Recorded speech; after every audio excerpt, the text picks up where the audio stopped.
Galw'r aelodau I drefn. Yr eitem gyntaf yn agenda'r prynawn yma yw'r cwestiynau i'r Prif Weinidog, ac mae'r cwestiwn cyntaf gan Leanne Wood. Diolch, Llywydd. What is the Welsh Government doing to tackle child poverty? Well, the Institute for Fiscal Studies predicts that poverty in Wales will grow significantly as a result of the UK Government's savage benefit cuts. We are investing to grow our economy, to create jobs and support children through Flying Start, through Families First, through our childcare offer and the Pupil Development Grant. I'd like to return to the matter of free school dinners, First Minister. Last month, you may remember crowing about the generous offer that you were making, but it is a fact that Wales lags behind the north of Ireland when it comes to school meal provision. There, they've put in place a far more generous earnings limit of £14,000 for families, which is almost double the limit proposed by the Welsh Government. Now, this isn't just a concern for me. The Children's Society are actively campaigning against the harsh limit that you plan to introduce. So can you tell us, how was the earnings limit determined in Wales? Have you examined other earnings limits, and if so, what were they? And as we move closer to 2020, a year in which Labour in Wales had once promised to eliminate child poverty, why is your government introducing a policy that is going to make it worse? Well, there's no evidence at all that will make it worse. It's a more generous offer than is the case in England. We're providing additional funding of £4 million to local authorities for free school meals via a grant scheme. We're also making an additional £7 million available to local authorities for free school meals in 2019 to 20. Our most up-to-date analysis suggests that more children will be eligible for free school meals throughout the universal credit rollout period because of this policy than otherwise would have been the case under the old legacy system. And our transitional protection proposals mean that no child would lose their entitlement to free school meals during the universal credit rollout period and beyond, as any existing claimants will continue to be protected until the end of their school phase. And bear in mind, we have done this despite having no additional funding to manage the impact of the UK Government's welfare reform agenda on free school meals. Vicky Howells. First Minister, back in February I raised under the business statement the pioneering work of North Lanarkshire Council in Scotland, which looks to provide free school meals for those eligible 365 days a year. Now, there are proven benefits there to pupils, not just in terms of health and well-being, but also in academic attainment too.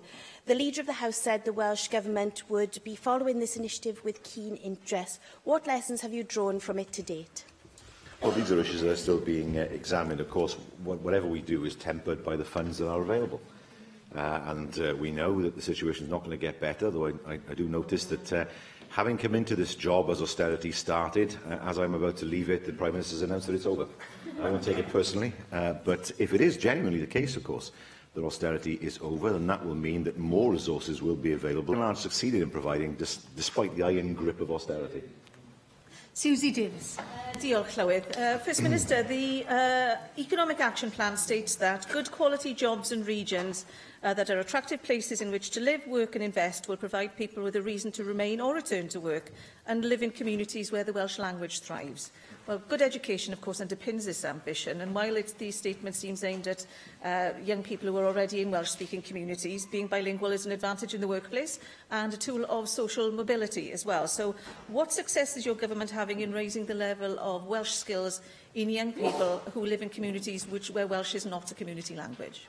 Well, one of the lessons we have learned is, despite the fact that Welsh has been compulsory up to the age of 16 in schools since the early 1990s, we cannot say that we have created confident Welsh speakers in English medium schools as a result, which is why, of course, the curriculum is being reformed, showing that Welsh is a skill, which it is for most people, rather than an academic qualification, and ensuring that people are better able to measure their fluency in the language. For too long, we've had an artificial divide between first and second languages, rather than actually measuring the level of someone's fluency. And that is something, of course, that will be very much part of the curriculum to ensure that Welsh teaching is effective, and also that Welsh is seen as a subject that is there to be studied as a skill, which I think will enthuse many more young people. Question 2, John Griffiths. Will the First Minister set out the Welsh Government's strategy to improve road safety? Yes, the Road Safety Framework for Wales sets out the actions we and our partners are currently taking to improve road safety in Wales. We're making good progress to achieve the targets set out in the framework and to ensure that all our roads and streets are safe and accessible for all. Nonetheless, First Minister, there are still far too many deaths and injuries on our roads, and one important response, which is developing apace internationally and within the UK, is to increase the amount of 20-mile-per-hour maximum speed limits in inner urban areas. This makes it easier to avoid accidents, reduces the injury if an accident occurs, allows the streets to be reclaimed from the motor car, which very often is king in our communities at the moment. If we want more children playing, more elderly people feeling at ease in walking around their communities, more walking and cycling with the health and environmental benefits that brings, then I believe we need to roll out these 20-mile-per-hour maximum speed limit areas in Wales. One way of doing that would be to have a Wales-wide default 20-mile-per-hour limit in our inner urban areas, which would allow local authorities then to take forward traffic orders for 30 miles per hour when it was appropriate, in effect reversing the current position, making it easier and less costly for local authorities to have these areas in place, which are so important to community life. First Minister, would you support such a policy to allow communities to reclaim their streets? Well, could I give the member for Newport East an indication of where we are with 20-mile-an-hour speed limits? We are working closely with Public Health Wales to review the evidence available as to the benefits of introducing 20-mile-per-hour speed limits. That will then inform whether we require a refreshment of the current road safety framework. A comprehensive review of speed limits near schools or near trunk roads has been carried out. There is a multi-year programme to introduce part-time 20-mile limits in those locations. Funding has been provided for local authorities to implement 20-mile-per-hour zones and limits through the Road Safety and Safe Routes in Communities grants. And I can also inform him that Dr Adrian Davis has been commissioned to carry out an evidence review on 20-mile-per-hour limits, which will then be used to inform any future policy development alongside our work with Public Health Wales. So a great deal of work is being done. We await now, of course, the results of that work. Mohammed Ashkar. Thank you, Madam Presiding Officer. First, Minister, a few weeks ago during business statement, I raised the case of a driver in Newport who defied his optician's advice to stay off the road due to his poor eyesight. He was subsequently the cause of a fatal road accident on M4. At the moment, it is the responsibility of the driver to advise the DVLA that they are no longer able to drive. Can I ask the First Minister to look into this issue with a view to make it mandatory for an optician in Wales to advise the DVLA when a driver's eyesight has deteriorated to such an extent that they are danger to themselves and other motorists on the road in Wales, please? Well, firstly, the issue isn't devolved. Secondly, I suspect there are some quite serious data protection issues that would need to be overcome if optometrists were told they had to report somebody if their eyesight was not sufficient to enable them to drive. It is the responsibility of an individual to make sure they are fit to drive. It's the same with their eyesight. It's the same, of course, if somebody has an illness that affects their driving. They are obliged to inform the DVLA. Their insurance might be voided as a result. And, of course, they will face charges if they cause an accident in certain circumstances. So, while I understand the need to ensure that people have sufficient eyesight to be able to drive, I think it is a matter of personal responsibility, and not a matter anyway, of course, that's devolved to this Assembly. Gan arweinwyr Pleidiau, arweinydd Plaid Cymru, Adam Price. Diolch o galon Llywydd. Yn gyntaf oll ar ran Plaid Cymru offyn ni ymestyn cydymdeimladau dwys i'r deuluoedd a chyfeillion rai sydd wedi colli bywydau yn gynlyniad i'r llyfogydd dros y penwythnos gan gynnwys un o'n etholwyr i Cori Sharpling o Gastell Newydd Emlyn, a byddwn ni'n croesawu ymrwymiad personol gan y Prifeidog a bydd y Llywodraeth yn edrych yn ddifrifol ar unrhyw wersi sydd yn dod i'r amlwg yn sgil digwyddiadau tragic hyn. First Minister, can you explain why, when the Labour group voted here a week ago against Plaid Cymru's motion calling for a people's vote on Brexit, two of your ministers have been pressing the case for such a vote in recent days? Your Health Secretary says the Leave campaign could have committed fraud. Your Skills Minister says Brexit would be a tragedy and seriously damage Wales. Both say they would vote Remain in a referendum that should be held on the Brexit deal. Now, I agree with them. The question is, do you, or do you agree with your Finance Secretary who declared that a people's vote isn't a policy but a slogan. O gai ddechrau wrth y tegu wrth gwrs ag ymuno dy fe ynglyn a newyddion drwy dros ben, glywon ni dros y penwthnos a hefyd wrth gwrs i estyn ein cydymdeimlad ni ar y meicio hyn i dili Cori Spalling, wrth gwrs fe ddigwyddodd y damwain yn ei etholaethau. Ac wrth gwrs mae'n rhywbeth sydd yn arswydus wrth gwrs i'r tili a hefyd wrth gwrs i'r gymuned oll. Felly gai hefyd i ymuno gyda fe ynglyn â hwnna. Well, first of all, our policy is very clear with regard to a second referendum. We have said that a second referendum could only come about in certain circumstances. The first is whether or not there is an agreement of the Westminster Parliament and here and the Scottish Parliament. If there is no such agreement, to my mind there should then be a general election. If the results of that general election are inconclusive, how then do you resolve the issue other than, of course, having another referendum? I think the Labour Party could be accused of creative ambiguity in relation to its Brexit policy, but I think it would be accused of clarity, and no more is that ambiguity on show than in the Labour leadership hustings. Now, reports from the first hustings held last week in the battle to replace you certainly made for interesting reading. Your Skills Minister complained about the cuts to adult education. The Finance Secretary described your attempts at reorganising local government as having been, as he put it, flawed and a distraction. And your Health Secretary admitted that healthcare could have been better reorganised over the 9 years that you've been at the helm. Now, it's difficult to disagree with him when he says more of the same is not enough. But when Vaughan Gething says that what Wales needs is a leader, not a manager, is it the Finance Minister or yourself that he has in mind? Well, having been here will have been for more than 9 years, the people of Wales have shown confidence in me and my party, and I leave in the knowledge of that confidence. I have no difficulty with candidates putting ideas forward. That's what they're meant to do. As long as, of course, they don't conflict with established government policy, then it's absolutely right in a leadership contest that candidates should be free to come forward with ideas of their own. They're not going to say, let's do things exactly as they have been. They are, of course, in a position where they need to bring forward fresh ideas, and that's something I very much welcome. But I do welcome the fact that he is following the hustings and the leadership contest within my party with very great interest, and I'm sure he will be able to ask questions of my successor when my successor takes over as First Minister. Now, perhaps the biggest criticism made of your government is that you don't like criticism. And it's not just me saying that, but your Cabinet Secretary for Local Government, Alian Davies, who said, I knew your time would come, Alian, who said this in a lecture to Public Affairs Cymru a few weeks ago. All too often I've seen people pull punches and bite lips while giving evidence to committees because criticism of Welsh Government or ministers is too difficult for organisations whose funding depends upon the largesse of that same government and those ministers.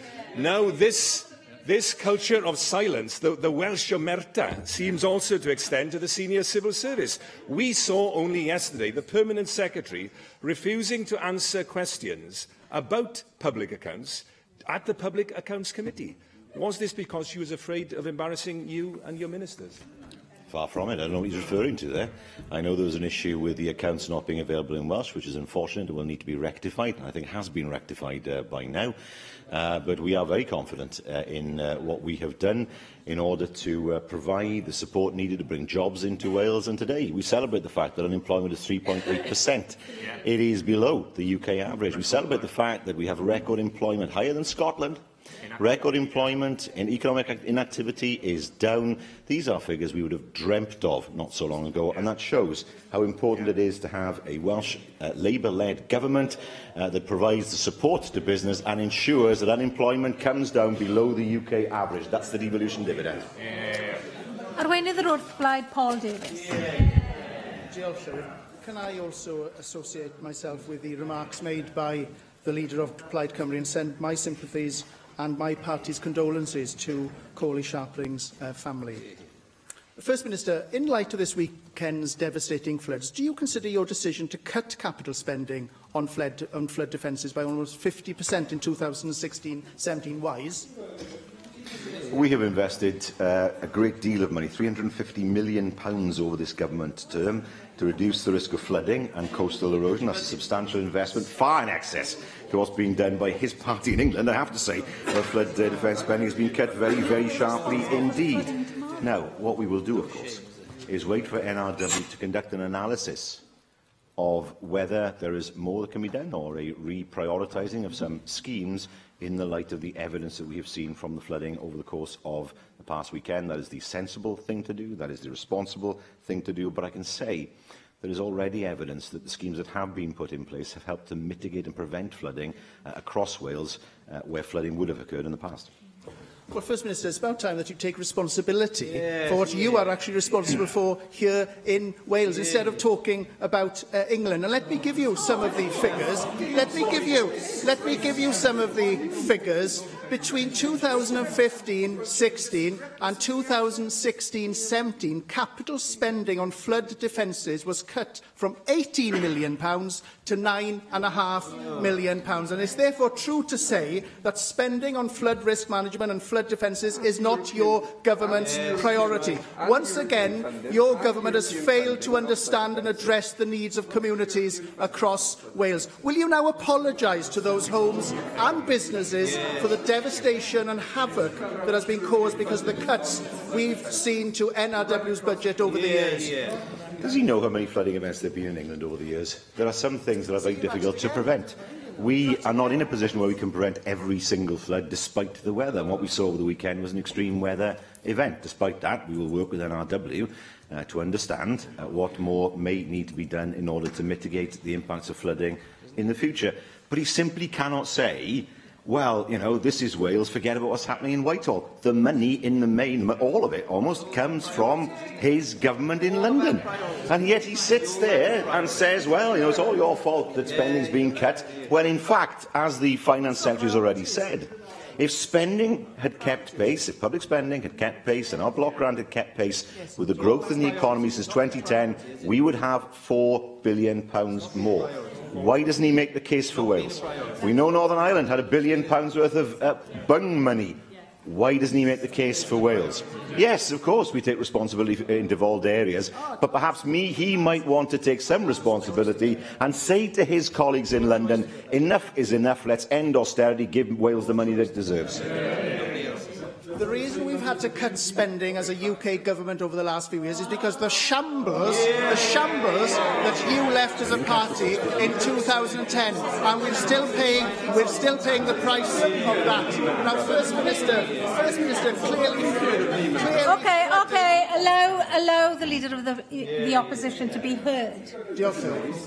First Minister, clearly flooding is not a priority for your government, because the remit letter from the Environment Minister, which sets the priorities for Natural Resources Wales each year, does not prioritise flooding, flood risk management or water management at all. And this is the latest in a long line of failures at Natural Resources Wales and a weakness of your government to properly manage this organisation. First Minister, how will you and your minister now get a grip of this issue and ensure that flooding and flood risk management will be a priority for you and your government in the future?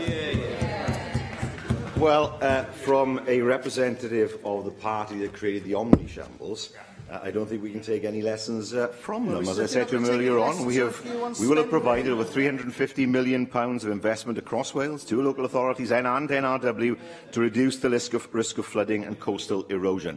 But he cannot escape the fact that we have seen year after year after year of cuts to our budget here in Wales, even as the DUP's votes were bought by his party. £1 billion silence from the Conservative benches. Did they stand up for Wales? Of course they didn't. Did they complain to their colleagues in London? Of course they didn't. Far easier to try and pin the blame on us when our budget is being cut year after year after year than actually try and influence their colleagues in London, over whom they say they have a great deal of influence, and provide Wales with a fair play that Wales deserves, that extra £4 billion, and of course ensuring that Northern Ireland doesn't get £1 billion with nothing for Scotland and Wales in the future. That's responsibility. Perhaps he'd like to apologise to the people of Wales for his failure in that regard. Arweinydd grŵp UKIP, Gareth Bennett. Diolch, Llywydd, and I add my condolences to the families of people who were affected by the tragic events at the weekend. Now, First Minister, you will be well aware of the environmental effects of wood burning. Wood burning is seen by some environmentalists as a source of air pollution. Burning wood from trees also releases concentrated toxins back into the air, increasing our carbon footprint. So I would like to ask you, First Minister, what is the Welsh Government's policy regarding the burning of wood? Well, we are supportive of biomass, but of course we want to make sure that the energy mix is as broad as possible, whilst taking into account our commitments in terms of reducing our carbon footprint. And that's why, of course, we've seen biomass plants around Wales. Of course, biomass is renewable in the sense that you can replant trees in a way, for example, that isn't possible with coal. Thank you for that answer. There are some contentious arguments going on about wood burning and biomass as to whether that really is renewable, so I will task you on that, if I may. Now, a few weeks ago at First Minister's Questions, you were telling us how EU regulations and guidance were helping Wales and the UK to protect the environment. And yet, I now see that the EU has recently promoted the burning of wood as an environmentally friendly and renewable fuel, as you just referred to the practice yourself. However, in adopting this position, the EU has drawn quite pointed criticism from many respected environmental scientists. For example, Eric Lambin of Stanford University said, "Treating wood as a carbon-neutral fuel is a simple policy decision with complex cascading effects on forest use, energy systems, wood trade and biodiversity worldwide." End of quote. The worry is that by treating wood burning as a virtuous renewable fuel, we can end up desecrating forests, increasing the harvesting of global woodland, and ultimately producing increased emissions of greenhouse gas. Bearing all that in mind, First Minister, is your government still confident that the EU is delivering the environmental protections that you have been telling us about? Yes, because, well, let me see if I can explain it. Wood comes from trees, and trees grow. And trees, you can plant trees, they will grow, and they are replaceable in the way that coal, for example, as a fossil fuel, isn't. And I come back to the point I made earlier on, well, a few weeks ago in this chamber. It's because of the EU that the UK cleaned up its act. The UK was one of the worst polluters in Europe. There was a river, I believe it was the River Irwell in Salford, that would catch light if a lit match was thrown into it.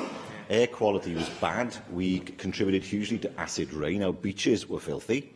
All those things have changed because European regulations have cleaned up Britain.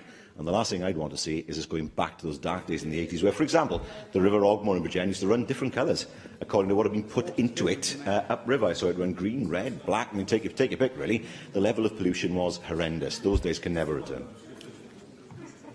Yes. You're using your well-worn anecdote about the River Irwell in Salford again. Well, we don't have to go as far away as the River Irwell. You also quote the River Ogmore. We had two rivers in Cardiff that would also change colours, so I'm not disagreeing with you on that. The Taff would turn black with coal dust. The Ely would change into various bright colours as it passed Ely Paper Mill, depending on which colour dye had just been flushed into the river.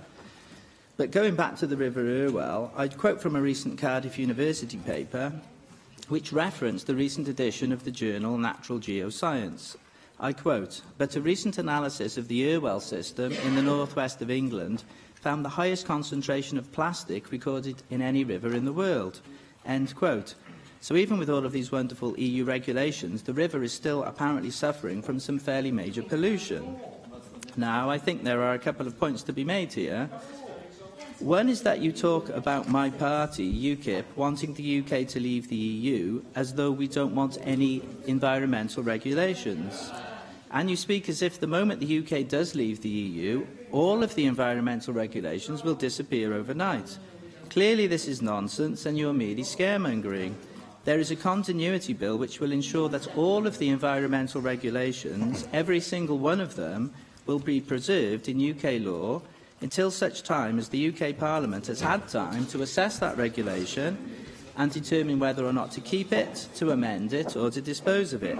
That process will take some time, obviously, because the legislators will have thousands of EU regulations to examine. But another point I would like to make is this. You do need to get to a question. I will. You seem to have a blind faith in EU directives and regulations. And yet the EU... now I can't hear whether he is getting to a question. I am, Yes, Clwyd. thank you, Gareth. And yet the EU supports wood burning, and we have people in Wales facing potential health risks as a result of that wood burning. There were at least 3 fires in South Wales at wood recycling plant last year alone. Your Natural Resources Wales, which you oversee, gave a licence to a biomass incinerator neighbouring residential properties near Barry Dock. There's acrid black smoke. I do need a question. How do you respond to the acrid black smoke being suffered by residents near that wood-burning incinerator? Well, I mean, his party, as far as I'm aware, is in favour of more coal. Which means more open cast, actually, because that's the only way to really get at coal in Wales now. It's very difficult to sink any deep mines, even if we wanted to access that coal, and hugely expensive because of the geological faults, particularly in South Wales. But I'm not sure whether he's saying that somehow the EU is polluting Britain with biomass, and he quotes the River Irwell. Well, so there's work to be done there, clearly, with plastic.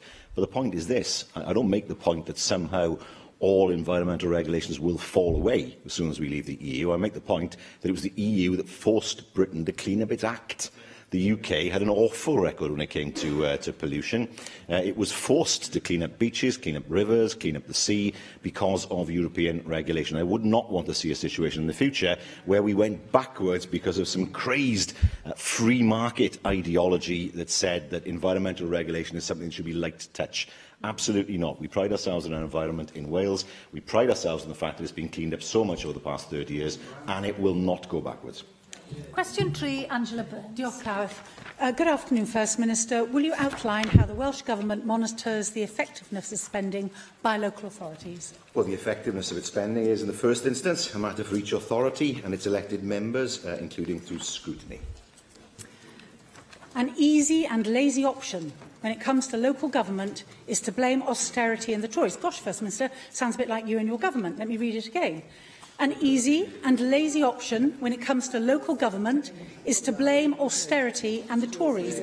It too often ignores other factors, such as poor decision-making when it comes to both budgets and service delivery. First Minister, these are the words of the former Labour leader of your local council, Jeff Jones. The latest figures available...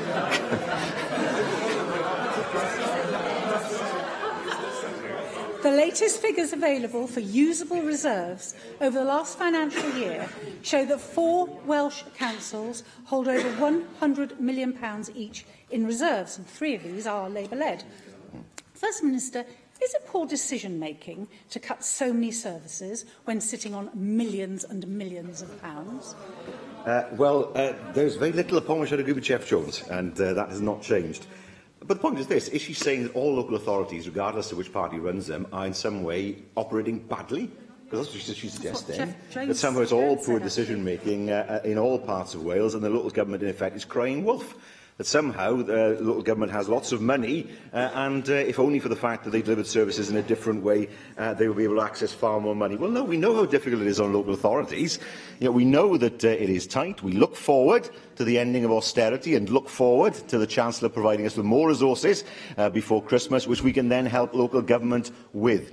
I just don't accept that the problem in local government in Wales is the fact that every local council is taking bad decisions. That clearly can't be right, and we want to make sure that if the Prime Minister is true to her word and the brakes are coming off austerity, that we see further resources coming to Wales and further resources that we can then provide for our local authorities. Sian Gwenllian.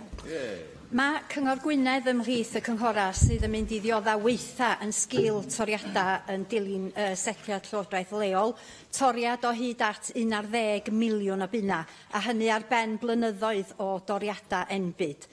Ar y llaw arall, mae Bwrdd Iechyd y Gogledd yn gweithredu ar ddiffyg ariannol blynyddol o ddeutu 26 miliwn y llynedd, gweitha'r ffaith fod y Bwrdd Iechyd mewn mesura arbennig ac o dan eich rheolaeth uniongyrchol chi fel Llywodraeth. Ydy hi'n deg cosbi Cyngor Gwynedd, awdurdod sydd wedi ei ganmol am fod yn gadarn ei drefniadau ariannol, ond yn gwobrwyo Bwrdd Iechyd sydd yn perfformio yn gyson wael ac yn methu'n glir a chynllunion ariannol a gweithredu'n effeithiol bydd trigolion y Gogledd? Wel, un o'r dadleu rai cynghori gweithio fi yw dylai arian gael ei drosglwyddo o iechyd I Lywodraeth lleol achos y ffaith bod nhw'n gweud bod mwy o ar mewn I iechyd. A mae'r cydbwysedd anodd, allai weid na nawr, achos mae iechyd yn rhywbeth sydd yn tynnu mwy o alw bob blwyddyn. Ond, fel wedys i'n gynharach, ni eisiau gweld y canghellor yn sicrhau mwy o adnoddau Gymru, a wrth wneud hynny, wrth gwrs, ni'n gobeithio bydd yna mwy o arian ar gael I Lywodraeth lleol. Dwi'n gwybod bod yna wasg yn nhw, a dwi ddim yn gweud unrhyw beth gwahanol, ond mae hwn, wrth gwrs, a gwreiddiau yn y ffaith bod yr arian wedi cael ei wasgu o Lundain. So felly, os bydd yr arian byddwn ni'n gallu helpu Rydwyr lleol yn yr un ffordd a wnaethon ni llynedd. Caroline Jones. Diolch, Llywydd. First Minister, as a result of this year's local government settlement, local authorities across my region are warning that cuts to essential services are inevitable. BCBC are proposing to close public toilets in Porthcawl, Swansea closing care homes, and Neath Port Talbot are at breaking point because of the cuts. First Minister, how is your government ensuring that local authorities eliminate wasteful spending before cutting essential services?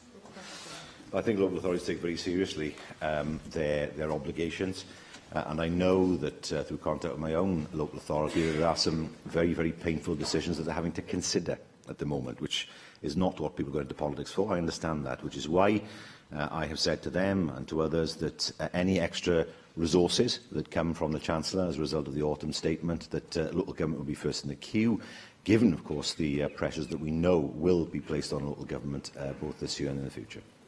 Cwestiwn 4, Julie Morgan. What plans does the Welsh Government have to provide better public transport around Wales? Well, delivering our ambitious vision for public transport is at an exciting stage as we proceed to reshape rail services via the new Wales and Borders franchise through the South Wales Metro, of course the North Wales Metro as well, and our plans for active travel, local bus services and investments in the strategic road network. I thank the First Minister for that response. Yesterday it was reported that the number of local bus journeys made in Britain had reached a 12-year low, and during the same period Wales bus passenger journeys have dropped by 5 million a year. I mean, the bus is such a hugely important form of transport for so many people, and so what more can the Welsh Government do to encourage people to take the bus and improve the environment and improve things generally? Well, I believe this will take legislation, because we know, and many of us will have had constituents come to us complaining about a bus service being cut. But of course, there's nothing we can do about it, because it's a privately run service. It's not subsidised. There is no leverage. In the next few years, the government will be looking at introducing legislation to ensure greater consistency of supply in services, to ensure we don't see a situation where services suddenly stop because an operator has gone bankrupt or decides not to run the service anymore. And I think creating that certainty for passengers will create better numbers for the buses, because people won't be thinking, well, I might take the bus, but will it turn up? You know, will the service still be there next year? It's absolutely crucial, because in most parts of Wales we have what's in effect a private monopoly. There is no real competition along most routes. This is not what bus privatisation, even if you agreed with it in the 80s, was meant to do. And so we must now look at a new model that looks upon bus services as just that, services, rather than something delivered entirely through competition which doesn't really exist. Nick Ramsey. First Minister, I'd like to focus on disabled access to public transport and specifically the ongoing lack of access at Abergavenny Station. You mentioned the rail network, the importance of that and the new franchise. We didn't get very far under the old Arriva South Wales Border franchise dealing with problems of lack of disabled access, much to the frustration of local people in my constituency, including prominent disabled access campaigner Dan Biddle. I wonder if you can give us an assurance that under the new Transport for Wales structure and under the new franchise as we move forward, that the necessary improvements will now be made so that rail passengers across Wales will be able to benefit from unfettered access, whether or not they're able-bodied or disabled.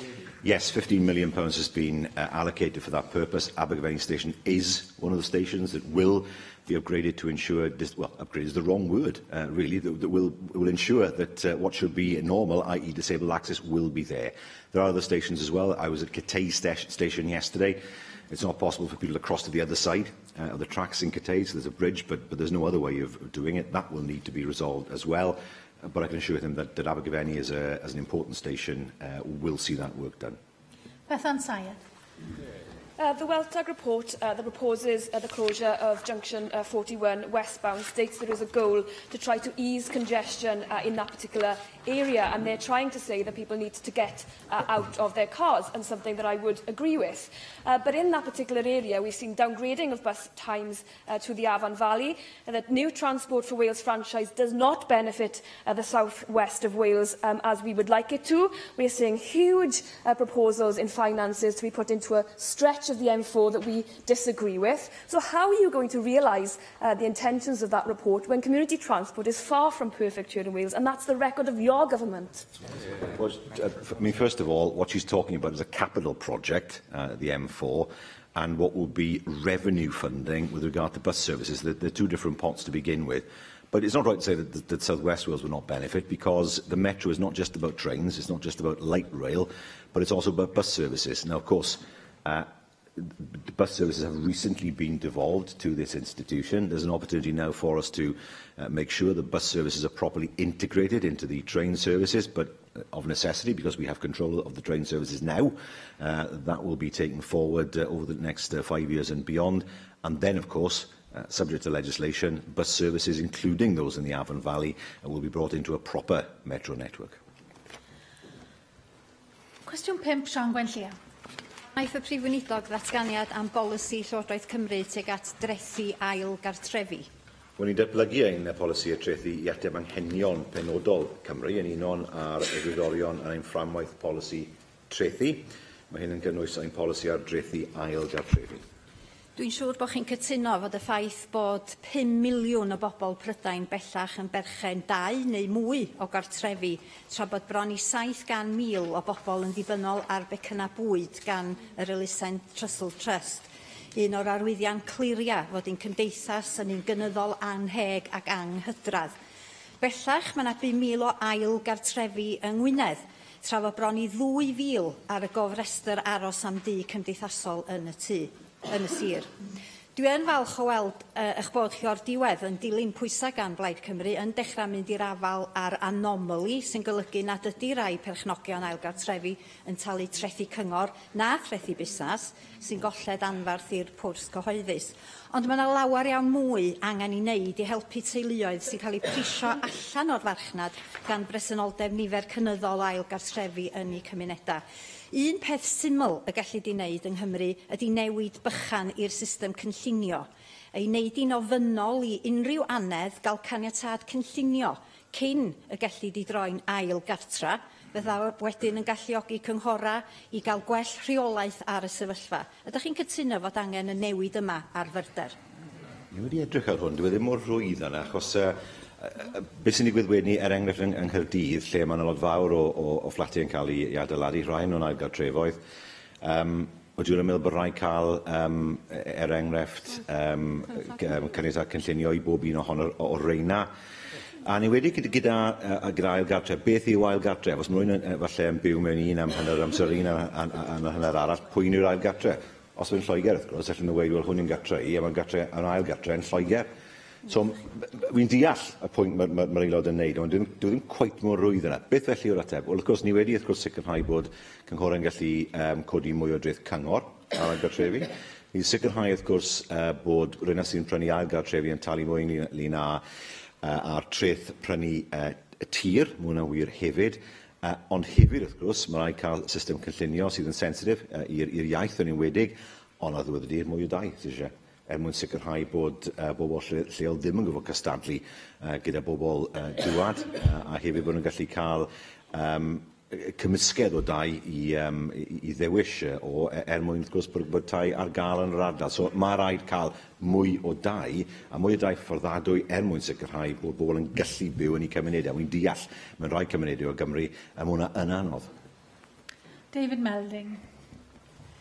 First Minister, I do agree that housing is an asset like no other, really, and has to be treated with its social dimension very much in mind. And for this reason, I do agree that government can look at policies like a premium on the council tax. Where you do that, however, shouldn't it also be, at least, very least, the guidance that any extra revenue so generated is then reinvested in affordable and social housing? Well, I would hope that local councils do that anyway. We know that there are many local authorities in Wales now who are building council houses. We know that in rural Wales particularly, I think Powys is the example I always use, Powys lost half of its social housing stock from the end of the 1970s onwards. So many houses were sold, they never found their way back into the hands of people who could afford to buy them because the prices had gone up so far. So yes, it is hugely important that there is more affordable housing. Some will be rented, some not. I was with a building company last week, for example, who said to me that 70% of the houses they sell are sold to Help to Buy, without which they probably would find it difficult to sustain their current level of activity.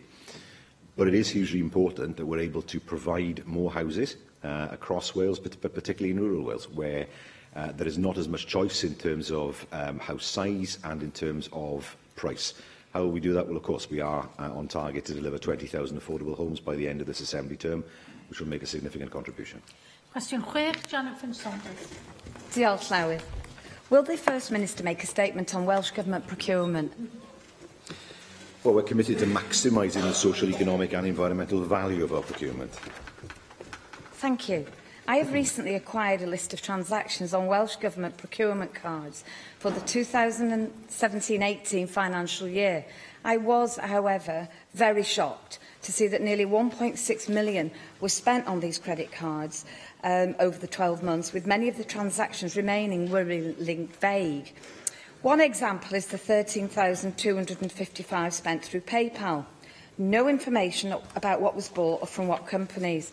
Another, £460 spent at yachtshop.co.uk, or the 8,300 spent in one transaction on a British Airways flight. There are also countless instances of these cards paying for Amazon Prime or iTunes subscriptions with no details. What steps are you taking as First Minister to improve transparency and financial probity whilst monitoring the spend of hard-earned taxpayers' money on these Welsh Government procurement credit cards? Well, we regularly publish, of course, our spend over £25,000 to improve the transparency of how public funds are used. I will call on the examples the member has used and look to provide her with a detailed answer to her questions. Jenny Rathbone. Obviously, we have the Welsh Audit Office to monitor the detail of these things. I just wanted to ask you about the wider picture is in terms of the procurement power that we have. We have a public sector that spends over £4 billion each year on procurement, and I'm very interested in how we might be able to procure more of our spend in Wales, so that we're generating local jobs rather than with multinationals who then export the profits. I'm particularly interested in the work that's been done by the National Procurement Service around procuring food. I'm concerned to see from the Climate Change and Environment Committee's report last May that there is no public source of accurate and up-to-date figures on public sector procurement of Welsh food. So I'd be keen to learn how we can improve the procurement of local food in Wales, and because obviously that would be good for our businesses and also good for our health. Well, what I can say that we, of course, encourage Welsh public bodies to increase the visibility of contracts via Sell to Wales. Of the 22,000 contracts awarded so far through Sell to Wales, approximately two-thirds have been to Welsh suppliers, and 75% of these have been to Welsh SMEs. I know the member asked about the National Procurement Service. I can say that the proportion of public procurement expenditure won by Welsh-based firms now stands at 50%. From the 1st of April 2017 to the 30th of June of this year, the spend through MPS agreements was £7,700,000, and of that, 57% was Welsh-based suppliers. Where our community benefits policy is applied, the figures are even higher. So, for example, 82% of the money has been retained in Wales when that is applied. She asked, of course, how we increase this. We want to do that through the importance of regional and local priorities within local authorities, and we are exploring the adoption of different approaches where regional collaborative procurement is undertaken, which strengthens the economy and communities within those regions. Question 7, Jane Hutt. Will the First Minister make a statement on progress towards Wales becoming a real living wage nation? Well, the Welsh Government is a living wage employer, and I'm proud that this Government has taken action to support and encourage take-up of the real living wage by employers in both the public and private sectors. Well, of course, First Minister, the real living wage makes a real difference to people's lives, benefiting wage earners, their households, communities and local economies. And I know ahead of Real Living Wage Week, you've always actively supported events during early November. What further action can be taken to promote the real living wage across particularly the public sector, in the health service, local government, but also in further and higher education? Well, we've got a strong push on this across the public sector. In government, of course, our sponsored bodies, the NHS, national parks, HEIs, some local authorities, for example, they all pay the living wage to their own, the real living wage to their own staff. Of course, we need to make sure that applies across local authorities. It needs to be seen as something which is normal, not exceptional, within the public sector. And we want now to move on to use the buying power that we have in the public sector to ensure the wider adoption of the real living wage as part of fair work across the economy. Ac yn ola, cwestiwn 8, Bethan Sayed. What assessment has the First Minister made of the reform of Housing Revenue Account Subsidy Scheme in England? Well, I'm pleased that following the exit from the Housing Revenue Account Subsidy system, all affected authorities have a council house building strategy in place. They're all at different stages, and we're working with them to increase the pace and scale of their plans. As you've mentioned, as part of the exit from this scheme in 2015, a borrowing cap of £1.85 billion was placed on councils, which retained housing stock. Given that Theresa May has announced that English councils will no longer have a cap on their ability to borrow to build new homes, will the Welsh Government look into renegotiating the current deal with the Treasury?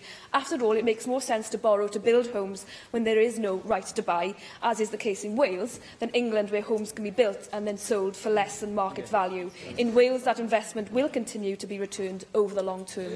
That's correct. I mean, at the moment, the borrowing cap is 1,927 million. Now, I saw the Prime Minister's announcement. Officials have been in touch with representatives in the UK Government to see how that will work. And I think it's fair to say that no one seems to know at the moment. That the announcement was made, that it doesn't seem to be any detail.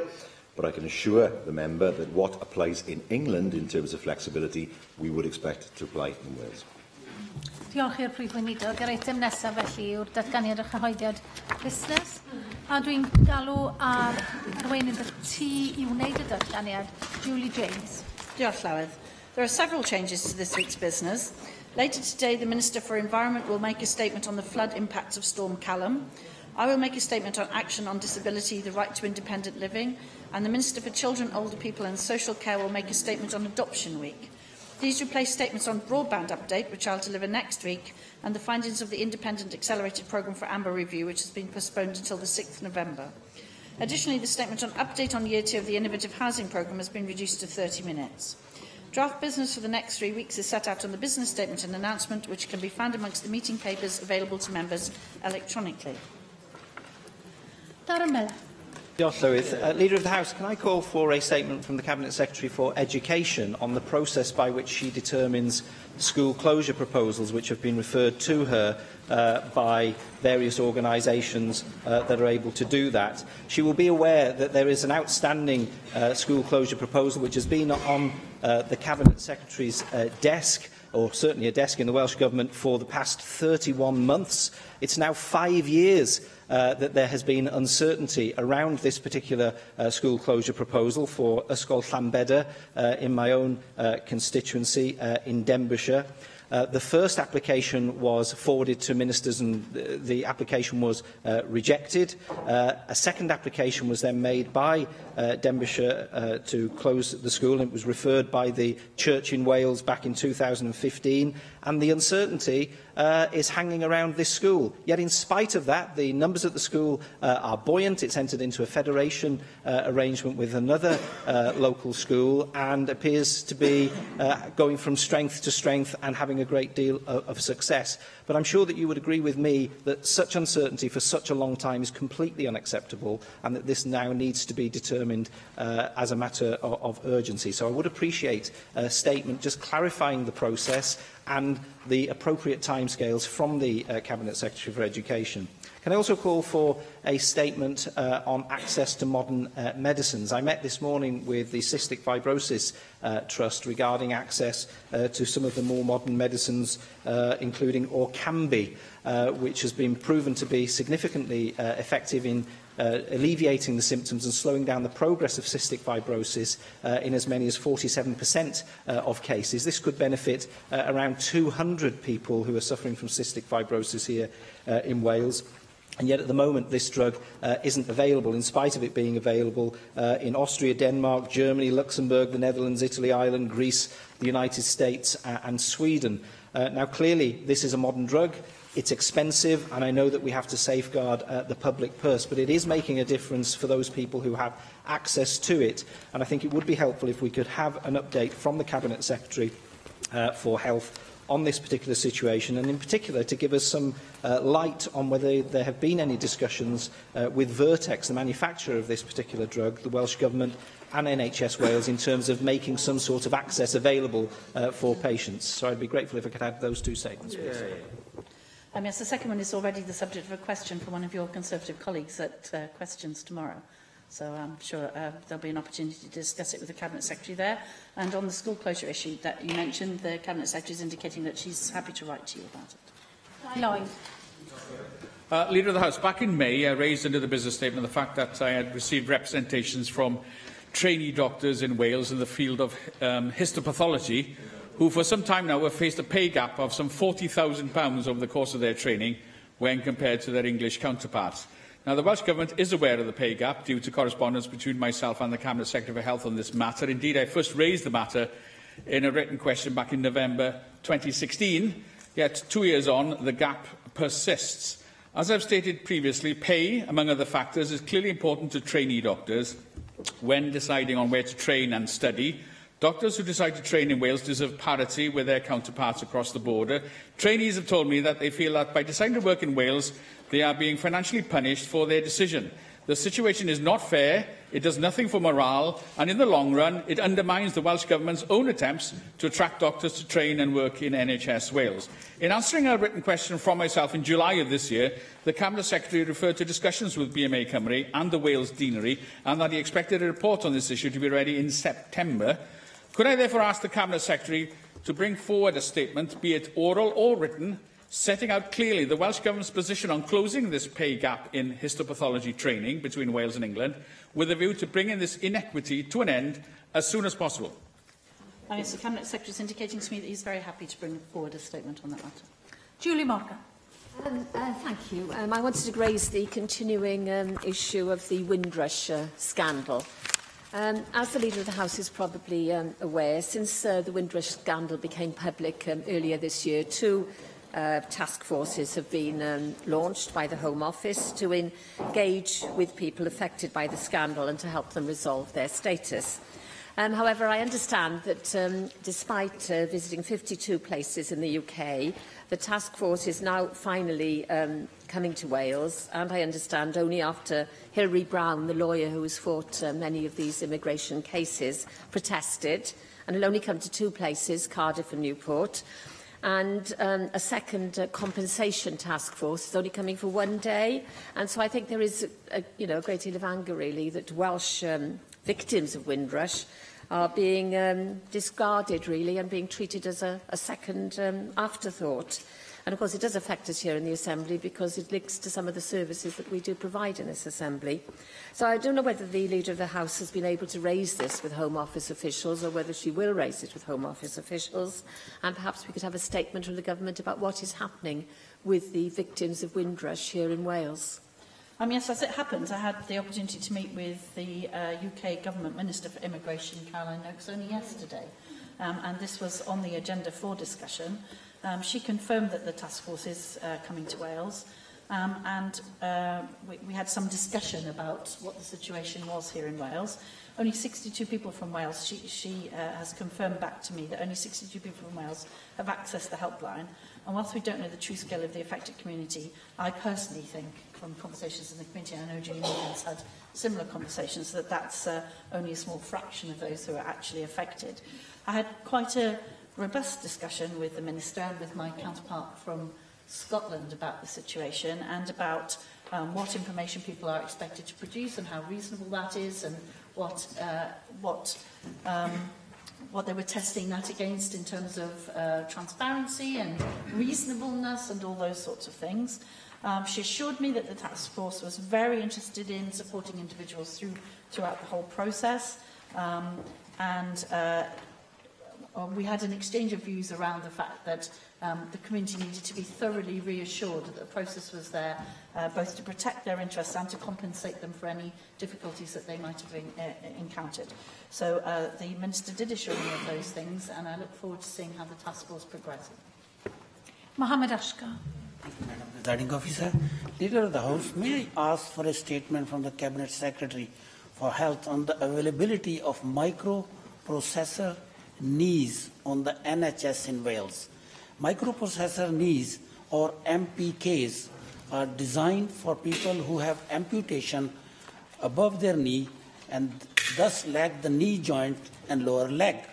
I was contacted recently by a constituent who had his right leg amputated up to the hip after the lorry he was driving overturned in high winds on Severn Bridge. MPKs have been available on NHS in England since 2016 and are also provided to eligible amputees in Northern Ireland and Scotland.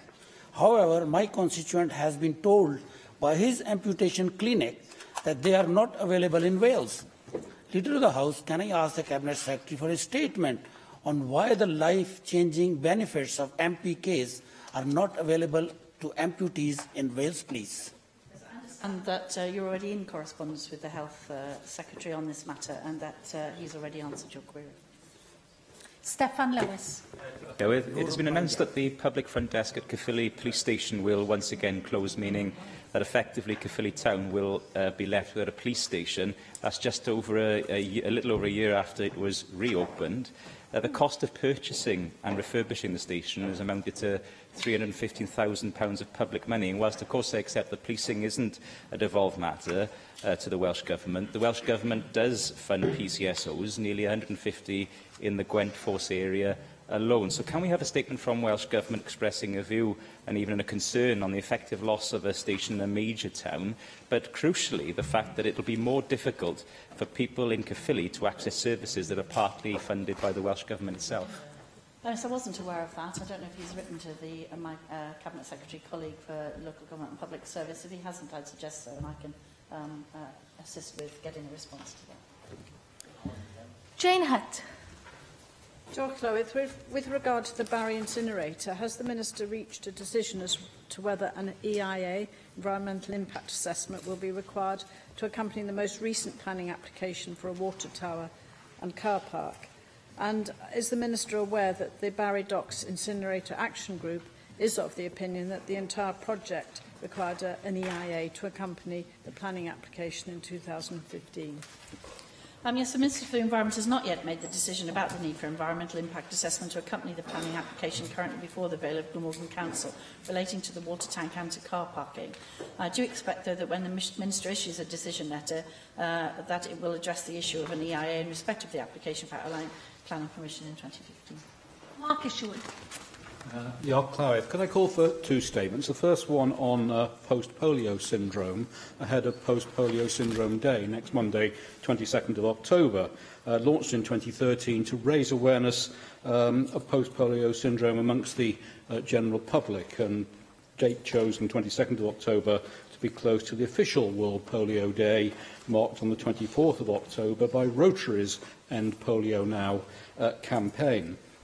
People in remote regions with the syndrome can be particularly hard to reach. There have been outreach initiatives in Scotland and South West England, and clearly there will be people with the syndrome in remote parts of Wales who are also living isolated lives, who need to be reached. This is recognised as a neurological condition. Up to 80% of those who have had polio will go on to develop the syndrome after several years, with increasing weakness, fatigue, pain, swallowing problems, cold intolerance and much else. There's no specific cure, but properly managed, it can be stabilised, progress slowed, cost on NHS reduced, and the quality of life of the individuals affected improved. In a survey by YouGov a couple of years ago, 86% of people recognised Parkinson's, Alzheimer's and epilepsy, but only 7% recognise the syndrome. And the British Polio Fellowship is calling on parliamentarians across the UK to help develop that awareness across the population, but also in Wales, particularly in the context of the needs of the population affected. I call for a statement on that. My final statement is a call for a statement on modern slavery. Last Saturday, I attended the North Wales Modern Slavery Forum ahead of Modern Slavery Week this week, an anti-slavery day across the UK on 18th of October. Organised by a third sector organisation, Haven of Light, but we had representatives from public, private, business sectors. We had the Wales Anti-Slavery Coordinator, Jeff Cuthbert, as the lead anti-slavery lead for the Police and Crime Commissioners, and many more. We heard that the biggest affected population are actually Britons who are trafficking victims. We heard that modern slavery was alive in business, agriculture, hospitality, crime and sexual exploitation across North Wales and Wales, rural communities, towns and every single county, and much more besides. Clearly this is topical because of the week, but clearly it's also an ongoing issue where the number of people reported last year of being trafficked increased by 56%, and the first 6 months of this year showed a multiple again of figures being reported just in Wales. Yes, on modern slavery, I'm very pleased to say that we're the first nation, of course, to have appointed the modern slavery champion and coordinator, and he's been working very hard across Wales to raise awareness and to ensure that people recognise it when they see it. We're very pleased indeed with the number of reports coming forward, which we see as recognition rather than an indication of increasing numbers. And it's obvious that the reporting is getting better with that awareness, and he's been working very hard indeed on that. I'm very happy to bring forward a statement about how we're getting on, because actually I don't think it will be in the next few weeks, because there are a number of things that he's doing that I would like to report on, but I'm very happy to schedule in a statement in due course when we've got to the end of that particular programme of events. I think the member makes a very good point about the awareness raising around that and how important it is. And I was very pleased to be able to raise the issue with Caroline Oakes MP when I met with her yesterday, in the context of very vulnerable people who've come to the end of the asylum and refugee system, who then disappear into the black market. We had a very constructive conversation about what we can do in combination with the two governments to make sure that very vulnerable people don't become the victims of modern slavery in an unintended consequence of two particular policies coming together. So I was very pleased with that discussion. In terms of the post-polio syndrome, the member does always a very good job of highlighting the efforts that he makes to sponsor such events around Wales, and I think he did an excellent job today of doing that. And I, for one, look forward to attending his event. Bethan Syed. Thank you. I was wondering if we could please have a debate regarding general traffic and pollution control measures on major roads here in Wales. This is in the context of the fact that last night I arranged a packed public meeting about the proposed closure of Junction 41 westbound. Now, this will affect the people of Port detrimentally, but there are other roads in Wales where I think that we need to be talking about pollution levels and how we can better engage the public in these types of consultations. For example, we've got the report out at the moment on the changes proposed for the M4 near Port Talbot, but it's quite a long and hefty report, and it's quite detailed and it's quite hard to read on occasions. And I think that when we have to the consultation ends on November the 2nd, how are we going to get people engaged and enthused on trying to alleviate some of these problems if we don't have enough time or enough respect potentially from Welsh Government to come out and talk to the community about that? Now, we fought this campaign already in 2013-14. We stopped the closure from happening now. It's reared its head yet again, so the public are rightly annoyed at this proposal. So I'm keen to try and engage them in a positive way, to look at alternatives to the closure, to look at environmentally friendly alternatives to the closure, so that we can be informed in the debate as opposed to being bystanders to a decision that has already been made. Yes, well, actually, that's not quite the case. Of course, the consultation is out at the moment, and we certainly do recognise the support felt locally to keep open Junction 41 of the M4. We do have a legal duty to present options as part of the consultation process, which is underway as we speak. The consultation is the next stage in the process, and in seeking views on proposed measures, we're considering how to lower harmful levels of NO2 along 5 locations in Wales, one of which is, as the member rightly points out, the Port Talbot flyover section and Junction 41. We've got to consider the measures against the set criteria and objectives and take into consideration exposure to heightened air pollution does pose a threat to life. And our primary concern cannot be the road user alone, but also the people who live and work near the roads under scrutiny. And although it certainly isn't one of the preferred measures, it can't be ruled out at this stage. It is part of the consultation, and we do recommend that views are provided as part of the consultation on the proposed measures. And the consultation, Llywelyn, for the information of all members who are interested and members of the public, is open until the 2nd of November 2018. Jack Sargent. Diolch, Llywelyn. Leader of the House, last week was World Homeless Day. An international day to raise awareness and encourage local communities to help those who are homeless, rough sleeping or vulnerably housed. I was very pleased last week to join colleague and friend Bethan Said in selling the big issue in Cardiff city centre, something which my dad and Bethan did last year. I was able to sell 5 magazines, which I think was quite good going, and even Bethan... And even Bethan beat her record as well, so well done to her. You beat me. The experience showed me the importance of stopping and having a conversation, because that really can help someone, not just buying the magazine itself. I've said many times before that even a smile on the street can save a life. So this week I'm also looking forward to joining a constituent of mine, Adam Dandy of Share Shop, on the streets for an evening on Thursday in order to raise awareness and sleeping out. I think it's always important to look at the best practice when it comes to ending the epidemic of homeless, because 300,000 people are homeless across the UK. That's 1 in every 200 homeless, and there has been an increase of 169% since 2009. Now, to our shame, an average of 3 people in the UK die on the streets of the UK every single week. If we contrast that to Finland, Leader of the House, where they've adopted a housing first model in 2008, since then they've seen a decrease in 18% in homelessness thanks to this initiative. I perhaps wonder if the government would be able to bring forward a statement on this type of model, the housing first approach, and whether that might work here in Wales, and if so, when will we see it? Thank you. Yes, well, Jack Sargent did very well by selling that many. I have to say that beats my own record as well. So, but it does give you a really good insight, doesn't it, into actually what it's like to stand there as a street seller and to have people just ignore you as if you're not there. And it is, I think I can't emphasise enough in conjunction with himself and with Bethan, who I know has long taken part in these as well, how much difference it can make to actually talk to somebody and say, if you can't buy one, you know, why you can't buy it and all the rest of it. I buy my big issue always off the same person, so I always have to explain to others that I feel that I want to give my custom to the woman I've been supporting for some little while. But I would also like to draw members' attention to the fact that there are apps available in most council areas in Wales now, Street Life or Street Sleep apps. You can Google them, and they give you information on what you can do if you see somebody who's very vulnerable, who you think needs to be assisted by homeless options or housing options or whatever it is your local council. And I do recommend that people get hold of that, because it can be very helpful, and also tells you what the best thing to be able to do.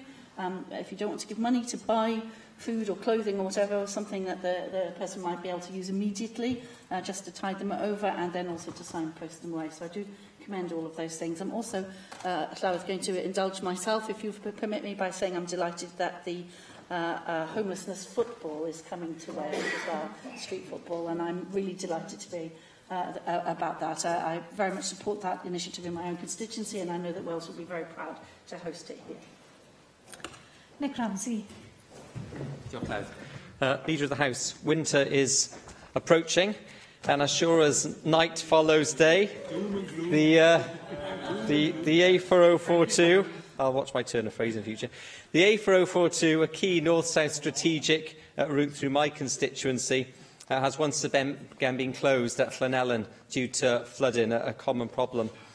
Could I ask for an update from the Welsh Government as to where we are with improving this stretch of road? I know there have been discussions in the past between Welsh Government and local landowners in terms of providing a solution to this road. It has once again caused massive problems for commuters, local people alike, and with the fast developing critical care centre at Llanfratford Grange in Cwmbran, it's going to become even more important that this road is fully open all the time, so that ambulances which previously had been taking people to Neville Hospital can now get to the specialist critical care centre at Llanfratford. So it's becoming a more important route, not less, and local people are looking to the Welsh Government to provide a solution both in the short term and the longer term, so that local people don't have the sort of disruption they've had over the last few years.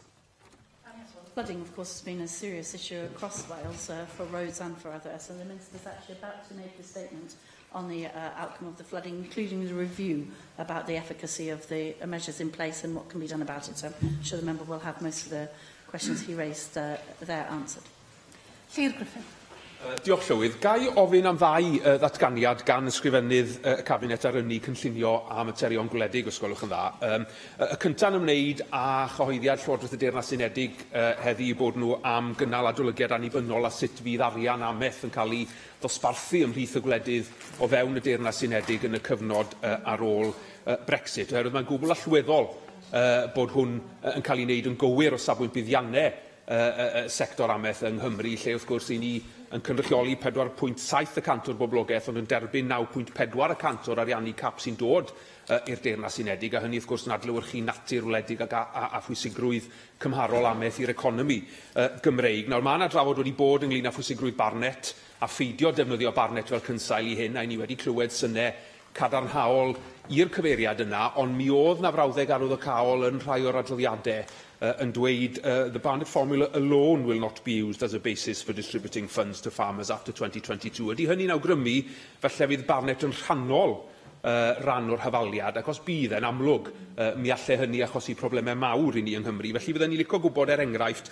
beth oedd mewnbwn Llywodraeth Cymru i gylch gorchwyl yr adolygiad sydd wedi cael ei sefydlu, pa ymwneud fydd gan Llywodraeth Cymru mewn dewis y cynrychiolydd Cymreig fydd yn eistedd ar y panel, ac wrth gwrs be fydd y model y fydd Llywodraeth Cymru yn awyddus i hyrwyddo fel rhan o'r adolygiad yna. Gai hefyd ofyn am ddatganiad llafar. Dyn ni wedi cael cyhoeddi heddi gan yr ysgrifennydd Cabinet enw cadeirydd interim cyfoeth naturiol Cymru. Nawr, o'r datganiad ysgrifenedig gymharol fyr, mae yna un frawddeg yn sôn am gefndir yr unigolyn yma, yn benna yn y sector iechyd. Mae'n ymddangos nad oes unrhyw brofiad o safbwynt y sector ameth na'r sector amgylchedd, sef wrth gwrs prif ffocws Cyfoeth Naturiol Cymru na chwaith profiad o weithio yng Nghymru ac adnabyddiaeth o'r strwythurau ac yn y blaen. Mae hynny'n un peth. Ond yn fwy difrifol, mae rhaid i fi ddweud, wrth edrych ar ychydig o gefndir yr unigolyn yma, mae'n ymddangos yn 2006 y gydawodd Gyngor Dinas Lerpwl dan gwmwl, gyda chyhyddiadau fod wedi pasio dogfennau sensitif ymlaen i'r Llywodraeth. Yn yr un flwyddyn, mi ysgrifennodd 22 aelod seneddol lythyr agored yn dweud na fedrwn nhw weithio gydag wedi iddo fe i apwyntio'n brif weithredwr y Bwrdd Iechyd Rhanbarthol. Yn 2010, fe apwyntiwyd yn brif weithredwr ysbyty Alderhey, gan ysgogi'r dyn oedd am ail adeiladu'r ysbyty i ymddiswyddo mewn protest, a mae'r person sydd bellach yn gomisiynydd heddlu Glanau Merswy yn ei ddisgrifio fe fel, a dwi'n dyfynnu, a man in whom I have no confidence and for whom I have no respect. Nawr, dwi'n meddwl y dylen ni gael o leia datganiad llafar llawn ar lawr y Senedd yma yn hytrach nag un frawddeg fer mewn datganiad ysgrifenedig. Er mwyn deall pan bod ysgrifennydd Cabinet a Llywodraeth Cymru a hyder yn yr unigolyn yma, pan bod hi'n amlwg bod cymaint o bobl heb rannu y hyder hynny. Well, on the land consultation, the Cabinet Secretary for Energy Planning and Rural Affairs open letter in September provided clarity on the proposals for reform, which was set out in the Brexit and our land consultation. The proposals are exactly that, proposals, and the consultation closes on the 30th of October. We are receiving responses at quite a rate. It's too early to offer an analysis of the responses received so far. I don't believe we've had any input into the UK government consultation in answer to that question.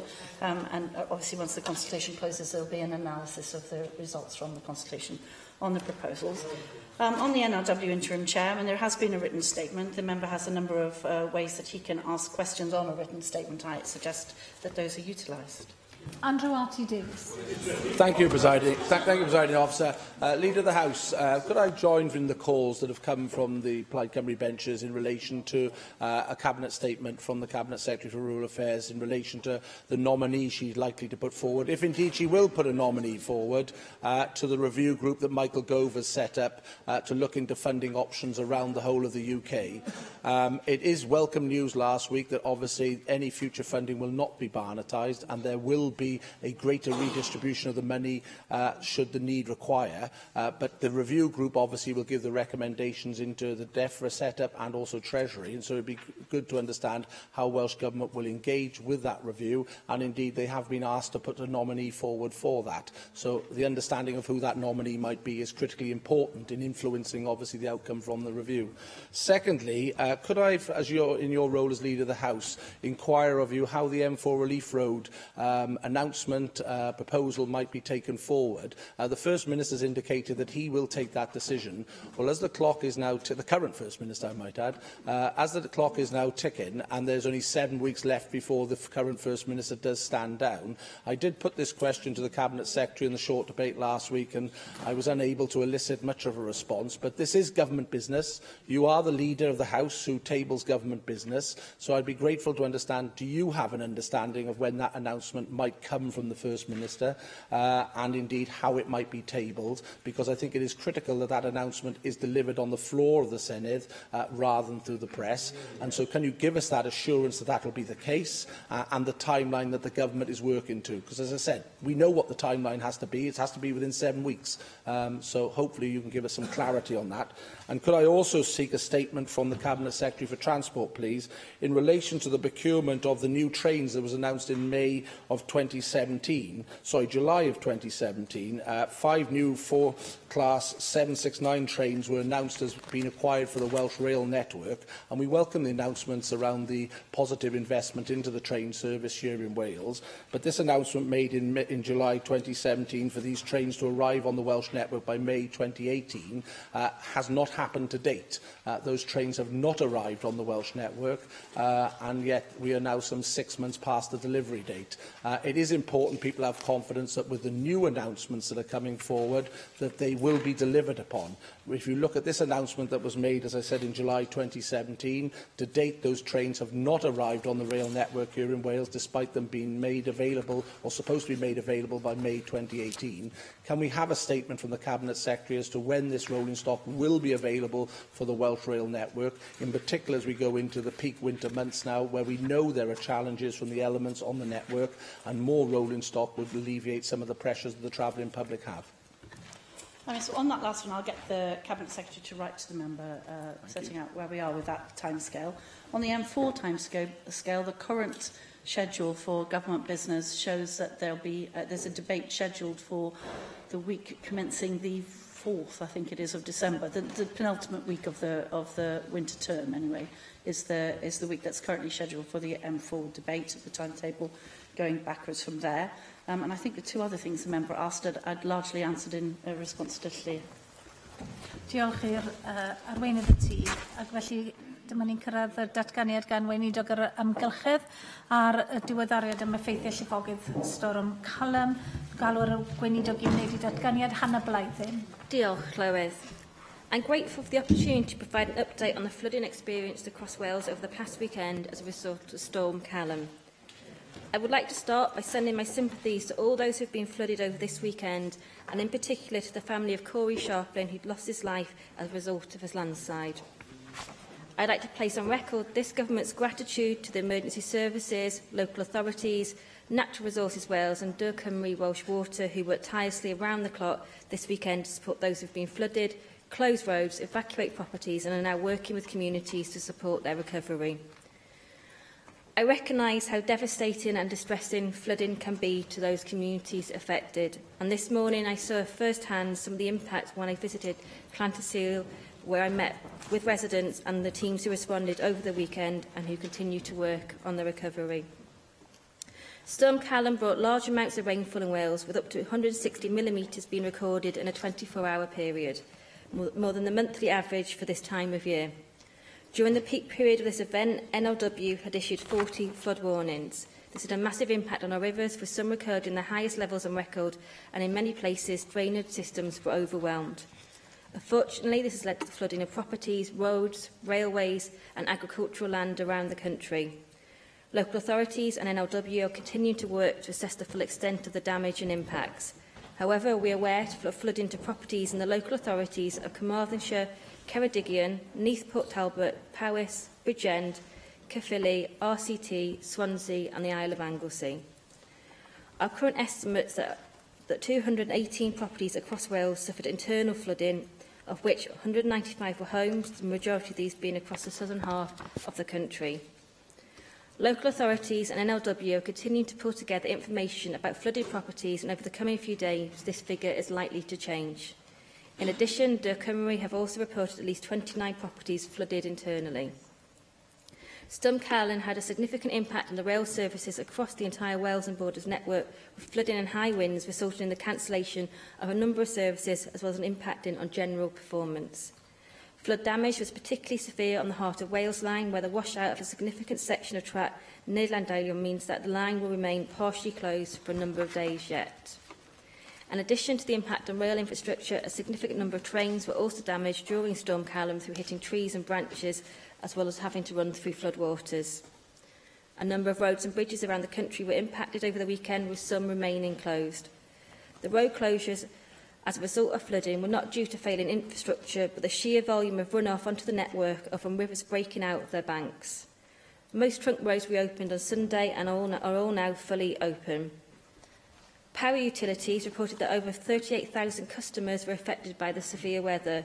However, all customers were restored within 24 hours. There were a number of reported cases of animals being caught up in the flash floods over the weekend. Various agencies in Wales, including emergency, third sector and enforcement, responded to reports of animals in danger. Whilst they were able to help in many cases, unfortunately the conditions and risk to human life meant it was not always possible to intervene. Whilst we have seen flooding to many areas across the country, we have also received reports of assets working effectively to reduce the risk in many places. Two examples are reports from Ystrad Grynice and Usk, where defences did their job and prevented flooding to the towns. This helps to show how a sustained investment in flood risk management, awareness raising and warning system has had a positive impact. But we now need to understand the full extent of impacts associated with Storm Callum to inform discussions with local authorities and see what we can do to support those communities affected. Following a major flood event, local authorities have a statutory requirement to investigate its cause and impacts and provide recommendations going forward. This may include input from NLW and Welsh Water where required, as well as what lessons can be learned for the future. I know that some local authorities are considering a hardship scheme and are already discussing with finance officials whether the Welsh Government can assist with emergency financial assistance. This Government would like to give that our full consideration. I recognise the importance of adapting to our changing and challenging climate, which is why flood risk management remains one of my priorities. We are committed to continuing investment in flood and coastal risk management, and over the lifetime of this Government, invest over £350 million across Wales. Our investment is not focused solely on building and maintaining defences, but also about community resilience and prevention through better information, raising awareness of flooding and preparing flood plans to reduce the impacts on lives and property. We cannot prevent all flooding occurring, so rebuilding resilience and learning from these events is vital. As I started by saying, we cannot do this alone, and I would like to conclude by reiterating my thanks to all those involved in the response to these flooding events and who continue to work hard to assist in recovery. Angela Burns. Thank you, Presiding Officer. Storm Callum did indeed wreck homes, businesses and stole lives. And my deepest sympathies go to the family and friends of the young man, Corey Sharpling, who lost his life. But I also have to say that the landslide that took this young man's life also saw some truly heroic efforts. And I would like to publicly pay tribute to 2 Carmarthen County Council workers. Because on that road, when the landslide came down with the gallons and gallons of water, it swept the lorry off the road, over the bank and into the river, because it's the river road that goes through Cwmdaid. The lorry went in head first, the driver was underwater, and those 2 Carmarthen County Council workers leapt into that boiling inferno, smashed the windows and grabbed him out. And I'm sure that throughout Wales there are other tales of people who've done some truly heroic actions, and I'd like to pay tribute to them. I'd like to thank Carmarthen County Council, Dyfed-Powys Police, Mid and West Wales Fire and Rescue Services and Natural Resources Wales. But I'd also particularly want to pay tribute to Carmarthen County Council, to Mark James, Ruth Mullen and the staff, who've all been amazing. Already the housing teams have been out, the regeneration teams have been out. Next week, a mobile hub will be set up to help people with benefits, with signposting, with rate rebates. And their positive action and decision to put £100,000 today on the table for individuals and £200,000 for businesses makes, I'm afraid, Minister, the Welsh Government's statement today look as wet as the storm. Minister, will you be able to offer any hard money to councils throughout Wales to assist in a hardship fund? Are you able to commit to matching people like Carmarthen County Council, who've already put £300,000? You do say in your statement that you'd like to give it our full consideration, but it's today. They need the money today. There are lives destroyed. They need to start rebuilding today, and I worry that the government will spend ages considering everything before it takes action. Will you please clarify that for me? Councils might be able to support the smaller businesses, but of course funds will be needed for the big, mid and large businesses, especially those that were unable to get flood risk insurance. Number of businesses again in Carmarthen. There's a big company who have all the pickup trucks and the rescue trucks. Every single one has gone. They can't get insurance because they're by the river. This is an issue, Clyweth, that the Environment and Sustainability Committee have looked at in various iterations of this Assembly, and we're still no further forward to helping businesses and homes that are inadvertently by what are now major flood risks to get that insurance. So these people, their livelihoods have been wiped out. So I'd like to know what you might be able to do to help them. Minister, will you also waive the trigger point that councils need to reach before they can access any of the Welsh Government Hardship Fund monies? That trigger point is set quite high, and I think that in a case like this flood, it would be useful if that could be set aside. And Minister, it's also the small things. So, for example, the councils are out cleaning houses, dealing with ruined goods, which in turn will affect their municipal waste recycling targets. Are you able to consider setting aside the detritus that comes from the storm so it's not part of those recycling targets? Because that will harm the councils in the long run in meeting Welsh Government targets. Above all, Minister, this was awful, and in my constituency of Carmarthen West, and in fact the whole of Carmarthen, there's been a massive impact from the cafe that employed 12 people that is going to struggle to ever open again to the large companies that have lost so much. So I wonder, Minister, if you will agree to update us all in a month's time via an oral statement, because we need to let everyone know that Wales is still open despite Storm Callum, and from my behalf, and a direct response from the businesses of Carmarthen, can we please let everyone know that Carmarthen is still open despite Storm Callum?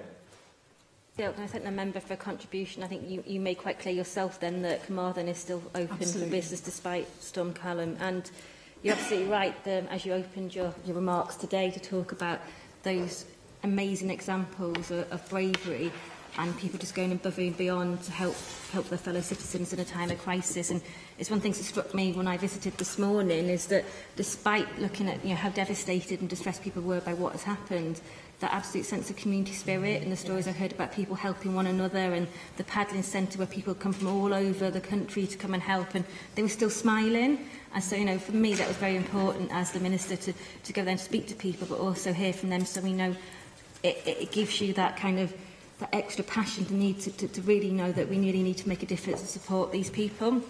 As right, and I think Carmarthen Council action is to be commended. I met with representatives of the council this morning. They were talking about their emergency fund and what they're giving per household as well. You know, I'm acutely aware of time pressures and the need to respond and the need to support people at their time of need now. And so we're just getting that information in. As soon as we have that, talking with local authorities, and they already are in touch with my officials today, to look at what has been and what the impacts are and what needs to be done. And I'm sure we'll be able to respond as promptly as possible. And in terms of the directory you mentioned from the storm and of the clean-up operation, I'm sure that's something we were willing to consider to set aside as well. Helen Mary Jones. Diolch, Llywydd. I would like to begin by thanking the Minister for her timely statement. I'd like to associate myself with the comments that she and Angela Burns have made, extending my sympathies to, and those of Plaid Cymru, to all those affected, as already expressed earlier, of course, by Adam Price, and particularly to the family and friends of Adam's constituent, Corey Sharpling, who tragically lost his life. I was very touched by the comments that Angela made about how many brave people have really stuck their necks out to protect themselves, their friends and their neighbours across the Mid and West Wales region at this difficult time. And I'd like to concur with the comments that the Minister has made and that Angela Burns has made, the gratitude they've expressed to the emergency services, to all public services and to local authority staff across Mid and West Wales who've worked so hard over the weekend to assist those affected. I've had, for example, particularly positive feedback from constituents with regard to how useful the emergency helplines run by Ceredigion and Carmarthen councils have proved to be at this very difficult time. It's very pleasant to be able to report back an emergency situation and a response to that really does seem to be working for people. I'm very glad that the Minister has been able to visit one of the communities affected, and I know that my colleagues Ben Lake MP, Jonathan Edwards MP and Adam Price AM will be visiting more of the areas affected on Friday. My colleague Ellen Jones AM, ein Llywydd ni for Ceredigion, has particularly asked me to mention the efforts that communities themselves have made and that volunteers from the third sector have made to help with the clear-up after this devastating storm. This was, of course, the worst flooding faced by many communities in my region for 30 years, but I'm sure that the Minister will agree with me that the effects of climate change mean that these extreme events are going to become more common. Does the Minister agree with me that it is now time, and she has mentioned coordination, but I think we need to take this further, does she agree with me that it's now time for the Welsh Government to develop a climate change adaptation plan to ensure that we are fully prepared and that our communities are adequately protected? And will she undertake today to discuss the development of such a plan with colleagues across government and to report back to the Chamber on this progress? I don't mean to suggest, Llywydd, that the Welsh Government is not taking any action in this area, but I think it is now time for us to really consider coordinating that action even more effectively across portfolios. In her statement, the Minister mentions that there were communities that were successfully protected by existing flood defences, and I think we'd all join her in being very pleased about that. But she will be aware that there were situations where existing defences were breached, and not all of them long-standing defences.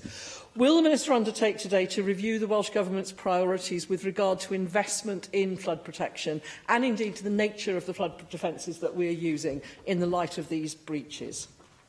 In her statement, the Minister states that road closures were not due to failing infrastructure, but I hope that she would agree with me that we need to be adapting our infrastructure to meet the needs of very changing times. I'm sure she will be aware, for example, that most of the bridges across the Tyvi were closed for long periods, creating significant problems for emergency services, for example, accessing Glangwili Hospital from Ceredigion.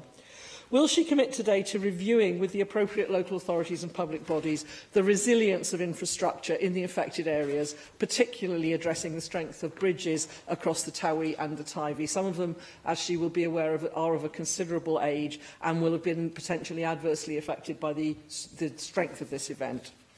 With regard to resources, can the Minister tell us whether the Welsh Government has approached the Westminster Government, or whether you will do so, with a view to taking advantage potentially of the financial support available from the EU Solidarity Fund?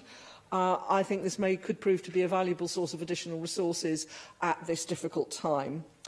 Can she, and she has mentioned this, but I'd like to press her further on this, she's mentioned this in response to Angela Burns, but can she provide assurances that the Welsh Government will be assisting affected local authorities by the Emergency Financial Assistance Scheme? Nobody would expect the Minister to put a price on that today, but I do feel that we need to seek her assurance that there will be support available, even if she can't tell us exactly how much at present. And finally, can the Minister tell us what support the Welsh Government will be able to offer the farming community, many of whom will face devastating losses of equipment and livestock? Diolch yn fawr. I thank the member for her comprehensive contribution, and I'll do my best to address the questions that you've raised. I think you're also right again to pay tribute and recognise the efforts that are put in by volunteers, by the local community, as well as the emergency services, to whom not only local communities, but I think all of us owe a debt of gratitude as well. And it's good to hear that positive stories too of emergency helplines working well, that prevention that's been put in place. And one of the things I heard back this morning too is how some of the Natural Resources Wales alerts helped notify people, so they were able, when they were in a flood risk area, were able to take action to move their cars or to take certain steps to actually prevent the impact on their home and their area as well. In terms of looking at a review of our priorities, after any event like this, when our capability and our resilience has been tested, it is only right and proper that we look at what's worked and also look at what hasn't worked,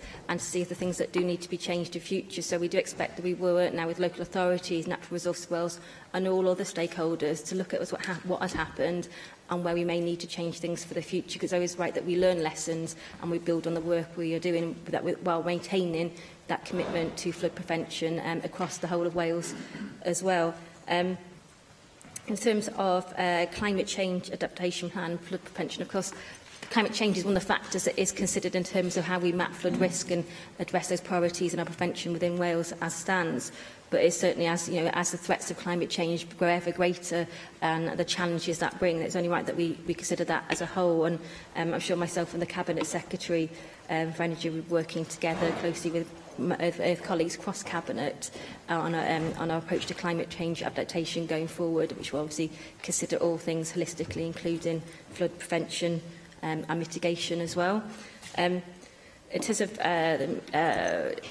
emergency funding available to help, I'm sure this is something that, like I said to my colleague Angela Burns, there's already conversations taking place on that and with officials, and it's something that, as a Welsh Government, we are open to and sympathetic to. And whilst you're right that I can't put a figure on a number right now, right here in this chamber, certainly we're aware of the need to press ahead of this, and also to look at actually, do we need to consider the trigger as well as part of that. Finally, just in points of the EU solidarity funding. Now, my understanding at present this is only available when the cost of flood damage exceeds £1 billion. Obviously, all things on the table, all things need to be considered, and obviously you're right that any funding allocation would need to be handled through discussion by both Welsh Government and UK Government officers and ministers. And to my awareness, no discussions have yet taken place, but obviously that would depend on the outcome of the reviews that are taking place in Wales at the moment and all the communities affected. Michelle Brown. Thank you, Presiding Officer, and thank you for your statement, Minister. Along with Angela Burns, my heartfelt sympathies go to the family and friends of Corey Sharplin, who sadly died in a landslip, and also my sympathies go to those other people in the UK who died and who have suffered injury in the recent storm. I'm sure that all members of this place will do our utmost to assist them and those people whose homes and businesses have been damaged by the high winds and flooding caused by Storm Callum.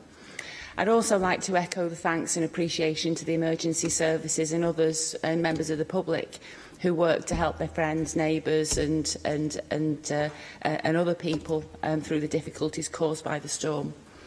I appreciate that some communities will have benefited greatly from flood defences that have already been put in place, but in some places those defences have clearly been overwhelmed, and understandably residents will be concerned. So can you confirm what steps you will take to review flood defences both in communities that have already have them and where residents and businesses may feel they're missing out?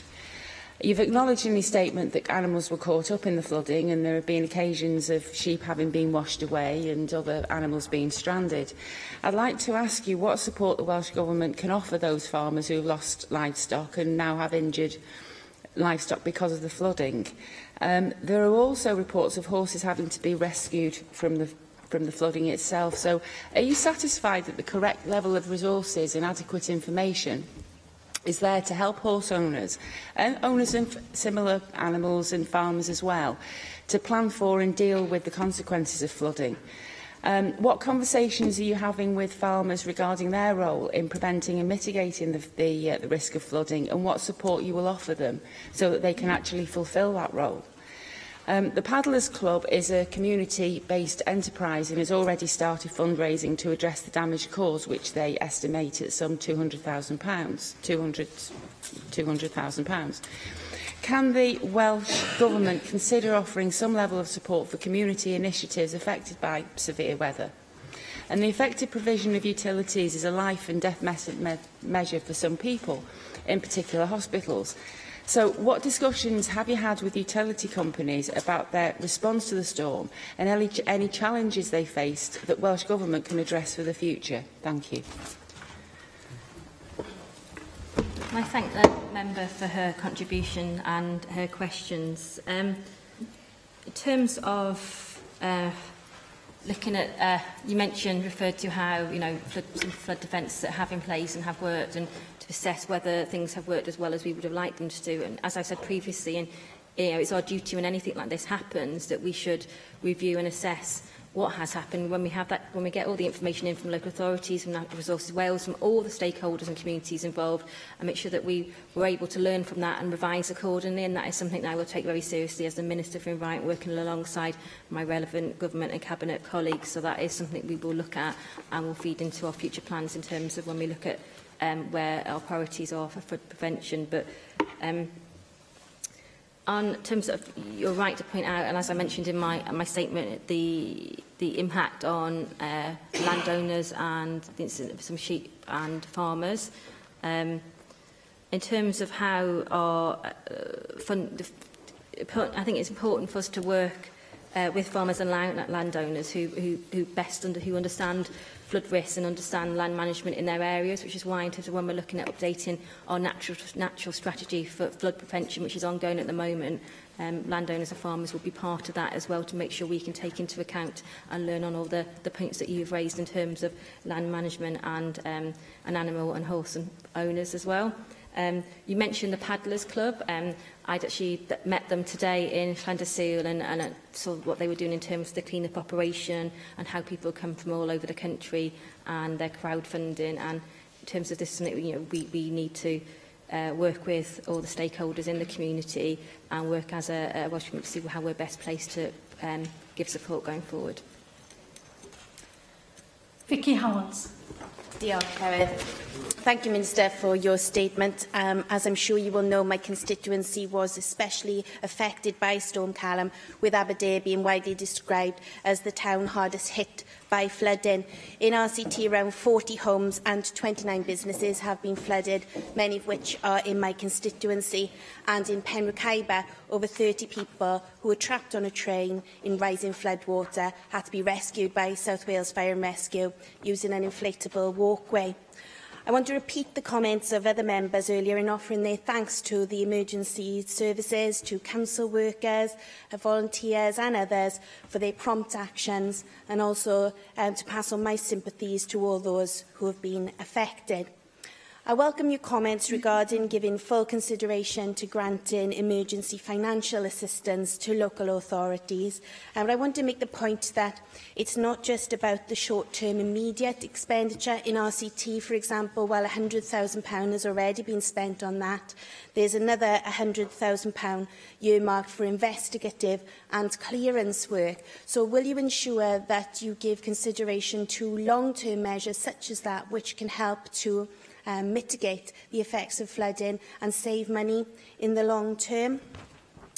And secondly, we know, Minister, that afforestation of upland upland areas is one of the most effective and environmentally sustainable ways to mitigate flooding in our valley communities. Indeed, if you look to the Lake District following Storm Desmond in 2015, the National Trust planted 1,400 trees there, which are already helping to prevent runoff and reduce flooding. So with NRW having cleared much land in the past few years, such as at Glenboy in my constituency, due to ash dieback and larch disease, and replanting in some key areas not having yet taken place, what more can be done to accelerate the crucial process of afforestation? I thank the member for her questions and contribution, and her contribution, especially on behalf of your constituents who've also been impacted by the flood at the weekend, and my every sympathy for anybody that has been impacted by it, because you can see how distressing it is to see your home or your business and your community impacted in that way, and then the aftermath of the clear up as well. You make a really good point in terms of afforestation. Natural flood risk management is definitely something that should be considered when it comes to reducing flood risk, and that will form part of our natural strategy that we're compiling and updating at the moment. And that would include such as flood storage areas, tree planting, use of woody debris and leaky dams, and reintroducing meanders. So it's something that I fully agree with the member that this is an important way in terms of how we tackle flood management in the future. And because of the supporting now and the clear-up operation and the immediate costs that need to be covered, and there's obviously work that needs to be done immediately, but you're absolutely right talking about long-term measures, because that's the whole point of having, that's why we look at flood prevention and flood risk management, because we want to do in the best position we can be in the future, not just to prevent and protect flooding, to protect properties and businesses and homes, but for people's peace of mind too. Because when you've been impacted once by a flood, it's always going to be there on your mind. Every time there's heavy rainfall, every time there's something like that is always going to be playing on your mind, and that's something that really hit home to me from the people I visited today. So it's something that we really need to do. That's why it's so important that we don't think just short term, it is a long-term strategy in terms of how we protect people in Wales. Andrew Arty-Davies. Thank you, Presiding Officer.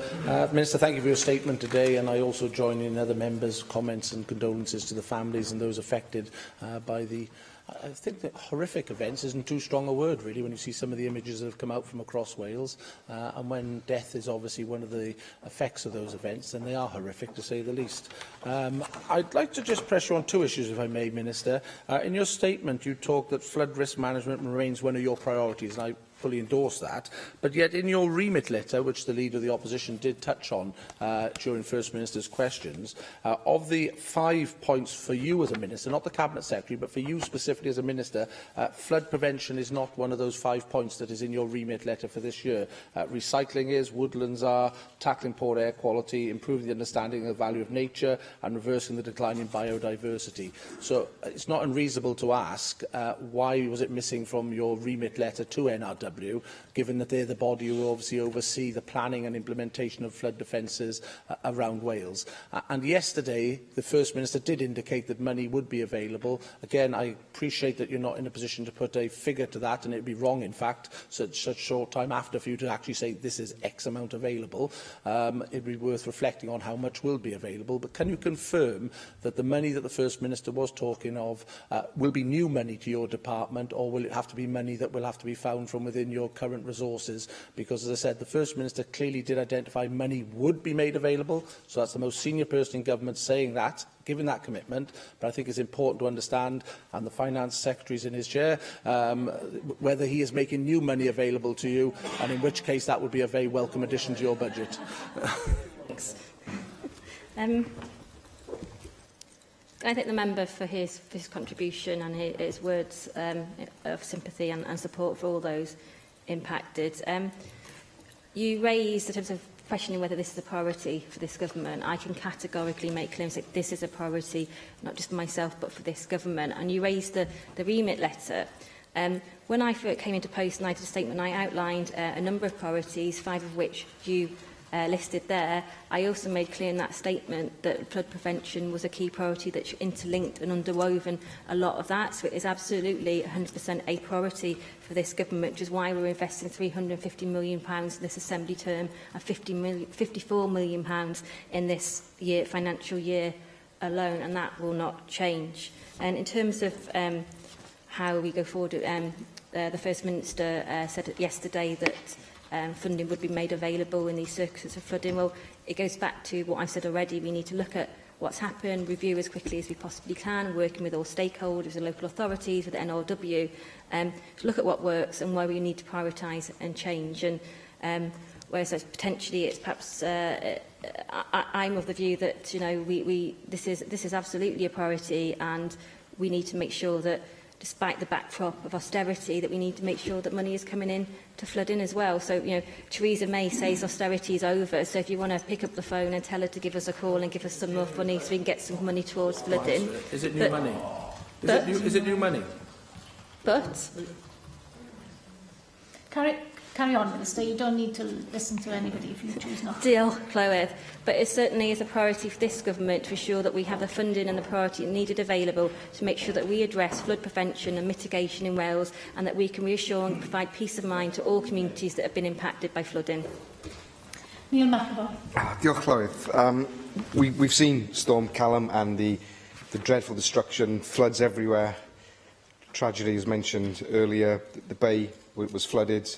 Yet the disputed area around Rothbrook remains perfectly well and not flooded at all. So my question to you would be, do you think that you can spend the £500,000 earmarked for the Rothbrook area better elsewhere, and will you reconsider? I was banking on the member bringing up this within this statement.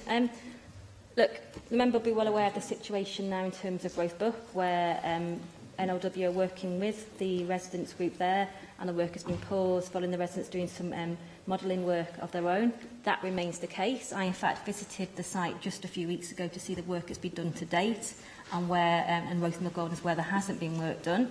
That is something that's a separate matter. That's where it is. It's paused. That's being considered, and I expect NLW to come back with some proposals on that. But whilst I recognise the motivation and the concerns around the proposals for Roth Park, and particularly the impact in terms of the tree removal, I think in terms of, for me and for many communities across Wales, and we've seen the impact of flooding over the past weekend, that it's absolutely right that we should consider and we should invest, and I think people need flood protection and prevention.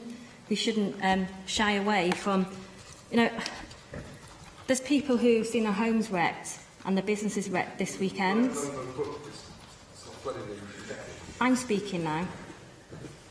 And I think, tell that to the people who flood prevention is so important, and it's to invest in these communities. Rothbrook is a separate matter. Today we are talking about those communities that have been infected by Storm Callum, and how this government will stand up and invest in those communities to prevent further flood and to give peace of mind.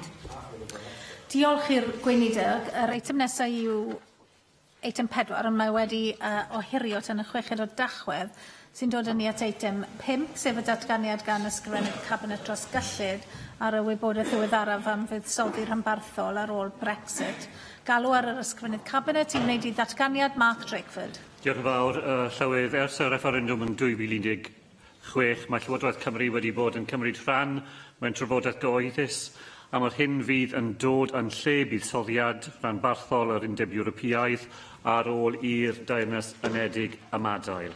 Rwy'n ddiolchgar i'r gadaryddion y Pwyllgol Materion Allanol a Deddfwriaeth Ychwanegol a'r Pwyllgol Cyllid am ei gwaith ar y drafodaeth hon. Ym mis diwetha, fe gyhoeddwyd y Pwyllgol Cyllid canlyniadau a'i ymchwiliad i'r paratodau ar gyfer disoli ffyrriau cyllidor Undeb Ewropeaidd yng Nghymru, ac fe fyddwn yn ymateb yn ffurfiol i hynny cyn hir. Rwy'n croesawu cefnogaeth y Pwyllgor i'r egwyddor gwneud yng Nghymru. Mae hynny'n ategu a'i neges glir nad oes gan Lywodraeth y Deyrnas Unedig unrhyw fandad i ymestyn y gronfa ffyddiant cyffredin anelwig sy'n cael ei chynnal I Gymru. Llywyd, in July of this year, the Welsh Government published an independent report analysing the responses to our policy paper, Regional Investment in Wales After Brexit. That paper set out principles and a direction of travel to guide the replacement of European structural and investment funds in Wales and received widespread support. I believe there is an emerging consensus here in Wales on how we want to see replacement funding work and an appetite to get on with it. Amongst the key characteristics of that future is that it requires a Made in Wales policy framework focused on outcomes, one which addresses regional inequalities and is guided by the Wellbeing of Future Generations Act and the regionalisation set out in our Economic Action Plan. We need a system which focuses on functional Welsh regions, providing them and local areas with the authority to make more decisions. A system that is less bureaucratic, but still rooted in the partnership model which has served us well. A system which is based on an open rule book, but with less rigidity in geography and in purpose. A system which provides a full return on public investment, which is proportionate in arrangements for access, monitoring and audit.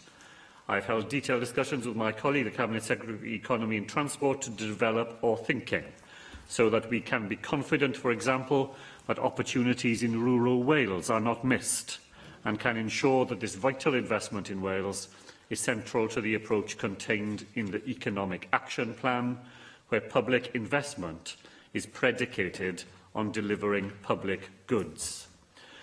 So, Llywydd, we continue to press the UK Government for the £370 million annually we receive for our European structural and investment funds to be replaced in full, so Wales will not be a penny worse off, as promised so often during the referendum campaign. We also expect decisions on how and where replacement funding in Wales is deployed to remain here in Wales, as has been the case for the last 18 years and which is clearly set out in the devolution settlement. There is simply no support in Wales for a centralised or UK-administered replacement fund.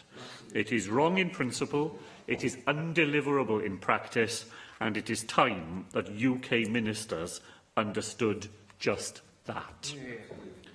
So it's not my main purpose to focus primarily on what has been achieved in those areas which have benefited from EU funds, but nor is it in Wales's interests to undermine or underrepresent what has been put in place with the aid of that investment.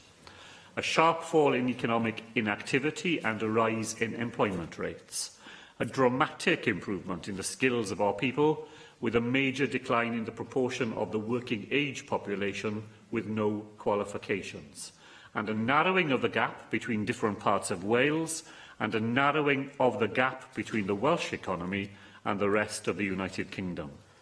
The £370 million we receive annually from the European Union matters to Wales because the livelihoods of our people, communities and businesses are at stake.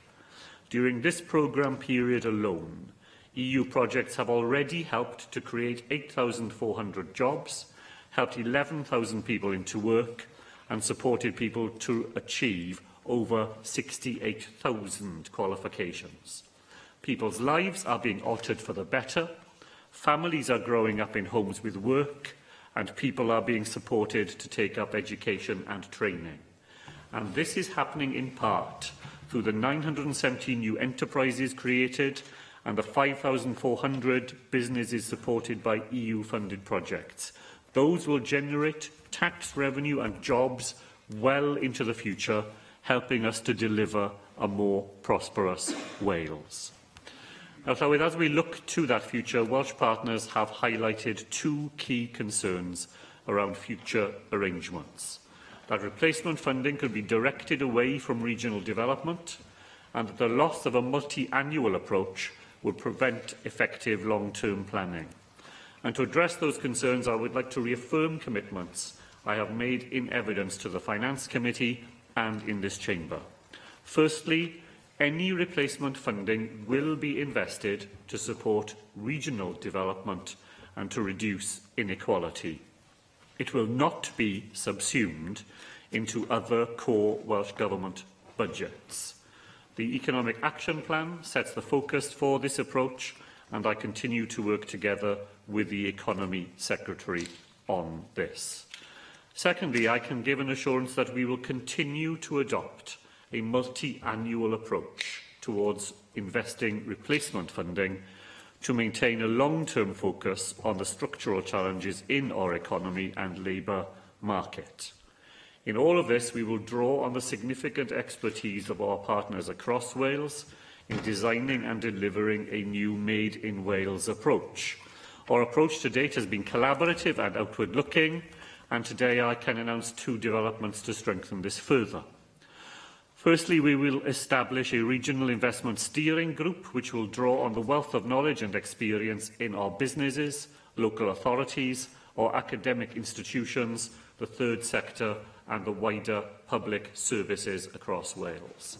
The group will work closely with existing regional partnerships, including drawing on the leadership of the Chief Regional Officers established under the Economic Action Plan, and this will ensure that our new approach aligns with wider economic development planning. Secondly, Llywyd, I can announce this afternoon £350,000 worth of funding from the European Transition Fund to establish a new partnership with the OECD to inform both our future regional investment approach and the implementation of the Economic Action Plan. We may be leaving the European Union, but that makes the obligation to remain an open and connected nation all the more vital. Working with the OECD will reinforce our ability to sustain vital relationships with other European countries and regions, and will ensure that international best practice is built into our future arrangements. The Economy Secretary and I will announce further details of this new investment shortly.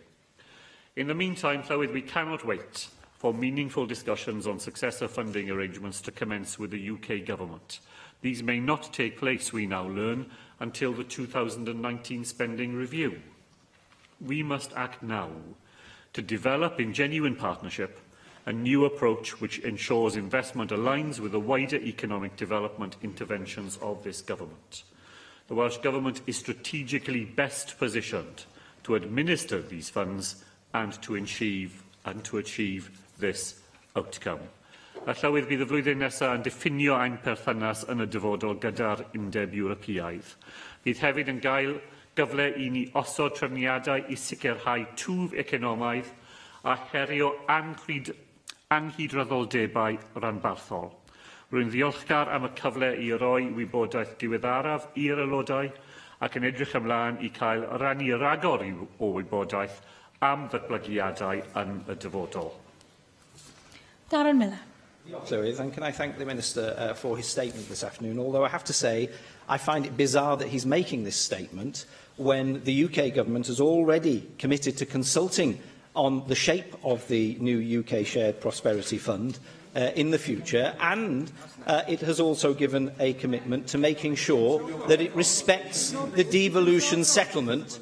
It will respect the devolution settlement in terms of the way that that fund is going to be administered. And I find it very strange that we have the Cabinet Secretary for Finance coming here today telling us that he's going to spend yet more precious taxpayers' money setting up a parallel universe as far as the distribution of regional funds is concerned through the establishment of the Regional Investment Steering Group. Yet another quango, frankly, with more jobs for the boys and girls that the crony government that we've got wants to be able to distribute.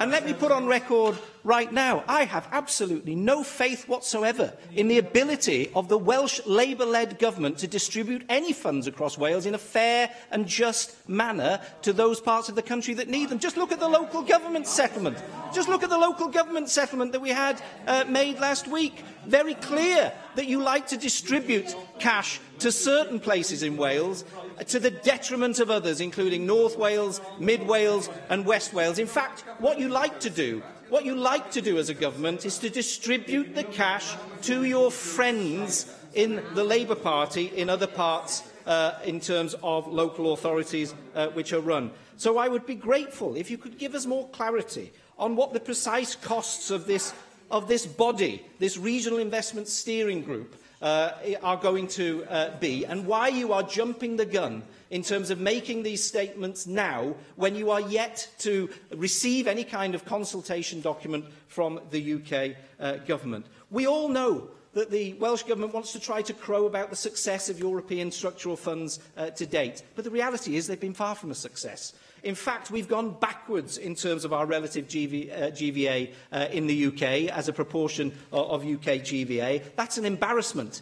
The only reason that the jobless totals have been coming down in these areas is because we've got a Tory government over the border in London, which has been bringing the jobless total down, creating thousands of jobs each and every week since we got into power back in 2010. So I'm very disappointed that you're jumping the gun, that you're making this statement today, that you're going to be spending yet more hard-earned cash that belongs to taxpayers in a wasteful way, setting up this parallel system when it's absolutely likely to be completely unnecessary.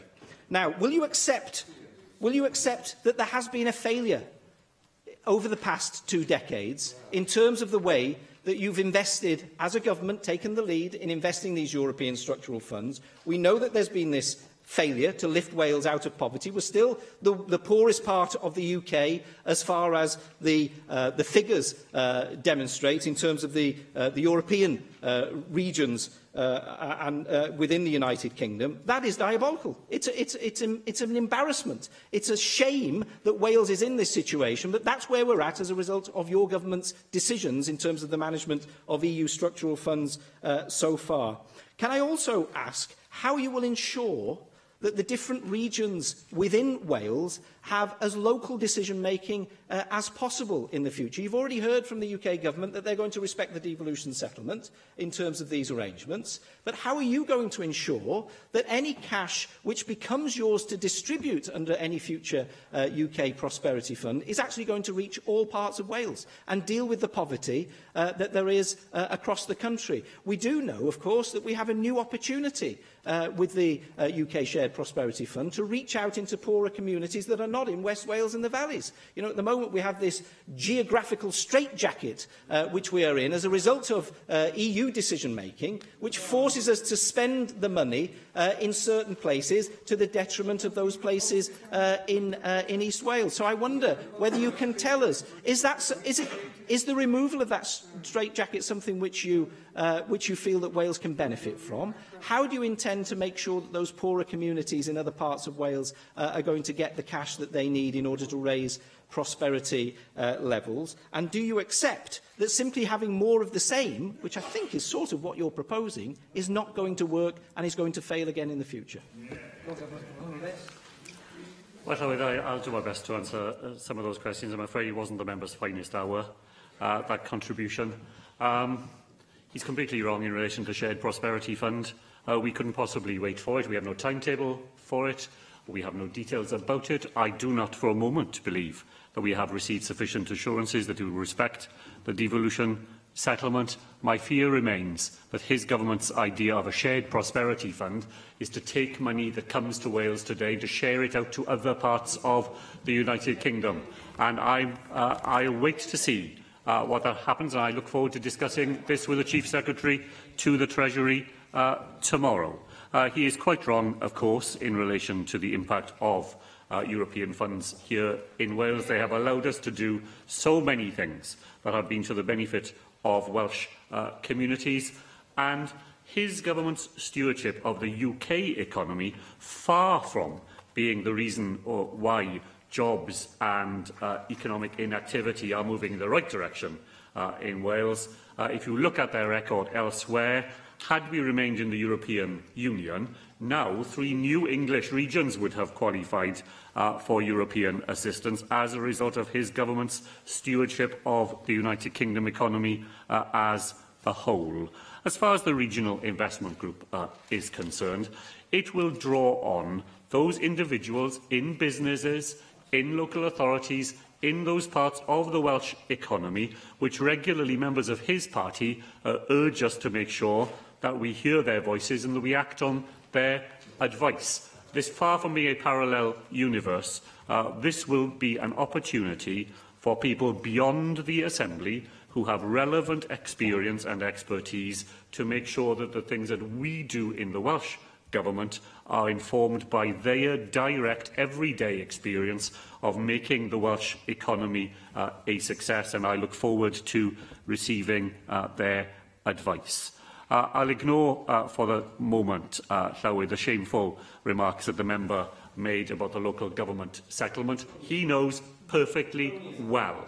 He knows perfectly well that the formula for the distribution of funds, I hear the member shouting at me, Llywyd, cronyism, and I'm keen to read that into the record, because it is a shameful accusation that he makes, and he needs to substantiate the sorts of accusations that he makes. It is absolutely not sufficient for him to sit there and smear words across the floor of the Assembly when he knows perfectly well, and we know that he knows perfectly well, that the funding formula through which funds to local authorities are distributed is not made up by the Welsh Government. It is the formula agreed.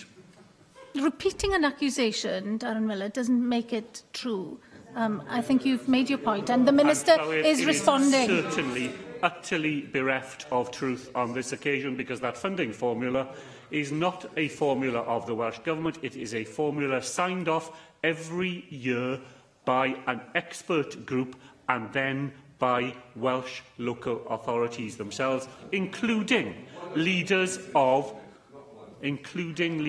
North Wales authorities who were round the table in the meeting where that formula was agreed. Let me try and rescue a small number of points from what the member had to say. And indeed, had he been listening, he would have found that they were answered already, because one of the things that we will be able to do with funding the other side of the European Union is to make better, more flexible use of it, and the geographical constraints that inevitably come with European funding will not be there to that extent in the future, and it is one of the advantages we will be able to put to work. I agreed with what he said about local decision-making featuring as much as possible in the future deployment of European funds. I believe there will still be some national priorities that we will wish to set, that they will be regional working very importantly at the heart of the way we use these funds, and there will be more room for decisions to be made at a very local level, often drawing on the experience of the LEADER programme, for example, which the European Union has helped us to develop here in Wales. Far from being more of the same, the whole exercise is designed to learn the positive lessons from the programme so far, and then to take advantages of new possibilities that we will have for regional investment, provided the money comes to Wales and the decisions are made here in Wales. Steffan Lewis. Diolch, Llywyd. I thank the Cabinet Secretary for his statement today, and can I say I find it quite amusing. It's probably not the right word when Conservatives squawk and croak about funding formulas, and Wales has been shafted by the Barnett formulas for many, many years, with very little protest from benches opposite. Clearly, there's an agreement between Plaid Cymru and Welsh Government on the fundamental principle in terms of regional policy, that leaving the European Union should not mean that Wales is left short either financially or in terms of responsibilities. As the Cabinet Secretary has said, Wales receives an annual amount of £370 million in European structural and investment funds, and we should not lose a single penny of that money. That was the promise made by the separatists during the referendum, and they should keep their promises. It is, however, worth remembering that Wales qualifies for so much regional aid from the EU because of his historic economic neglect at the hands of Westminster governments of all shades, who have never fully addressed our economic needs. And they have some cheek in Westminster now if they are showing an interest in stealing powers back over regional policy, when they have repeatedly shown no interest in regional policy, not just in Wales, but in deprived parts of England as well, and Scotland, over decades, particularly since they intentionally deindustrialised our communities. And Llywydd, the stakes could not be higher when it comes to regional aid and the Welsh economy. It was sober reading recently to pick up the report on Financial Inclusion Centre. In it, they list Wales as being one of the most vulnerable regions and nations in the UK to leaving the European Union when it comes to regional policy and wider economic policy. They said, and I quote, "In the worst-case scenario, some of the most vulnerable regions, including Wales, could suffer a triple whammy: a very significant loss of potential economic output, the loss of EU funding, and third, unless fiscal transfers from stronger parts of the UK economy can be maintained at the same level to mitigate these impacts, the combined economic shock could be severe." Those are the words of the Financial Inclusion Centre report. In terms of today's statement, I welcome the announcement that steps will be taken to create the infrastructure for a new Welsh regional policy post-separation. I cannot, however, help but be concerned that all of this preparation will be done only to have the rug pulled from under its feet when the Westminster Government announced that regional policy will be centralised in London. I'll be interested to know what the Cabinet Secretary makes of the comments expressed by the Prime Minister during the Tory party conference to the media. As far as I could understand from what she was saying, she was insinuating that far from simply providing the money promised to Wales, new regional policy through the so-called Shared Prosperity Fund would include a UK rule book decided in Westminster, enforced by Westminster, and spending will be decided upon in Whitehall as well. I found that very alarming. I think far from being, if we want to talk about parallel universes, talking about guaranteeing every single penny and power we have now was completely contrary to what the Prime Minister said in statements to the media, as far as I could read in any case. In his statement, the Cabinet Secretary says that he does not expect meaningful discussions on successive funding arrangements to take place until the 2019 spending review. Can he clarify, does he believe that there won't be any discussions about the policy itself, or does he mean how that policy would be financed? So, i.e., is he expecting there to be meaningful discussion on the policy, i.e., that it is devolved and shall remain devolved, and then we will have a better idea of the precise nature of the funding around the time of the 2019 spending review? Because we need to know fairly swiftly exactly the policy intentions of the UK government. It is not acceptable to kick this can down the end of the road, pushing devolved governments as they are to making preparations based on the best-case scenario, when I unfortunately fear that the worst-case scenario might come to pass. So are formal discussions underway? Are more scheduled? Is there a clear timetable for deciding the shape of future regional policy as soon as possible? Also, in terms of the wider political debate that will happen now in the UK as this becomes an issue of increasing importance, can I ask the Cabinet Secretary, what is the policy of the UK Labour Party?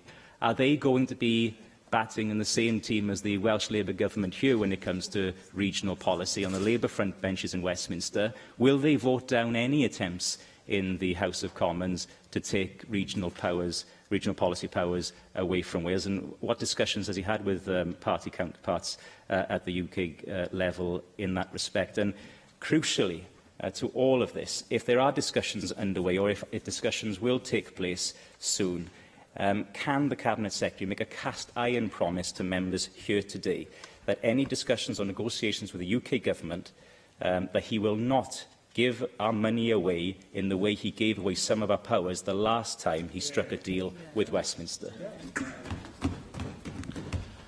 Shall we begin by thanking Stephen Lewis for the way he welcomed the fundamental principles that I've outlined this afternoon, and I agree entirely with what he said about the way in which Wales is doubly vulnerable to the impact of particularly a hardline Brexit on our economy, and then to the potential loss of funding. I heard the Prime Minister's comments on the Shared Prosperity Fund. To be truthful, I thought she sounded as though she was as much in the dark about what that fund might be about as the rest of us, and her answer seemed to me more designed to cover up the fact that she wasn't quite sure what was going on than to offer us any real clarity on it. Stephen Lewis is right to say that I was making a distinction between policy matters, which we may hear something about during the rest of this calendar year, and funding arrangements, which I think we will have to wait until the comprehensive spending review to have any clarity.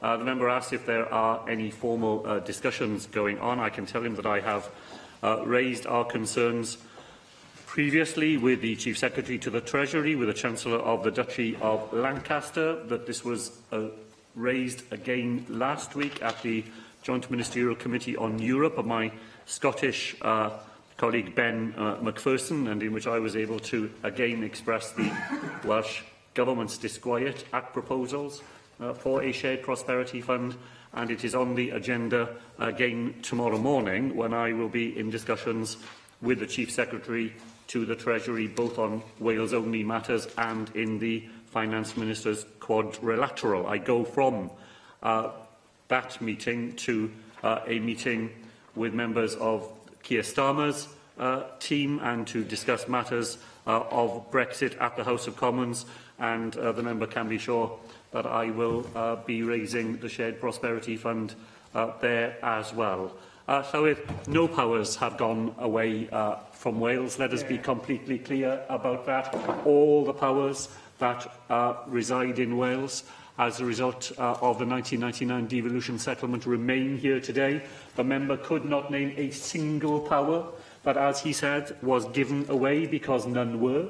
And they all remain here in this National Assembly, and none can move from here without our prior agreement. However, I give him the assurance that he is looking for, that of course this Welsh Labour Government will not agree to any proposals that result in fewer funds coming to Wales as a result of our membership of the United Kingdom than we have benefited from as a result of our membership of the European Union.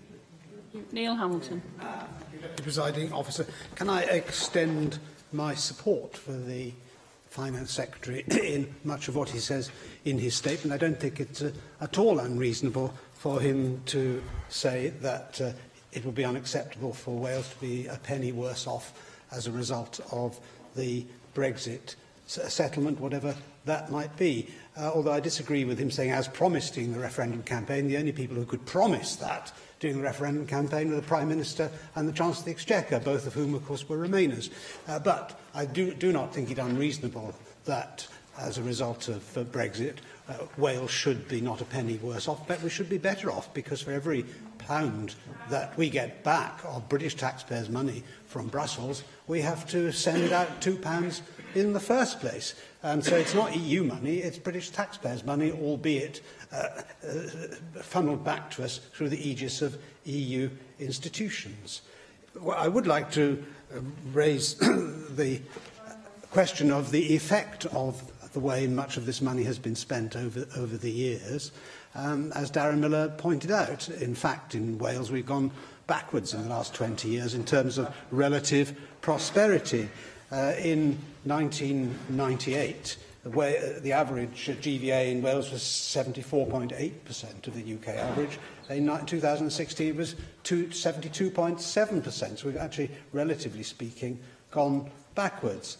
And, of course, we do have two of the poorest parts of Europe within our country, where Gwent Valleys is second from bottom with an average income of 14,700 odd, 56% of the UK average. Anglesey even worse, with an average income of only 13,600 odd, 52% of the UK average.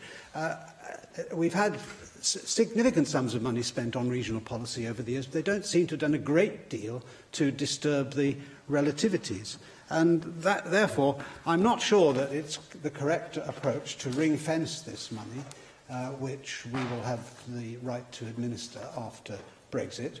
And I'm not an admirer generally of hypothecation of revenues, because priorities change from year to year and new needs appear, and the relativities between different needs also changes. So I think if the Welsh Government were to commit for a significant period to maintain the importance of the regional aid budget within Wales, then it might be closing its eyes to other opportunities as to how it might spend the money in a more productive way to achieve the social objectives and economic objectives which the government has. The statement goes on to say towards the end that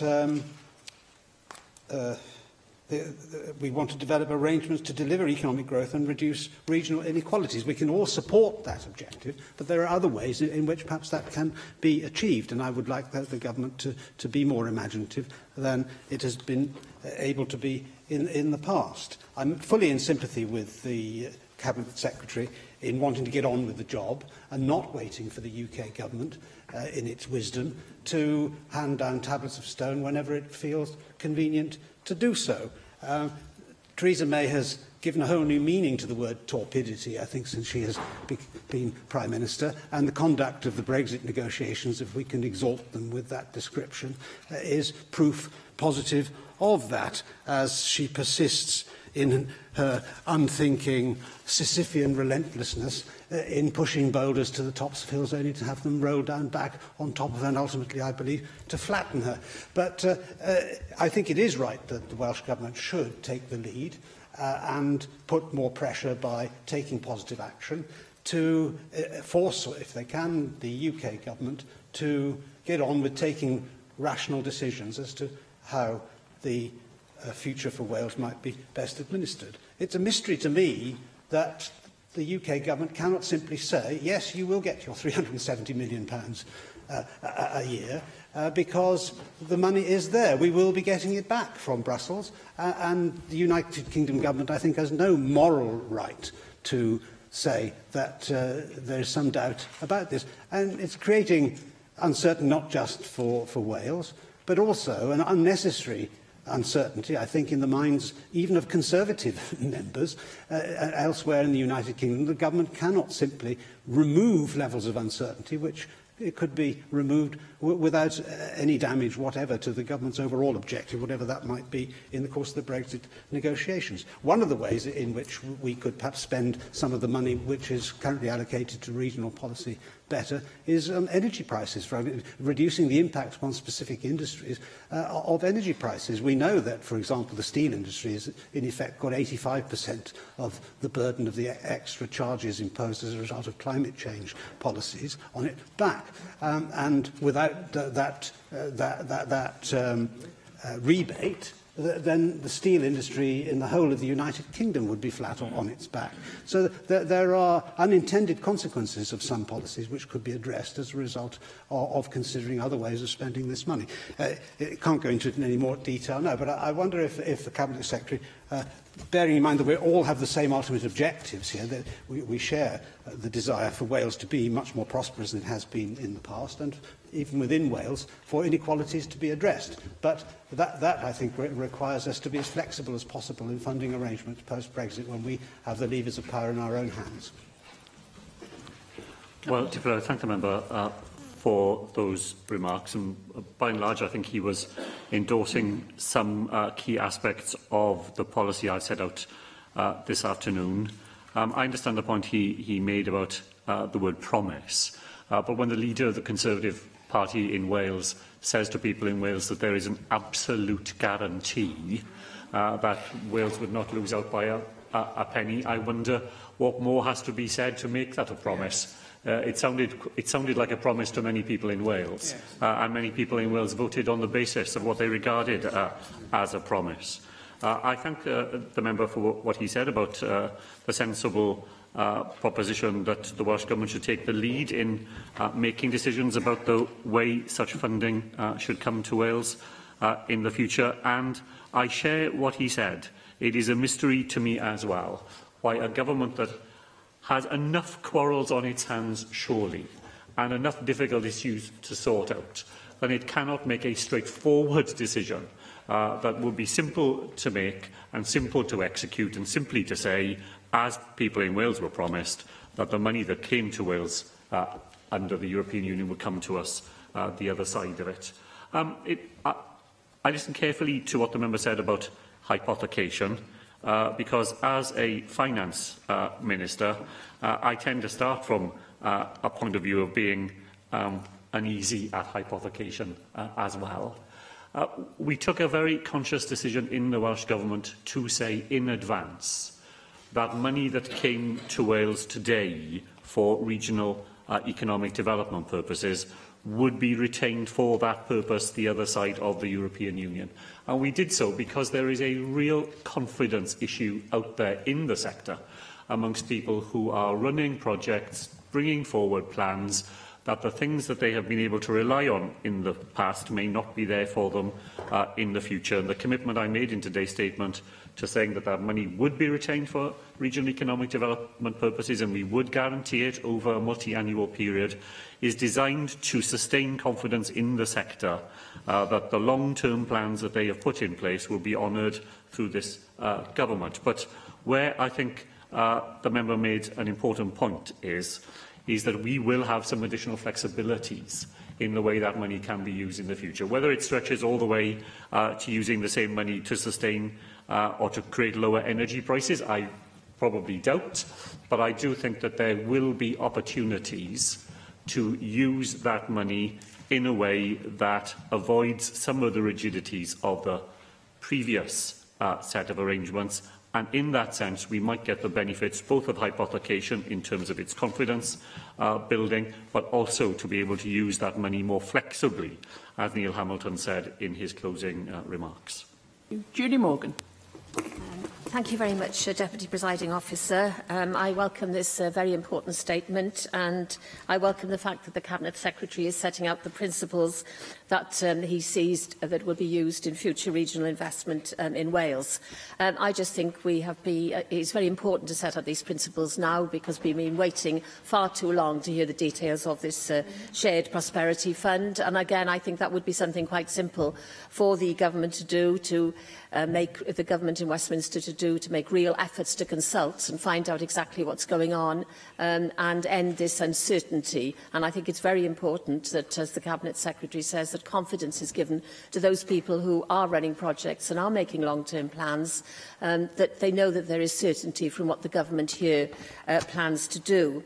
And I'm very glad too that the Cabinet Secretary has pointed out the huge benefits we have had from European structural funds, and of course we have had benefits from other European funds, such as Erasmus Plus exchanges and Horizon 2020, and of course the European Investment Bank, which has brought huge benefits to Wales. So I'm sure the Cabinet Secretary would comment on the benefits of those other European benefits. And before going into other details from the statement, would you agree that it's absolutely crucial that we maximise the use of the current EU funds before we actually do leave the EU, because those funds are still being distributed up to the point that we actually leave the EU, and they will be continuing beyond the date, well beyond the date that we leave the EU, probably up until 2023. And I know that the Cabinet Secretary agrees that we do have the history and the expertise here in Wales. We have the expertise of having been involved in structural funds for so many years.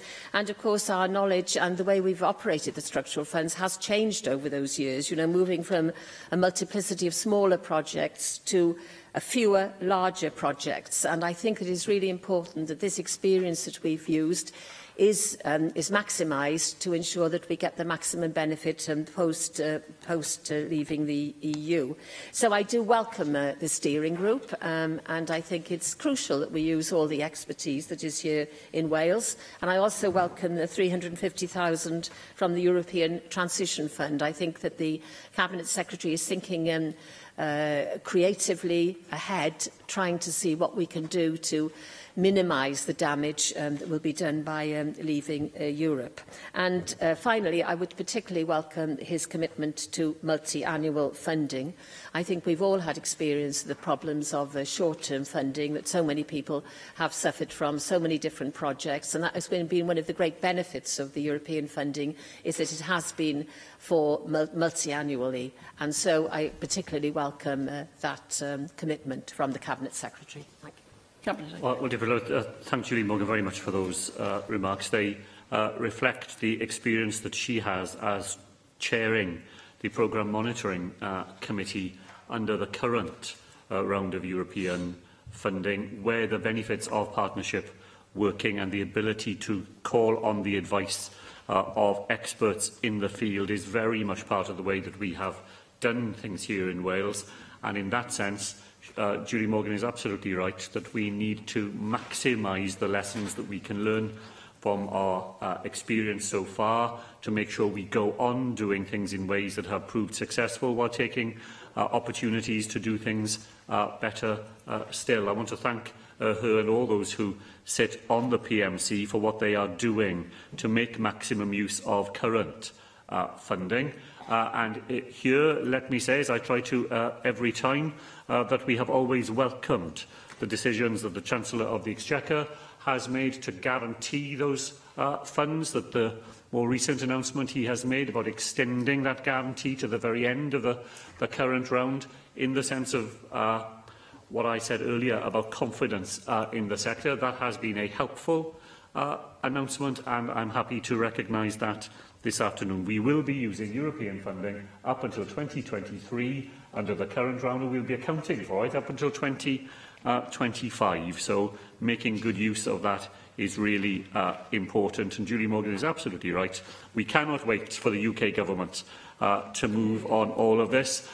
We have pressed them time after time to make sure that we have an ongoing relationship with the European Investment Bank, the other side of our membership of the European Union. We have contributed some expert advice from officials here who have real understanding of the way in which that could be brought about, and we're still waiting to hear anything about the way in which that relationship can be formed for the future. Part of the reason why I am pleased to be able to announce today funding to draw on the advice of the OECD is that that will give us here in Wales a new set of avenues into those European Union networks that Julie Morgan mentioned, so that we are able to sustain the benefits that we have had from regional working, from learning from other parts of Europe, and for making sure that the way we do things here in Wales is informed by the very best practice from elsewhere. Thank you. Jane Hood. Diolch, Deputy Llywydd. Cabinet Secretary, thank you for your statement on regional investment after Brexit, and thank you for acknowledging the work of the Finance Committee's report, Preparations for Replacing EU Funding for Wales. Key recommendations, which of course will be of no surprise, leading with the priority of negotiations with the UK Government to secure the best possible funding deal to ensure Wales is not a penny worse off post-Brexit, as laid out in Securing Wales's Future, which has stood the test of time over the past 2 years. I also want to raise questions on funding prospects post-Brexit in relation to the UK Shared Prosperity Fund, particularly focusing on the frustration that we've had both in the Finance Committee and indeed in External Affairs and Additional Legislation Committee about the lack of engagement in shaping, as you say, the opportunity to help shape the Welsh Government, the National Assembly, to shape this fund. So the Finance Committee did receive a letter from the Secretary of State for Wales last week, which comments on our inquiry's report. And in his letter, the Secretary of State refers to the UK Shared Prosperity Fund. And he says, "We intend to consult on this publicly before the end of 2018. Well, when the Secretary of State was invited earlier this year to attend a committee on this inquiry, he declined that invitation, saying he didn't think it necessary for him to attend in person, but telling us that this was a priority for government and they will engage with you at the earliest opportunity. Well, that was back in May. We're now in October with this letter, drawing our attention indeed to a written statement on the 24th of July by no more than our former colleague, Assembly Member Lord Nick Bourne, who made a statement on the 24th of July. And he did, in his statement, refer to the UK Shared Prosperity Fund in the devolved nations, but saying that the UK Government will respect the devolved settlement and will engage the devolved administrations to ensure the fund works for places across the UK. Unusual terminology in terms of the relations that we would, in terms of respect and negotiations that between Welsh Government and UK Government. So I would be grateful if the Finance Secretary could comment on this, comment on what has happened since that written statement was made, how, if the Welsh Government has been involved. Now, I have brought together women's organisations to form a Women in Europe Wales network, And one of the major concerns raised by a diverse range of organisations has been the future impact of funding decisions post-Brexit, especially in relation to the UK Shared Prosperity Fund. There are a lot of organisations in the third public and private sector who want to engage in this discussion about this new fund. Would you accept the views and recommendations of Cross-Party Finance Committee that EU structural funds have had a clear focus on promoting equality, addressing poverty, supporting human rights, with a significant amount of EU-supported projects focused on supporting women? Are you winding up? So we up? do have opportunities Please, and challenges, and I hope that you will be able to make the case for us all to be engaged, because, as you said, there is an emerging consensus, and this Assembly can back you in these negotiations. Thank you, Deborah, and thank Jane Hutt for what she said, particularly that last remark, which is very helpful always when you're discussing things with UK ministers, to be able to refer not simply to the views of the Welsh Government, but, for example, through the Finance Committee's report, which I've read. I thought it was characteristically well-informed and constructive in its conclusions, and being able to refer to that report and the cross-party consensus that it established in relation to these matters is always helpful when you are discussing these matters with UK ministers. It is a shame. It is a shame that the Secretary of State for Wales once again declines invitations to come and defend his government's policies in front of this Assembly. I hear, Dibrylywydd, that the UK has held a consultation event in Scotland on the Shared Prosperity Fund, that has held a consultation event in Northern Ireland on the Shared Prosperity Fund. Yeah. I hear that it did not inform either the Northern Ireland the devolved arrangements there until the day before that consultation took place, and that the Scottish Government was not informed of the consultation exercise until the day before that happened either. What sort of UK government is this, Dibrylywydd, that moves around the United Kingdom like some sort of thief in the night, refusing to tell devolved administrations of its presence in their localities? Maybe we will see them here in Wales, and if we do, I look forward to hearing of their arrival from the same Secretary of State. Finally, just to agree with what Jane had said about equality, equality matters have been a key strand in European funding here in Wales and in the work of the Programme Monitoring Committee.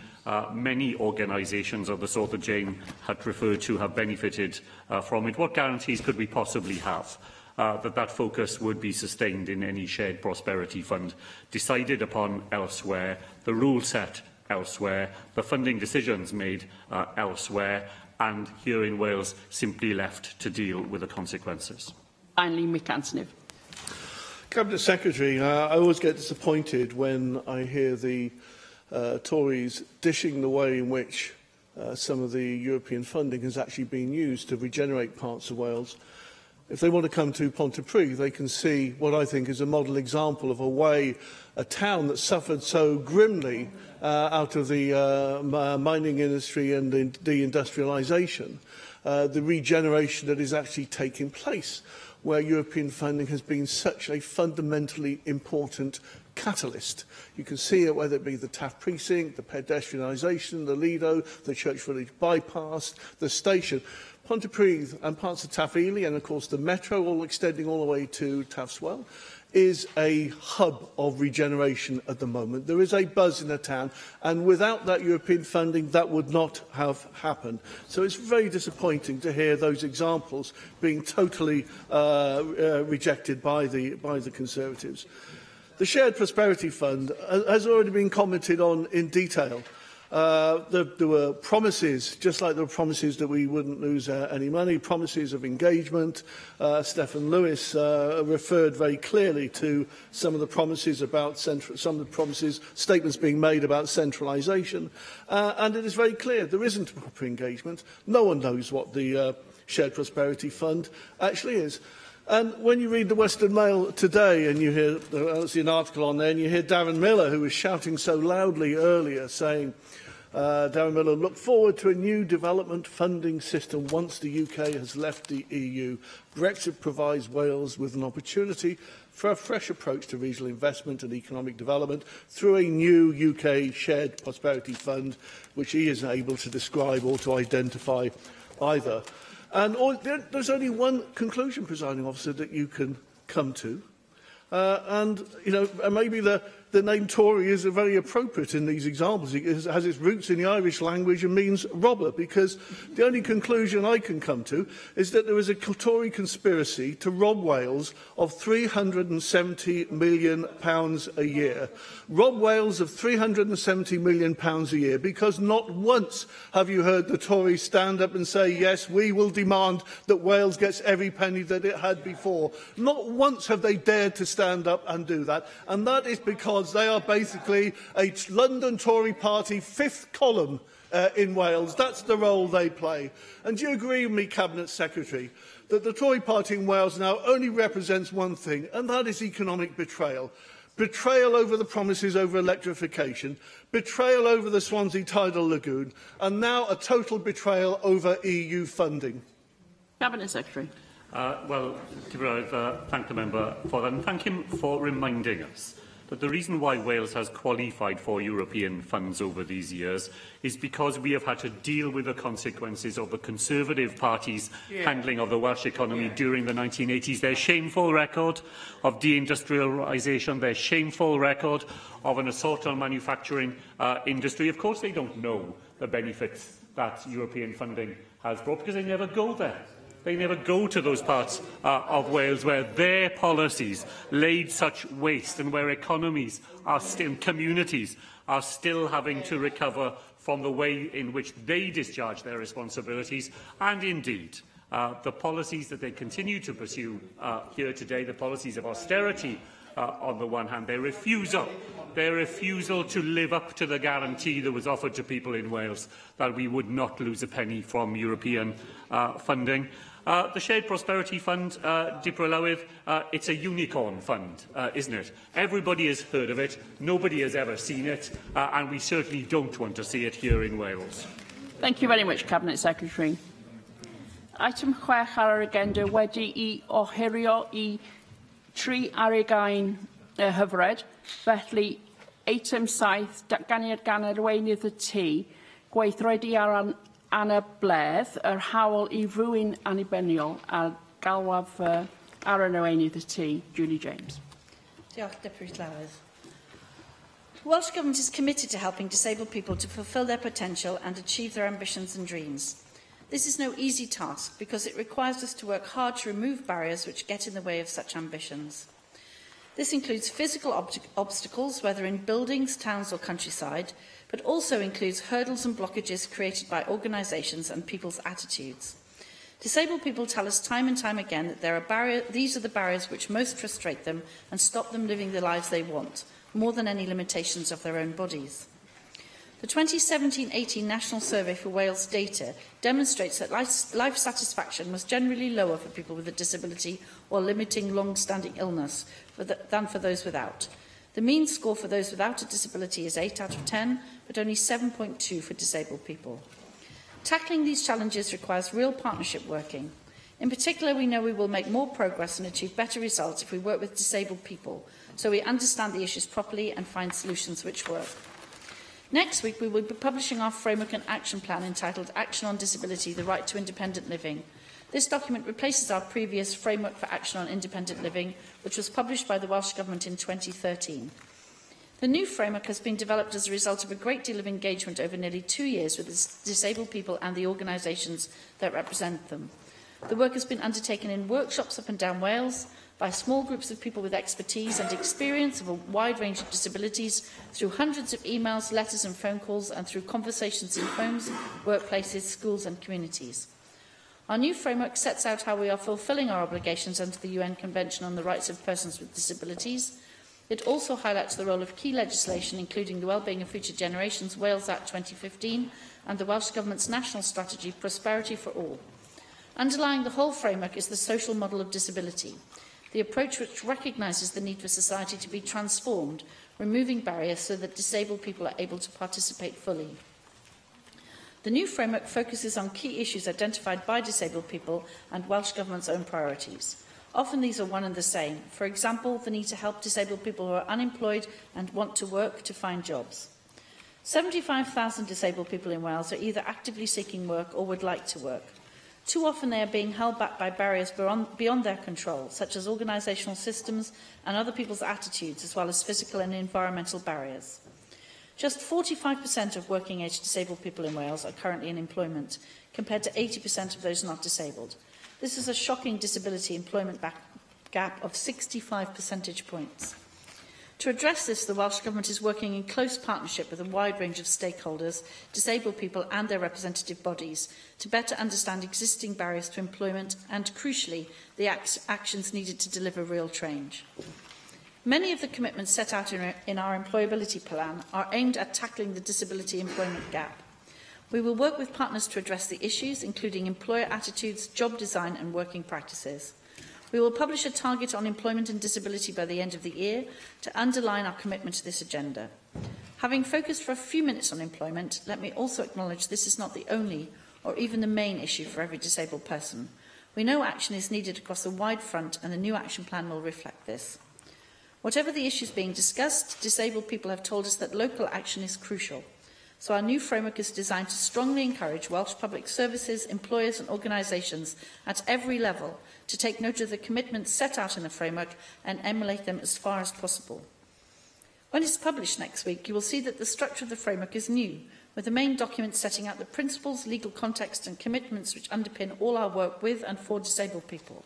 This is accompanied by an action plan which highlights the main actions currently being undertaken or led by Welsh Government. The framework will be available in a variety of accessible versions. I want to thank everyone who has helped in this process, and especially the steering group who have overseen it, led by Disability Wales. I would also like to thank in particular the children and young people who have contributed to the making of the framework. They have helped to ensure that our approach is the right one for all ages and fit for the future. Supporting people to live their lives in the way that they choose is the right thing to do. I commend this framework to encourage action with and for disabled people across the whole of Wales. Diolch. Thank you. Martin. Diolch, and thank you for your statement. You state that the new framework and plan, Action on Disability, the Right to Independent Living, replaces the framework for action on independent living. Of course, the framework for action on independent living is specifically named in Part 2 Code of Practice for the Social Services and Wellbeing Act. Can you confirm that you will be therefore updating your codes and regulations to reflect the change? And in terms of rollout, how will you ensure that this is better understood by public sector bodies and commissioners? I'll give one example. Last year, I had a haemophiliac constituent, a young man who was offered a job by Flintshire Council. The job was subsequently withdrawn on the advice of the council's occupational physician, as they termed the person, although the constituent and his family said that clinician had no or little knowledge of haemophilia, and the constituent and his family had documentation from his own expert clinicians showing that he was perfectly able to do the job. However, the council dug in and initially rejected the relevance of the framework for action independent living in this context, despite my referring to it in correspondence with them. You refer to 75,000 disabled people actively seeking work, and clearly I fully acknowledge that. Almost every disabled person I meet and work with or have as friends, if they're not in work already, and too few sadly are, they want to be. They want a job, they want their own front door, they want their independence. In taking this forward and tackling the barriers beyond their control that you referred to, how will you ensure that you don't replicate or duplicate the parallel work that's already going on, for example, with the DUP community partner teams recruited from people outside government, outside civil service, who have personal lived experience of disability, but only initially on a 12-month contract? And I hope you might consider joining myself and the Cross-Party Autism Group, following recent evidence from them, to urge the UK Government to extend that beyond 12 months so that the work coaches and others can have a better understanding of the barriers that disabled people encounter. how you engage, or are you engaging with Remploy Wales Work and Health Programme from the UK Government, which, although it's only compulsory for those unemployed for more than 2 years, has found that over 80% of the people on the programme are people who are, or disabled people, people with long-term health conditions, who have voluntarily joined that programme because they wish to access work. And equally, how will you support initiatives such as the Wrexham Enterprise Hub, who have scheduled an autism future employment event on the 25th of January next year? I'm sure that you would have an interest in that, and be grateful if you can confirm how you might wish to engage, working with AVAW, who's also involved, and Glyndŵr University. How do you respond to the concern expressed in the Joseph Rowntree Foundation report Poverty in Wales 2018 that regarding employment, disabled people will just make up just 5% of the Welsh Government's own workforce, despite comprising 22% of the population, given the wider figures you illustrate, and similarly address the concern they raised that 39% of disabled people in Wales are living in poverty, compared to 22% of non-disabled people, again, almost always because of those social model barriers that you referred to in your own statement. Will you reconsider the Welsh Government's approach to the scrapping of the Welsh Independent Living Grant? There is still widespread concern amongst recipients or former recipients of that grant that the lack of ring fence, the requirement to agree with local authorities what's good for them or what their needs might be, is a removal of their independence. And look to what happened in Scotland and Northern Ireland, where the governments there, politically miles apart from myself, did the right thing and established an independent body run by Disability Wales equivalent organisation there. Now, I'm not going to name them because you've heard me last week and last month repeatedly quote new third sector schemes which have learned that they've lost their funding or will be losing their funding when they're delivering independent living early prevention programmes, enabling people to have control of their own lives, taking pressure off statutory services who have lost their funding because invariably statutory commissioners have decided they're not the priority they should be, and therefore, because of dumb commissioning, dumb budgeting, they're piling millions of avoidable additional costs onto statutory services. You did last week comment or respond regarding that, but I would be grateful if you could just slip in a line so that those people affected by this can hopefully hear some further assurances. Now, it's 5.5 years. Sorry, are you winding up, please? Winding up, please. Okay.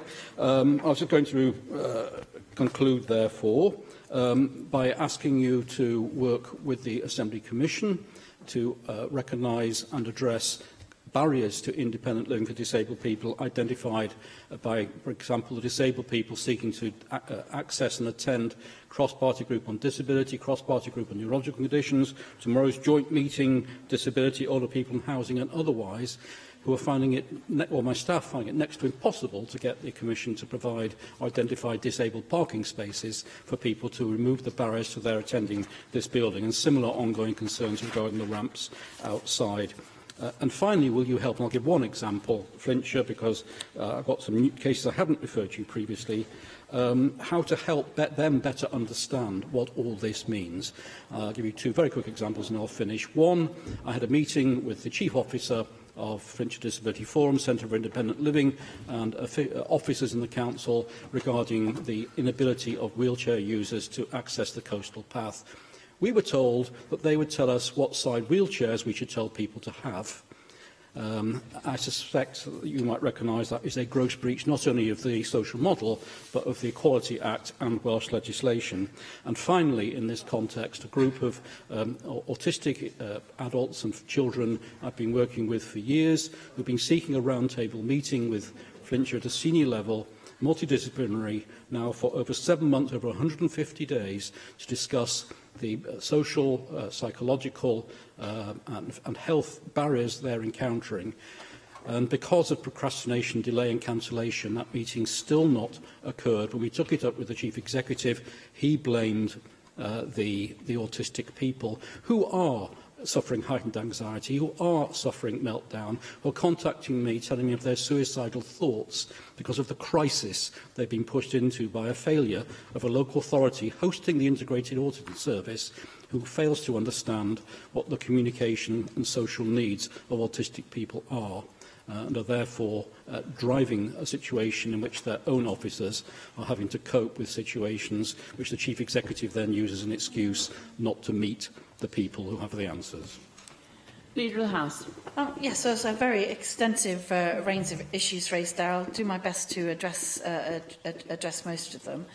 In terms of the just very prosaic issue around updating the regulations and so on, obviously we'll be looking to make sure that all of the regulations that require to be updated will be updated once the framework is in place and the consultations are complete. And I just take that opportunity to say that we're very anxious that this completely reflects the views of disabled people and their representative organisations. And as I said in the statement, we've had contact with a lot of individuals as well as representative organisations. We want to encourage that to happen. We'll be making sure that we do roll it out. If the member does have anything specific he'd like us to address in terms of rollout and information, I'm more than happy to discuss that with him. And we're, all ideas welcome to make sure that it has as wide a dissemination as possible. In terms of the working with the DWP, we've worked very closely with them. My colleague, the Minister for Welsh Language and Lifelong Learning, in her employability plan, has been working extremely hard to make sure that under the title Working Wales, all of the programmes available come together. The idea is to sort of forgive the analogy, Deputy Presiding Officer, but hide the pipework so that when people present for help, that it's not their issue whether they've presented in the right place or on the right stream, but are actually assisted by everyone who's helping under the title, and that includes across UK government agencies as well, to get them onto the right course in the right place at the right time, and that includes having the disability support. He identified a number of individual issues, which I'm more than happy to meet with him to discuss outside, and if there is anything I can do to ensure that meetings take place, I'm happy to do that alongside my colleague, the Cabinet Secretary for Public Services. If we can assist in that specific issue, I'm more than happy to do it. But I think, really, fundamentally, he's agreeing with me that what we're trying to do here is make sure that each individual disabled human being is regarded as unique and a person in their own right, and has the barriers that prevent them from taking part in society removed, and that we don't perceive it as something that they need to do in order to access things. So I'm very happy to discuss with him the issue that he raised around asking people to buy the right size wheelchairs. That very definitely is not the model that I would like to see being rolled out. So when the action plan comes out, the member will be able to see that we have a large range of issues around that. We'll be incorporating it into our various instructions to local authorities and other public service bodies around the way that they do commissioning and so on. But more importantly, we will be looking to them and to ourselves as the Welsh Government, and I'm more than happy to take up the issue with the Commission, as the member suggests, to be exemplar employers in this regard. So I think we should be re-looking at our own targets and having being world-class in that. So at the moment, I'm not happy that our targets are as stretching as they could be, and we'll be looking to the public sector in Wales to lead the way, to show other employers, in particular in Wales, as the member is quite right, unless they have a really severe life-limiting issue, everyone I meet also wants to work and be as independent as possible. So we'll be looking to roll that framework out in that regard. Gwendolyn. Diolch yn fawr, diolch am y datganiad am y pwnc pwysig yma ar weithredu ar anabledd a gwella cyfleoedd ar gyfer byw yn annibynnol. Mae'r pwnc yn un pwysig, ond gyda phob parch, dydy'r datganiad ei hun ddim yn ein goleuon ni ryw lawer. Be sydd yma ydy datganiad yn deud fod cyhoeddiad ar ei ffordd. Yr wsos nesaf bydd y Llywodraeth yn cyhoeddi fframwaith newydd a chynllun gweithredu. Dyna mae'r ddatganiad yma'n ddeud wrthon ni yn y bôn. A rwan, sgyn i ddim syniad be fydd cynnwys y fframwaith, sgyn i ddim syniad be fydd ymatab pobl anabal iddo fo, nag ymatab yr elusena a'r grwpiau sy'n cynrychioli pobl anabal. Felly, yng nghwestiwn cyntaf fi ydy, o'n i fyddai wedi bod yn well cyhoeddi y datganiad ar ôl i chi gyhoeddi'r fframwaith newydd, fel bod gynnon ni rhywbeth i gnoi cil arno fo, rhywbeth i'w drafod, rhywbeth i ymateb iddo fo, a rhywbeth i'w gloriannu. Yn absenoldeb unrhyw beth i'r gwrthbleidiau graffu arno fo, dwi am ofyn i chi am rhywbeth sydd yn bwysig i bobl anabl, ond sydd ddim yn y datganiad, sef y grant byw'n annibynnol Cymru. Mae Mark Wishwood wedi sôn am hwn yn barod. Dwi am ddod ato fo o gyfeiriad ychydig yn wahanol. Fel y gwyddoch chi, mae'n bolisi gan eich plaid chi i gadw'r grant yma ac i beidio caniatáu i bobl anabl gael eu cefnogi o gyllidebau cyffredinol cynghora. Roedd eich cynhadledd yn ddoeth iawn i fabwysiadu'r polisi hwnnw. Felly gai ofyn hyn, yn absenoldeb unrhyw beth sylweddol yn eich datganiad chi heddiw yma, gai ofyn ail gwestiwn ac yn nghwestiwn olau, sef pryd fydd Llywodraeth Cymru dan arweiniad llafur yn mabwysiadu polisi'r blaid lafur a chyhoeddi y bydd y grant byw'n annibynnol yn parhau a nid yn diflannu erbyn 2020. Leader of the House. Yes, thank you. I recognise Sean Gwendolen's first point. The timing is always a problem. I very much, though, I wanted to highlight the launch, give it as much publicity as possible and encourage as much response as possible. I will, Deputy Presiding Officer, once we've got the consultation responses in, be coming back to the Chamber to give another statement to make sure that people can scrutinise the substance of it as well. I think that's a fair point. It's always very difficult to know whether it's better to go afterwards or beforehand, but I very much wanted to emphasise, A, the role that disabled people and their representatives across Wales have had in putting together the framework on which we're about to consult, and then the opportunity for further consultation. We absolutely want to get this to be as good as it possibly can be for the disabled people themselves. So I take her point. I think it's a point well made, but it was a judgment call, really, to highlight the framework before we launch it, to make sure that members are aware and expecting it, and then I absolutely undertake to come back with the substance of it once we've had the consultation, as I think that's a fair point. In terms of the independent living grant, my colleague, the Minister behind me, has just very kindly passed me a note which tells me, as I explained to Sean Gwendolen when I was asking questions on my own portfolio last week, I think that was, I have an overview across the piece for Welsh Government and an influencing role with colleagues, but quite a lot of the detail of this is actually in different portfolios, so that particular grant is actually in my colleague Minister's portfolio. But I'm told that the transition is proceeding well. We're closely monitoring it. They're independently carrying out an evaluation of people's experience, and we're doing it under the social model, so what matters to me. So it's very much, and we've had this conversation between us quite a lot, it's very much around making sure that what we go forward with matters, works, and is what people actually want. And our experience with people who transition is that it's been very good indeed in answer to your question. But I do take her original point, and I will undertake to come back with a substance. Mike Hedges. Deputy Presiding Officer. Can I first of all welcome the Welsh Government statement. I'm sure no one will disagree with the Welsh Government's commitment to help disabled people to fulfil their potential and achieve their ambitions and dreams. Everybody should be able to do that. I agree that it is no easy task because it requires us to work hard to remove barriers which get in the way of such ambitions.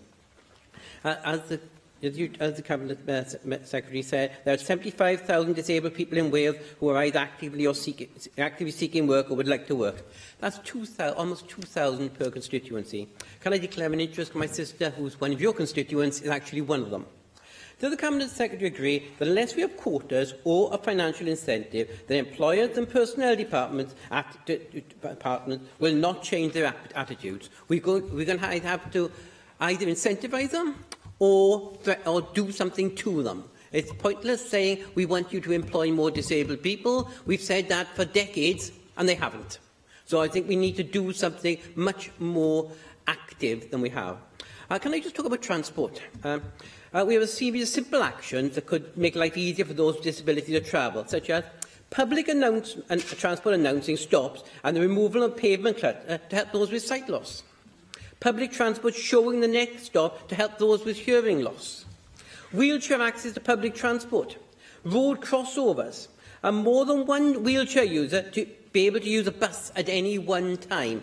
These are not asking a lot, but these would make huge differences to the lives of a lot of people who suffer with disability. On independent living grant, I belong to that large number of people, including in our party, who are disappointed it was ended. What I will ask is, I don't think it's going to be coming back, so I'm not going to say, will you bring it back? I think the answer is going to be no.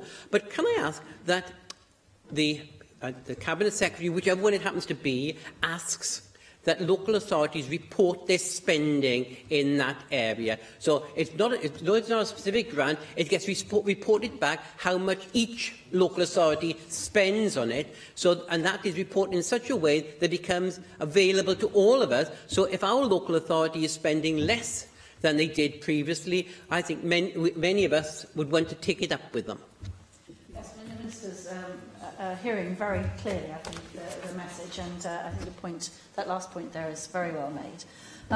Yes, absolutely, in terms of the public transport points, I also think very well made, Mike Hedges. We've had many discussions between us about various bus services in your constituency that cross into mine, and I couldn't agree more around the announcements and the visual aids and the accessibility, and I've had several helpful conversations with my colleague Cabinet Secretary for Transport along those lines, and we will be looking to make sure that the framework takes those into account. In terms of the active encouragement to employers, I had the great privilege to speak at the Disability Confidence conference in his own constituency a couple of weeks ago, and that was exactly that. We were talking around what we could do to incentivise employers. The UK government's target of 1 million people across the UK is about 55,000 for Wales. We want to work very closely with them to get that up to the 70,000 that we identified, ensuring that Welsh money and UK government money dovetail together to give people the best incentive. And that will be looking to see what incentivises employers in terms of changing their attitudes. So often it is attitudinal, it's not really a physical barrier, and the conference highlighted that with a number of issues that employers there were very surprised to find were easily available and inexpensive. And I am looking as well at a scheme that many disability charities and our own Disability Wales people have asked me to look into, which is a sort of scores on the door system that shows accessibility for particular businesses, and there's no reason we couldn't extend that to employers as well. Helen Mary-Jones. Thank you, Deputy Presiding Officer. I'm very grateful to you, Leader of the House, for your response to Sian Gwenllian's question, because I was about to raise the same point, that it is a bit difficult to have a sensible discussion about a framework that one hasn't yet read. But I also take your point that you wish to highlight the fact that the consultation has begun, and I very much welcome your commitment to, at the end of the consultation, bringing your proposals back to this chamber so that we can discuss them in some details. One sort of particular question, and in this context, very much welcome what you said of reinforcing the Assembly and the Welsh Government's commitment to the social model of disability, which is incredibly important. Your statement refers to the UN Convention and refers to other legislation.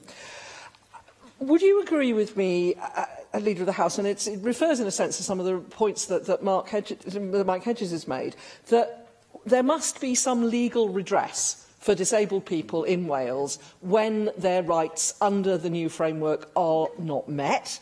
Would you agree with me, and I think everybody in this chamber would probably agree, that the Equality Act 2010 is not proving a very effective mechanism for disabled people to use when they feel as individuals that their rights are not being met?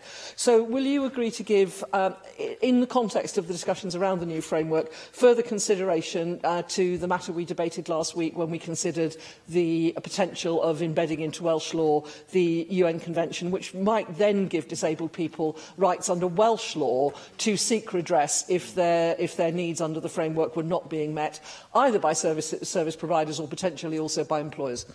Yes, so Helen Mary-Jones makes a lot of very good points there. And as I said in our debate on her legislative proposal, I'm very keen to see how the framework legislation currently fits together, what incorporating directly the Convention may or may not do to that, and to work out a system which gives people, you know, the maximum benefit of all of that legislation in terms of their rights and their ability to actually get the services and access that they want. So I'm very much looking forward to our discussion about that.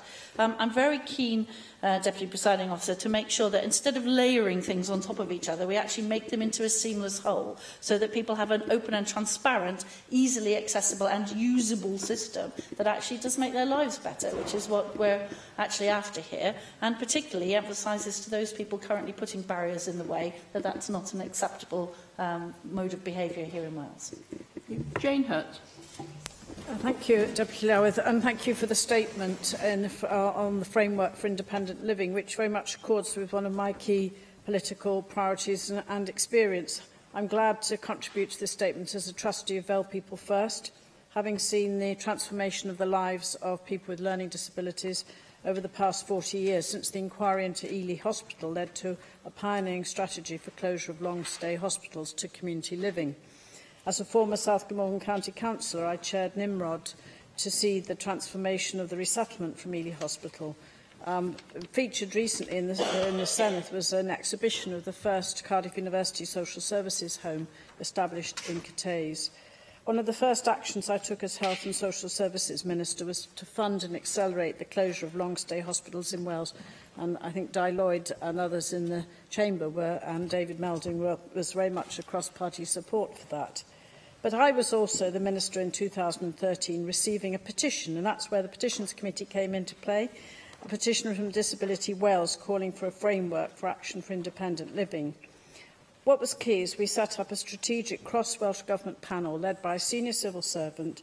We secured commitment across the government to fulfil the social model of disability. And it's interesting that you've actually got two ministers here behind you who are all key to actually delivering your framework, because unless you can break down the silos and get that cross-party, cross-government action, you won't have a framework for independent living. I also, like Helen Mary, want to know how you see this as a way of delivering the social model of disability, which actually we embraced in the first session of this Assembly. How can you drive that cross-party government policy to embed the framework in policy and legislation?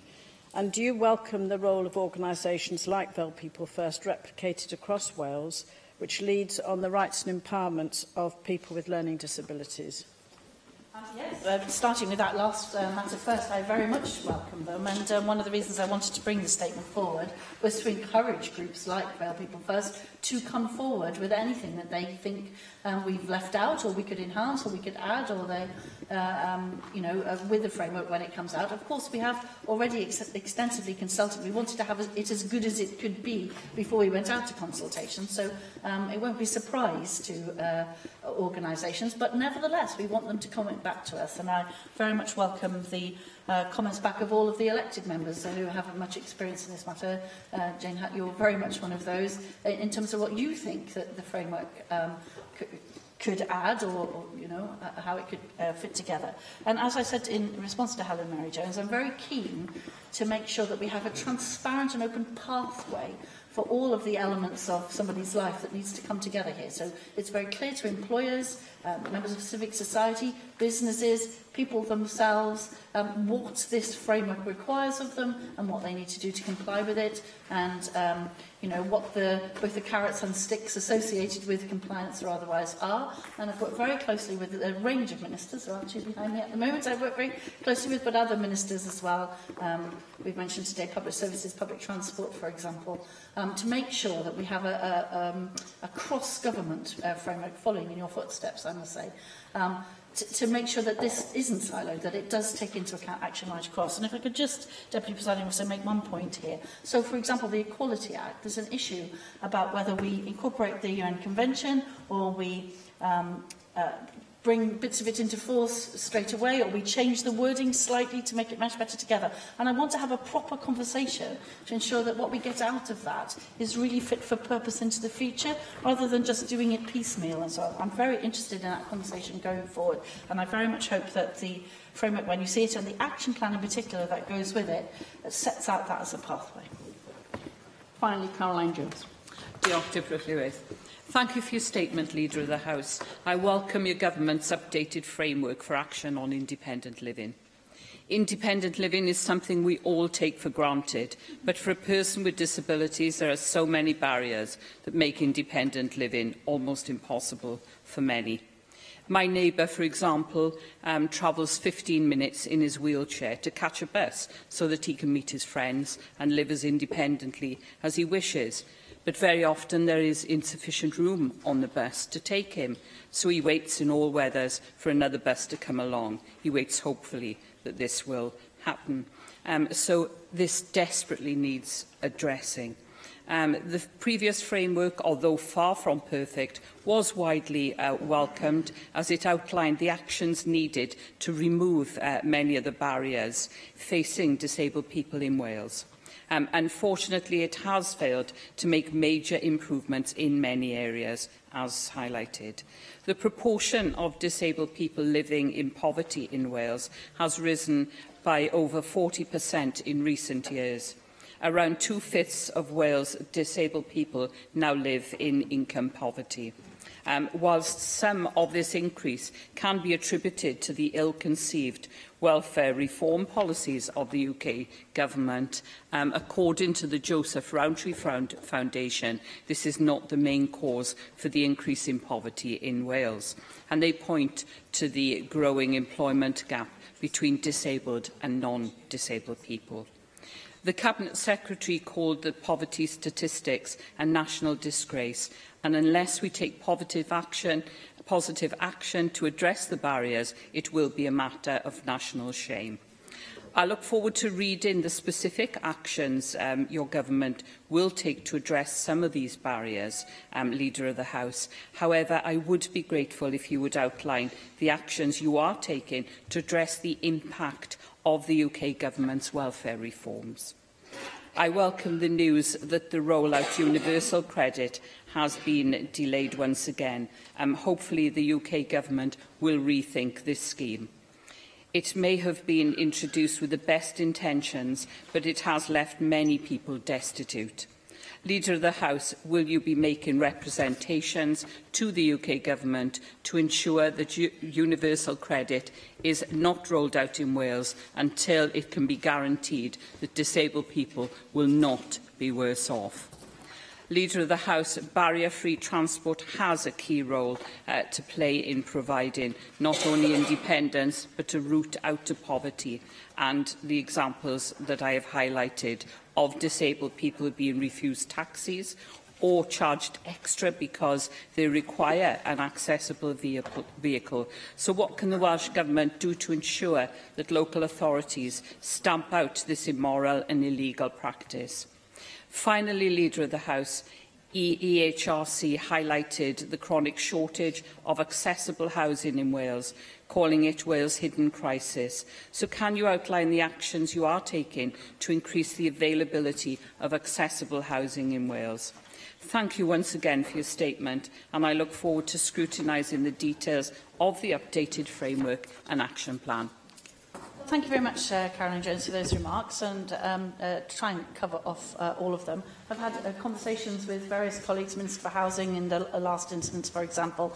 My colleague, the Cabinet Secretary for Economy and Transport, my colleague, the Cabinet Secretary for Public Services, Local Government and Public Services, around some of the issues that you raise. Some of them are within our control, others not so much. We very much welcome, for example, the ability to regulate some of the bus services, which would allow us to specify specific spaces for people, wheelchair users in particular, but actually other issues that Mike Hedges also highlighted around visual and oral aids to assist somebody to be independent. And I don't know if the member or any of the other Assembly members present have been with one of our many disability charities and been put in the same position as a person with sensory deprivation and then walk through a familiar place, and you soon get a very good idea of some of the physical barriers. But there are also, as the member points out, a large number of attitudinal and organisational barriers. And so the plan will also be addressing misconceptions around what people can and can't do, and also some unintended consequences. And if I could finish, Deputy Llywedd, with this example that was given to me by one of the young people that I was talking to at the conference that I attended with Leonard Cheshire and Dalshin Disability Confident Employer Conference. Where a local employer had been extremely encouraging and had said a lot of the right things about wanting to employ people with disabilities and in particular impairments and so on.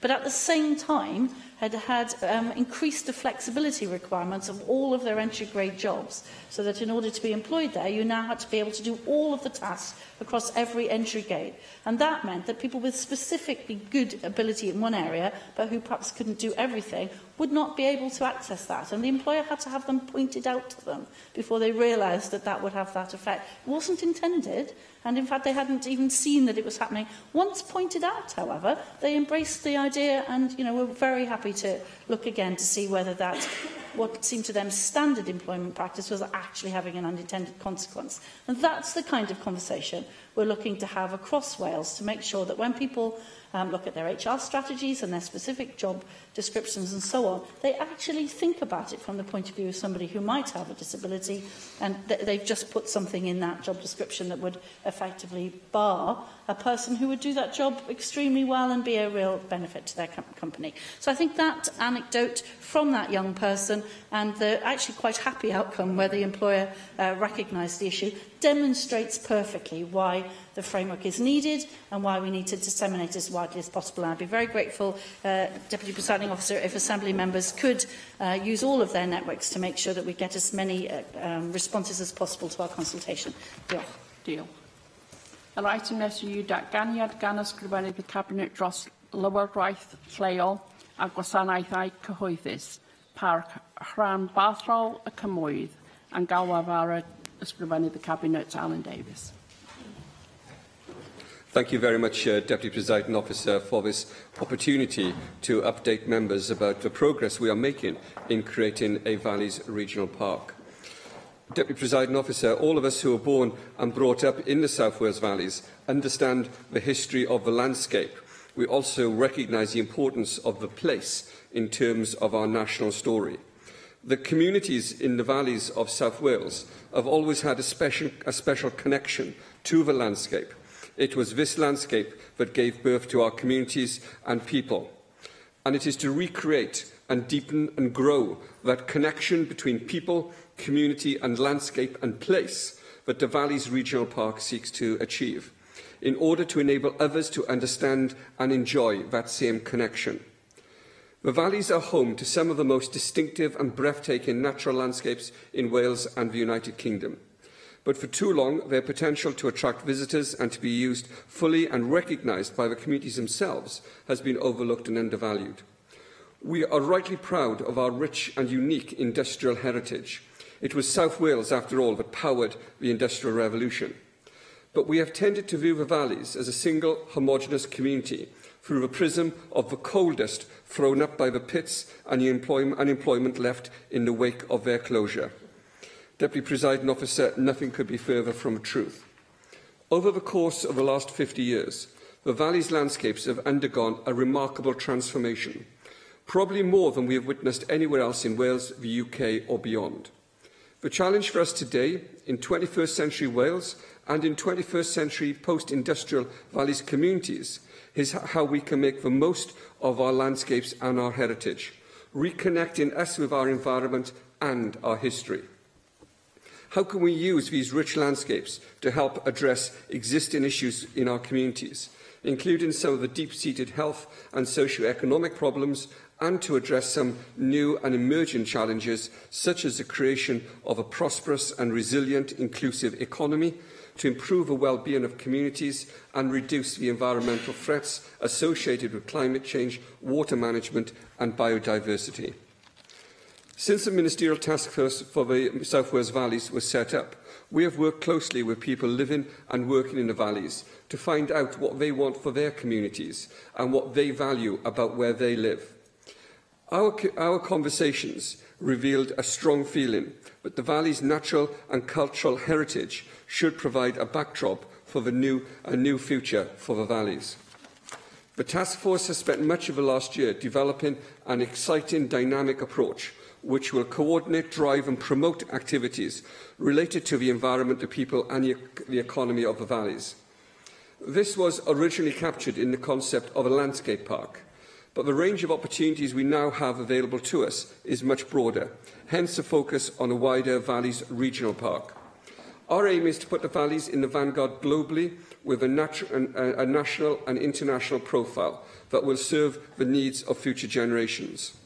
Based on previous experience, emerging and existing best practice, research and extensive engagement, the Valleys Regional Park will have 3 interlinked delivery themes: the landscape culture identity, recreation and well-being, communities and enterprise.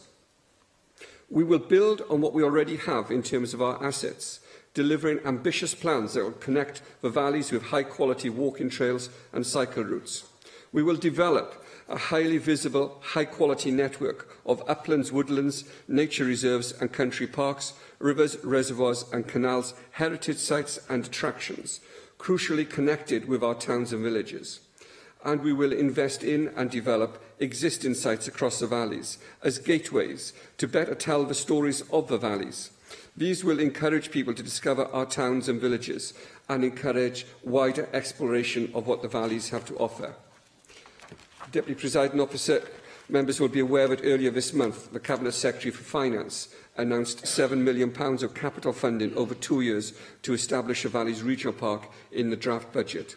This funding will be used to develop a park, including investing in the gateways. We will work closely with local authorities and other partners in the valleys as we progress the regional park. I intend to announce the location of the gateways by the end of this year and to deliver Phase 1 by spring 2019. The park should and must support outdoor activities in the valleys, not only for leisure and tourism, but to help address the increasing issues we face in respect to physical and mental health and well-being. We will build on the inspiring, innovative projects and initiatives already being undertaken and developed by communities across the valleys, involving more communities and creating a peer-to-peer skill-sharing network. Today, I have published a prospectus for the Valleys Regional Park as a guide to our intention and to outline our vision.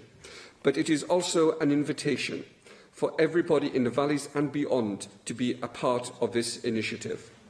The prospectus builds on experience over the past 20 years and more. It reflects worldwide best practice and it is a statement of ambition about what we believe we can achieve.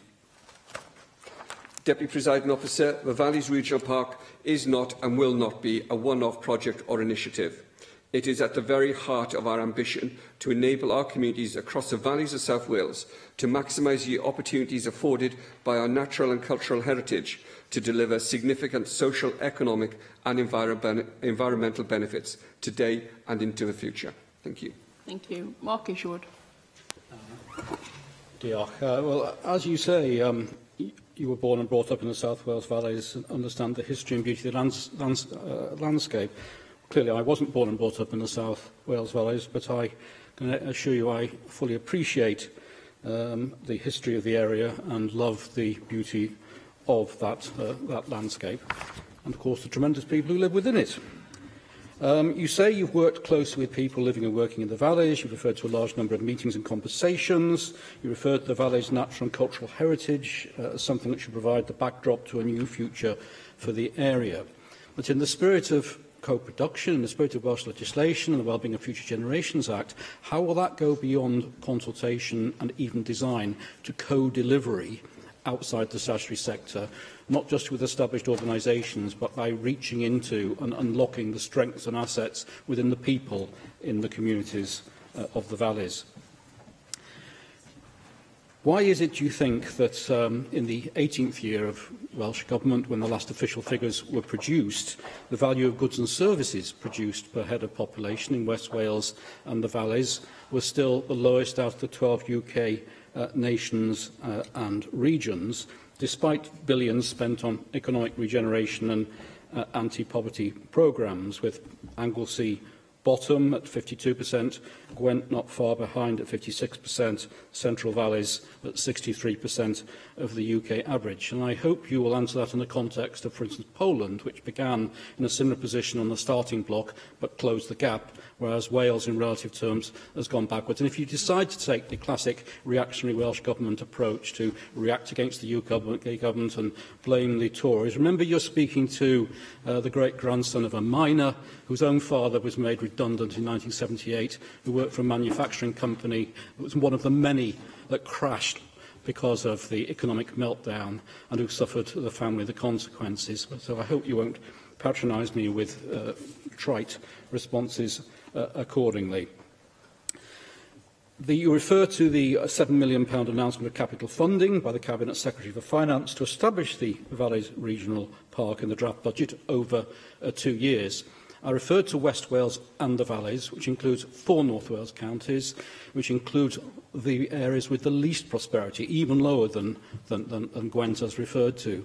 So how do they fit into this picture? Where is their fund for equivalent regeneration? Because West Wales and the Valleys, under the GVA description, which we're still working under as we're still in the EU, does include 4 North Wales counties, and the poorest part is in the north west.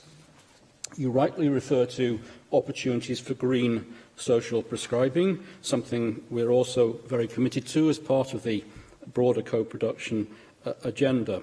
But clearly there have been a number of failed schemes to ignite regeneration and growth in the valleys, from the Regional Investment Fund Wales, which the Public Accounts Committee said was poorly executed due to fundamental flaws in Welsh Government oversight and governance arrangements, not dissimilar to the 2009 Wales Audit Office report findings regarding Communities First, which I had asked them to conduct. In fact, that only produced a new car park in Neath, or the Ebervale Enterprise Zone, which failed to generate any meaningful support to create local jobs, or the collapse of the Circuit of Wales. How will you therefore be doing things differently to ensure that this investment is not merely a sticking plaster for the long-standing needs of people in that region? And I'll end on a more hopefully constructive and upbeat note, but I think these questions do need to be answered. This programme introduced, or has introduced, a community tourism ambassador scheme, which I'm personally interested to discover more about. I work, of course, in North Wales, work with North Wales Tourism, which has, I think, 1,500 members, 3,000 people if you include those within those membership groups, or 3,000 organisations in the membership groups.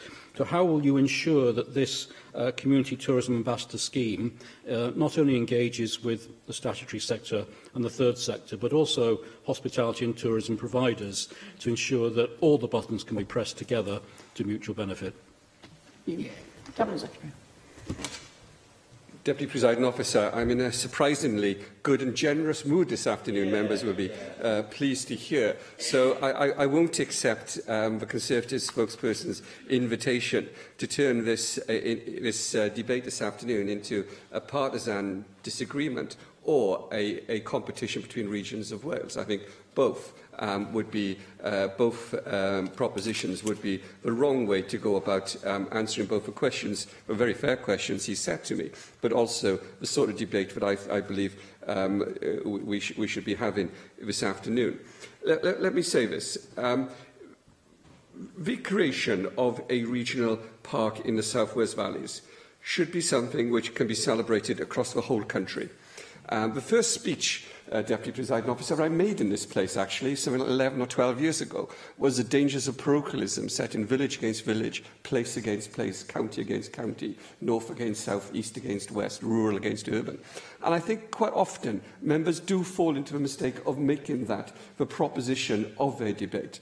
And I hope that we are able to move beyond that. And I hope that we are able to celebrate success in Wales, wherever that happens to be. And certainly what we're debating today is a model that can be, I hope, if it is successful, which I think it will be, which can be extended elsewhere. And I hope that by creating a regional park in the valleys of South Wales, we're also creating something where lessons can be learned for other parts of Wales as well. And I hope also it's a means of uniting Wales, so that people will be able to visit parts of Wales that perhaps they haven't done so before, and to learn more about our own country, our own history, on our own terms. And I think that can only be a good thing. So I hope that the Conservative spokesperson will endeavour to look beyond some of the easy lines and will look towards an initiative that will be a unifying initiative and not something which can be created to divide, again, on either party or geographical grounds or social grounds. So let us not do that. I hope that the way in which we are taking time to develop the model demonstrates that we are listening to what people are telling us and listening to what is being said.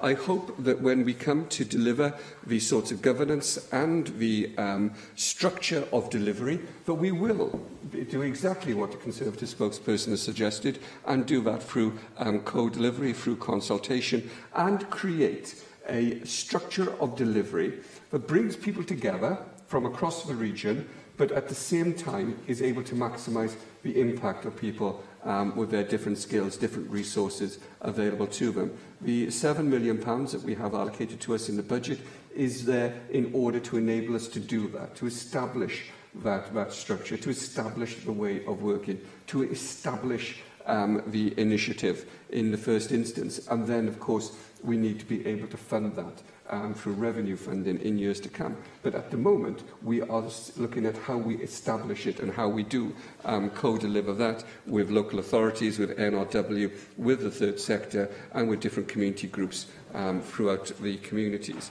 And by doing that, I hope we will be able to do more than simply point to numbers on a chart. I recognise only too well the impact of not simply austerity, but of economic chaos in the community that I represent. I have seen the impact of a closure of the steelworks on my constituency. I've seen the impact of a closure of mines in my constituency. I've seen that happen. And I've seen the impact it's had, not just in the economic graphs that the Conservative spokesperson quoted, but I've seen the impact on people and families. And what this is about creating more. I don't suggest it's a unique experience, but what I'm saying is that we will be measuring the success of this in human terms as well as economic terms. And I hope that we'll also be measuring the success of this in terms of our environment, in terms of our biodiversity, in terms of how we're able to manage our landscapes, in terms of how we're able to teach our own history to our people. So I want this to be a far more holistic approach to the future of the South Wales valleys than simply a structure on a sign on the side of the road. And I hope that when we are able to do that, that we will create something which will demonstrate that it has both the resilience and the sustainability, but something which we're able to learn from for the future. And the tourism ambassador scheme that the member quotes is exactly the way in which we can bring people together and ensure that the businesses, that the initiatives, the facilities that we have available in the valleys are actually generating support and employment for people in the valleys, and it is the people of the valleys who are telling their own stories. Dialogue. Diolch, Llywydd. Can I welcome the statement and also welcome the ambition that the Cabinet Secretary for Local Government and Public Services has outlined in this excellent statement, I have to say. I'd just like to tease out some of the details because obviously As the Cabinet Secretary mentions, we respect and are rightly proud of our rich, unique industrial heritage. Obviously, South Wales powered the Industrial Revolution after all. Yes, indeed, breathtaking in its achievements and also devastating in its effects on the people here in equal measure, as we survey the graves of 9-year-old boys killed in mining accidents and disasters like Senghenydd and Aberfan. So I welcome that ambition, but also the emphasis of the work that's been going on with the task force as regards particularly the cultural heritage and identity section. And I was just going to tease out some fundamentals that I think as regards the importance of the South Wales Valleys in terms of Wales's cultural heritage and identity. First of all, as regards the Welsh language. Many people think that the Industrial Revolution here in South Wales is actually the saviour of the Welsh language, as the Cabinet Secretary will be aware of the history of the grinding rural poverty of Wales, meant that thousands of Welsh speakers moved to the South Wales valleys to be coal miners from TB-ridden poor agricultural farms, as a number of my family did in the past. And when we talk of achieving 1 million Welsh speakers here in Wales, well, just over a century ago, we did have 1 million Welsh speakers, and most of them worked in the South Wales valleys in the middle of that Industrial Revolution. So some recognition of that, I hope, is happening amongst all the work that is going on with the Ministerial Task Force and this whole Valleys Regional Park idea. And the second point that I want to emphasise is, as regards the culture and identity, is actually the Christian legacy that involves the South Wales valleys. We see it now in hundreds of nonconformist chapels, most of them shut, some occasionally thriving, and the history of powerful preachers and revivals dotted around the last 250 years. And obviously some of us, Mike Hedges and myself and David Ellis-Thomas, were together in Tabernacle, Morriston, last Friday to celebrate this exact legacy of a coming together of heavy industry, Welsh language and Christian history, celebrated in Tabernacle, Morriston then, obviously with a piece of work being done in another government department. So my essential question when I'm going on about both the Welsh language and the Christian heritage is what work is happening to ensure that different governmental pursuits in different portfolios are actually complementing one another rather than driving across. Because the South Wales valleys do have an extremely rich Christian heritage. My own great-uncle had to leave a very poor farm near Dolgellau to settle in Aberdare, and became a hymn writer and a printer there. And in fact, Ap Hefin, Henry Lloyd, is the author of the hymn I Bobi yn Sinffyddlon, which we still sing around rugby theatres these days, not just in our chapels. Some unkind members of my family have suggested he was the only one with any talent in the Lloyd genealogy. But other hymn tunes come to mind, like Cwm Rhondda. You know, there's no wider encapsulation of the South Wales Valleys culture. One of the most inspirational hymn tunes ever, as is Calon Lan. Both the words and the tunes come from Swansea.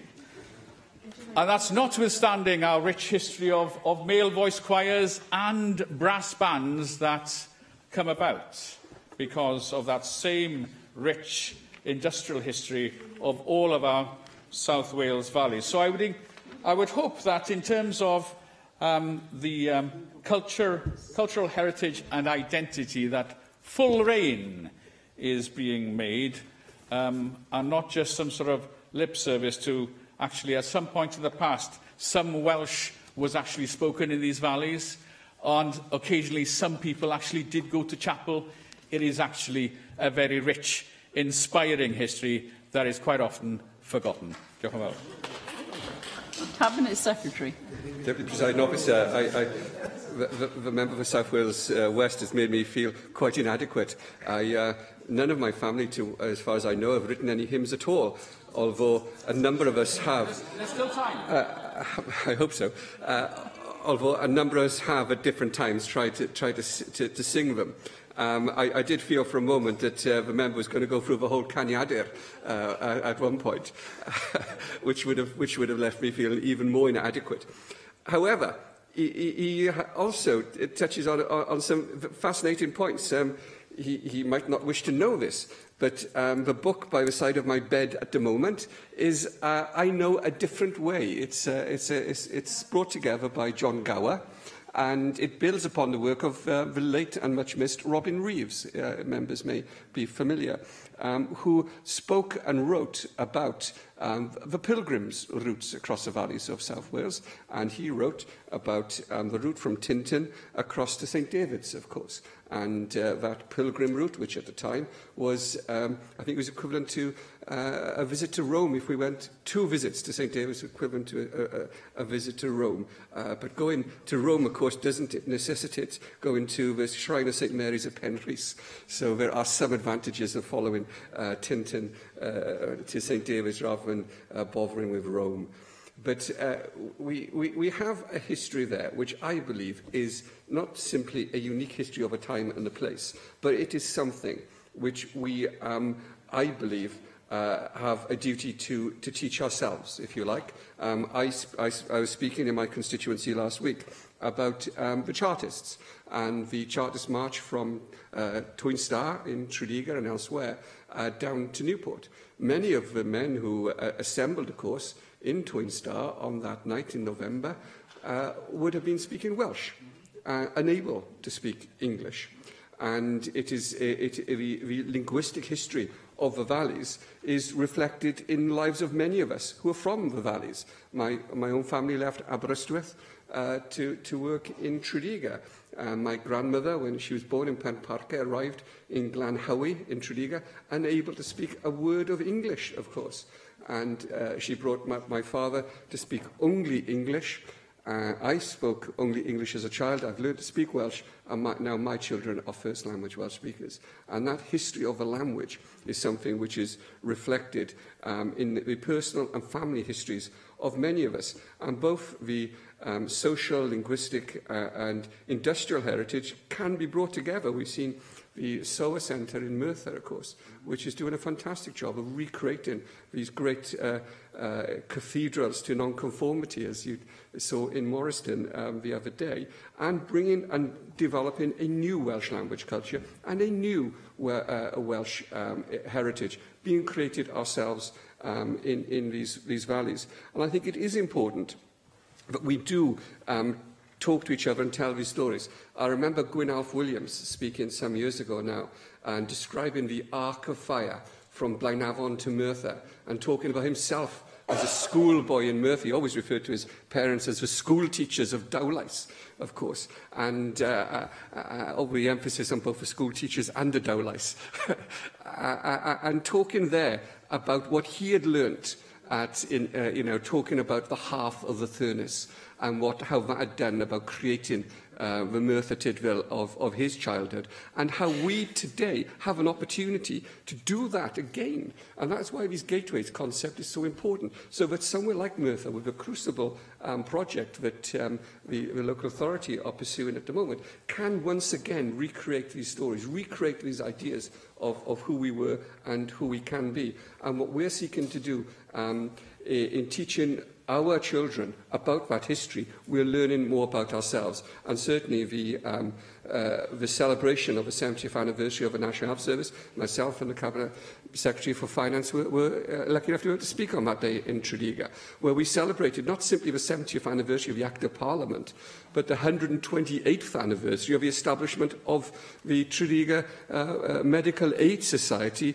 that predated it, talking about not just the social history, but the socialist history of the valleys as well. And now I've been tempted, sorry, to break my own remarks earlier. So I won't go down that route this afternoon, but I hope that we will be able to bring together this idea of our heritage, our place, our landscape. And I think the word place is important because it brings together all these different elements of what we're seeking to do.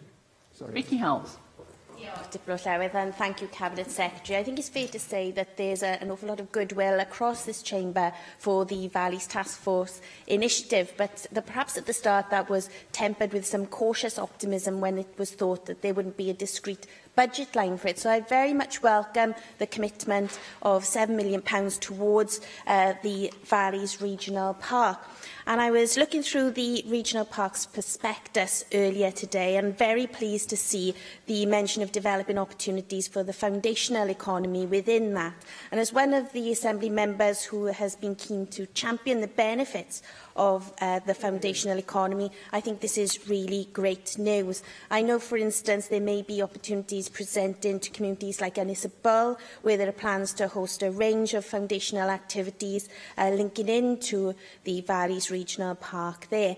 So I wonder if you're able to expand for us on the potential for the foundational economy within this agenda. I'd also like to pick up a few other points from the prospectus. Firstly, around feedback. I welcome your comments in the Chamber today around inviting communities to take part in moving this initiative forward. But could you give us some further details around how communities can continue to be engaged in developing the priorities and objectives of the regional park for themselves?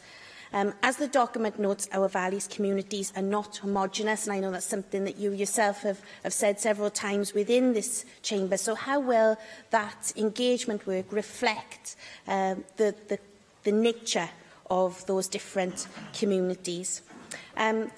Additionally, I know this is something I've flagged up with other ministers, but I think there are real opportunities within the regional parks for exploiting our network of disused railway tunnels. That's in terms of active travel links, heritage, tourism, and so much more.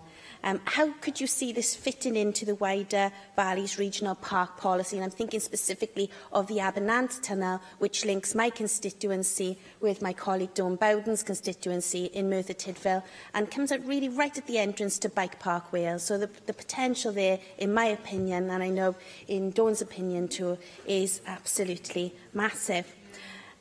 Lastly, last week I took part in a guided walk of the old Gadlis Ironworks, and in danger of upsetting my colleague Dawn Bowden, who represents obviously the seat that is most known for its iron heritage. The Gadlis Ironworks in Aberdeen is actually described as the best preserved set of blast furnaces in the UK.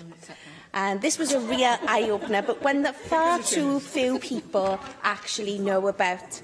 But projects like that carry major financial undertakings, and this one in particular is reliant on a team of volunteers linked to the Cynon Valley Museum, so it's really hard to untap the potential of that. Will there be the potential for organisations like that to tap into the regional park agenda and put forward a case for linking in heritage sites such as that? Cabinet Secretary.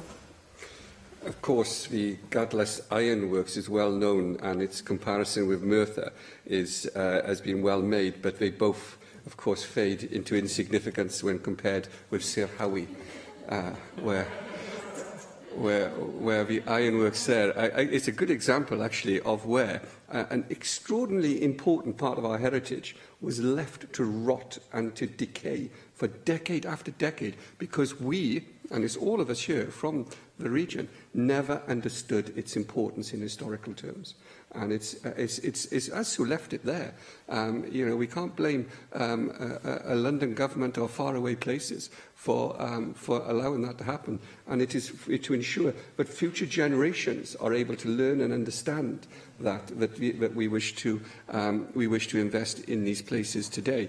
And you know, I look at these places. I've taken my poor old 8-year-old son has spent far too much of his holidays, I think, being taken by his father to visit various places. You know, I get a sense quite often he would prefer to be watching TV, but he's dragged across he's been to Blaenavon Morven on many occasions. He's too short to go down to Big Pit, but it'll come. And he hasn't visited Gadlas yet, but he will do so.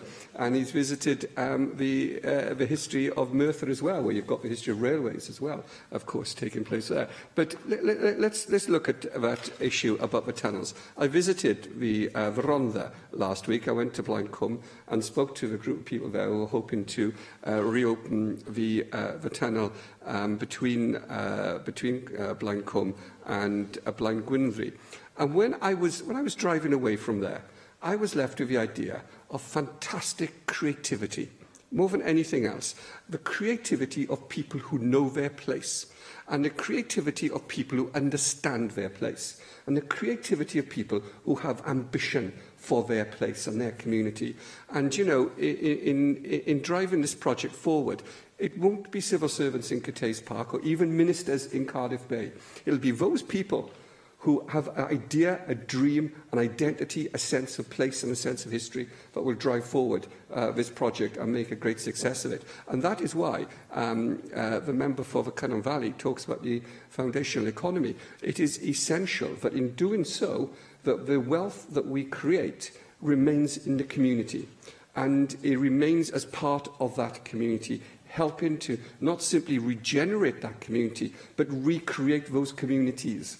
And, you know, for me, the success, and remember the Conservative spokesperson outlined this himself, the success of this project will be measured in cultural and historic terms. But we must always recognise the importance of creating sustainable work in our valley communities. And I hope that we'll be able to do that, and that the wealth that we generate will be able to remain in the community. And can I just say a word about Ynys-y-Bull?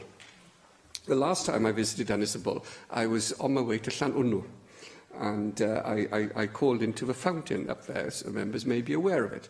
And the walking around, I didn't follow Niamh Brand's example of running to Mountain Ash, but I walked through the forestry of Llanwnnw, and I have to say, you could be anywhere in the world. The spectacular forestry we have there, natural woodland as well, is something which I think we should think hard about. How do we in Wales create a forestry or woodland which is part of our identity? And, you know, when I walk through, I was walking through the Clydach Gorge above my own constituency down to Abergavenny some weeks ago, looking at the natural woodland there. That is the historic woodland of Wales.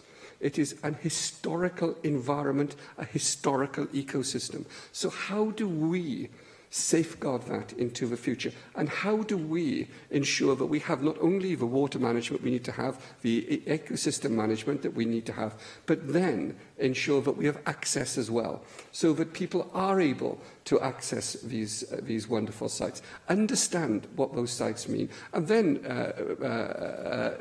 address the issues that were brought up in the previous statement on access for disabled people, to ensure that this is an access that is available to everybody throughout the community, and that we manage that to enable everybody to benefit from it. So I think all of the opportunities we have here are opportunities that we will realise if we work together and if we co-produce together something which none of us could achieve independently or apart. Thank you. Gareth Bennett. Diolch, Dipper Llywydd, and thanks to the Minister for his statement today. As we've noted, the valleys have always boasted dramatic landscapes, so it makes sense to utilise that as far as we can.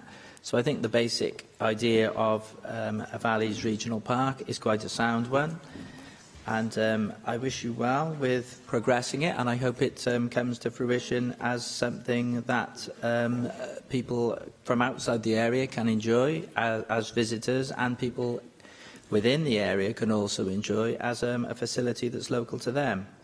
Now, Di Lloyd, he took us on a very evocative journey through the history and the culture of the valleys. Nobody here is going to be able to match that. A lot of elements were, I know, yes, I know, I acknowledge that, Bethan, myself. Now, Di took us through a lot of different elements. Miners' halls he didn't mention, because a lot of them are still there, but of course some of them are struggling, and they are part of that cultural fabric of the valleys as well. So I wonder how far they can be integrated into this vision of the Valleys Regional Park. I think they're an important part of the landscape. Rugby, I suppose, is another thing, although that's some of the famous rugby clubs are struggling. I'm not sure if that has any relevance, but possibly it does. I think that there are maybe three main issues that we need to tackle. There's a problem of transport connectivity. Related to that, there's an issue of infrastructure and facilities. And finally, the issue of how far we can utilise the landscape to help with achieving future generations' goals. Because, as we know, there are problems in the valleys, there are problems throughout Wales, but sometimes in the valleys they're worse, with things like physical fitness, obesity, stuff like that. Can we use the proximity of the valleys to the very dramatic scenery to encourage more physical activity? Is that going to form part of the plan? Now, with the transport connectivity, we need things like the tunnels. The tunnels are a very good idea. Now, I met people from the Rhondda Tunnel Society over the summer. They have come and they've developed the scheme from nothing. It is very much their vision, and I'm glad that it's getting help from the Welsh Government. So can you give us any more information on how that is going to be advanced? Obviously, we've heard from another member, the Cynon Valley member, that that's not the only tunnel. There's other tunnels as well, connecting other valleys. There are also issues of public facilities. Now, a lot of people go cycling up the valleys as it is. They go up to places like the Regos and the Bulk. Currently, there are a lack of facilities like cafes and public toilets. So if we want to get more people there, we do need to look at the infrastructure. So what can we do, what can you do, rather, Minister, to encourage more infrastructure? Diolch yn fawr iawn. In terms of taking forward a number of different issues, we've seen through the community assets transfer process a number of community assets which are being are having life breathed into them afresh. I visited the Blaenavon Workingmen's Hall some time ago, and it's extraordinary to see it reborn again. In my own constituency, Llanelwedd Miners Institute continues to be a centre of the community. And you drive across the valleys, or you move across the valleys. You have Maesteg Town Hall, the miners' welfare in Ystrad. You can name a number of different facilities that are at the heart of those communities. And what I hope we'll be able to do is to ensure that they remain at the heart of their communities. In many ways, the cultural issues that the Plaid Cymru member for South West Wales has already referred to are at the heart of our ambition. But if we are to succeed, then the infrastructure that has been described is absolutely essential. The transport infrastructure, an infrastructure of facilities, whether it be public toilets or whether it be visitor centres or cafes, restaurants, hotels, accommodation, has to be in place. And it is this sort of infrastructure that we would be looking towards developing and putting in place over time. And that is why, in developing the concept, we are working with not simply local authorities and NRW and other public bodies, but working with all of those people who are able to deliver and support those facilities across the Valleys region. Dawn Bowden. Diolch, Llywydd. And can I say, before I even start, that I think, in terms of the historical nature of our constituencies and the heritage, can I just say that the tunnel goes from Merthyr to Abernant, not the other way around. Richard Trevithick discovered the steam locomotive in 1803, and he went from Pendarren in Merthyr to Aberdare. Okay, so, but can I just say, can I thank you first of all for your Not that we're competitive at all about our history, but there we are. Can I thank you, Cabinet Secretary, for your statement, and I'm going to bring it back to some kind of slightly more mundane areas. We've had many conversations about the concerns around the Upper Rumney Valley, and I'd like to take this opportunity of thanking you and the Cabinet Secretary for Economy for coming with me to visit local representatives and organisations and members of the public and talk to them and share those concerns. But it does seem to me that in many of our former industrial areas, like Rumney, looking at new innovative ways of regeneration is vital. So I very much welcome the interlinked delivery themes around the proposals for the regional park, which particularly the aspects of it that cross the heads of the valley. You'll know that in parts of Rumney we still have large areas of derelict former industrial land, which is symbolic of the decline in those communities over the last 30 years or so. And those areas have still failed to attract significant business investment. But having said that, the whole area, as you've already said, is surrounded by breathtaking natural beauty. So we have this industrial dereliction in the centre of something that is surrounded by such beauty. And we do need to clearly exploit that to meet both the economic and the well-being goals. And I look at some of the huge success, some of the leisure activities that we've seen developed in the former slate quarries in North Wales, and wonder whether that represents a kind of blueprint for what we could do in some of our former industrial areas in the South Wales valleys.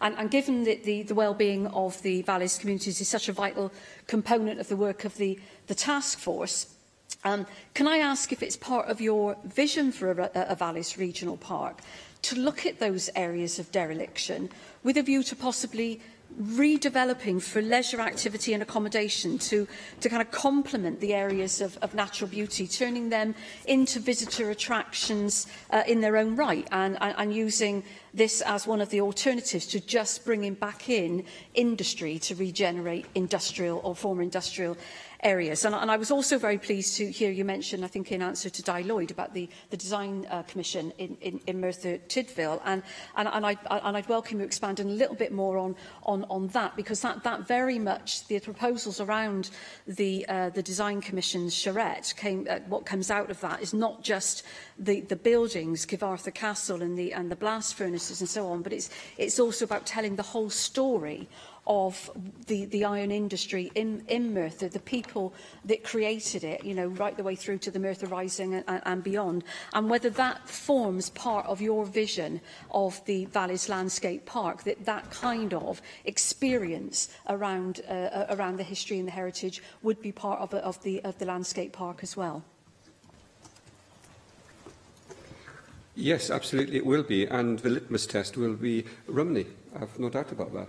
If we are to look at the development of the regional park as a concept, as a framework for other developments taking place within it, then if we succeed, then we will succeed in Rumney.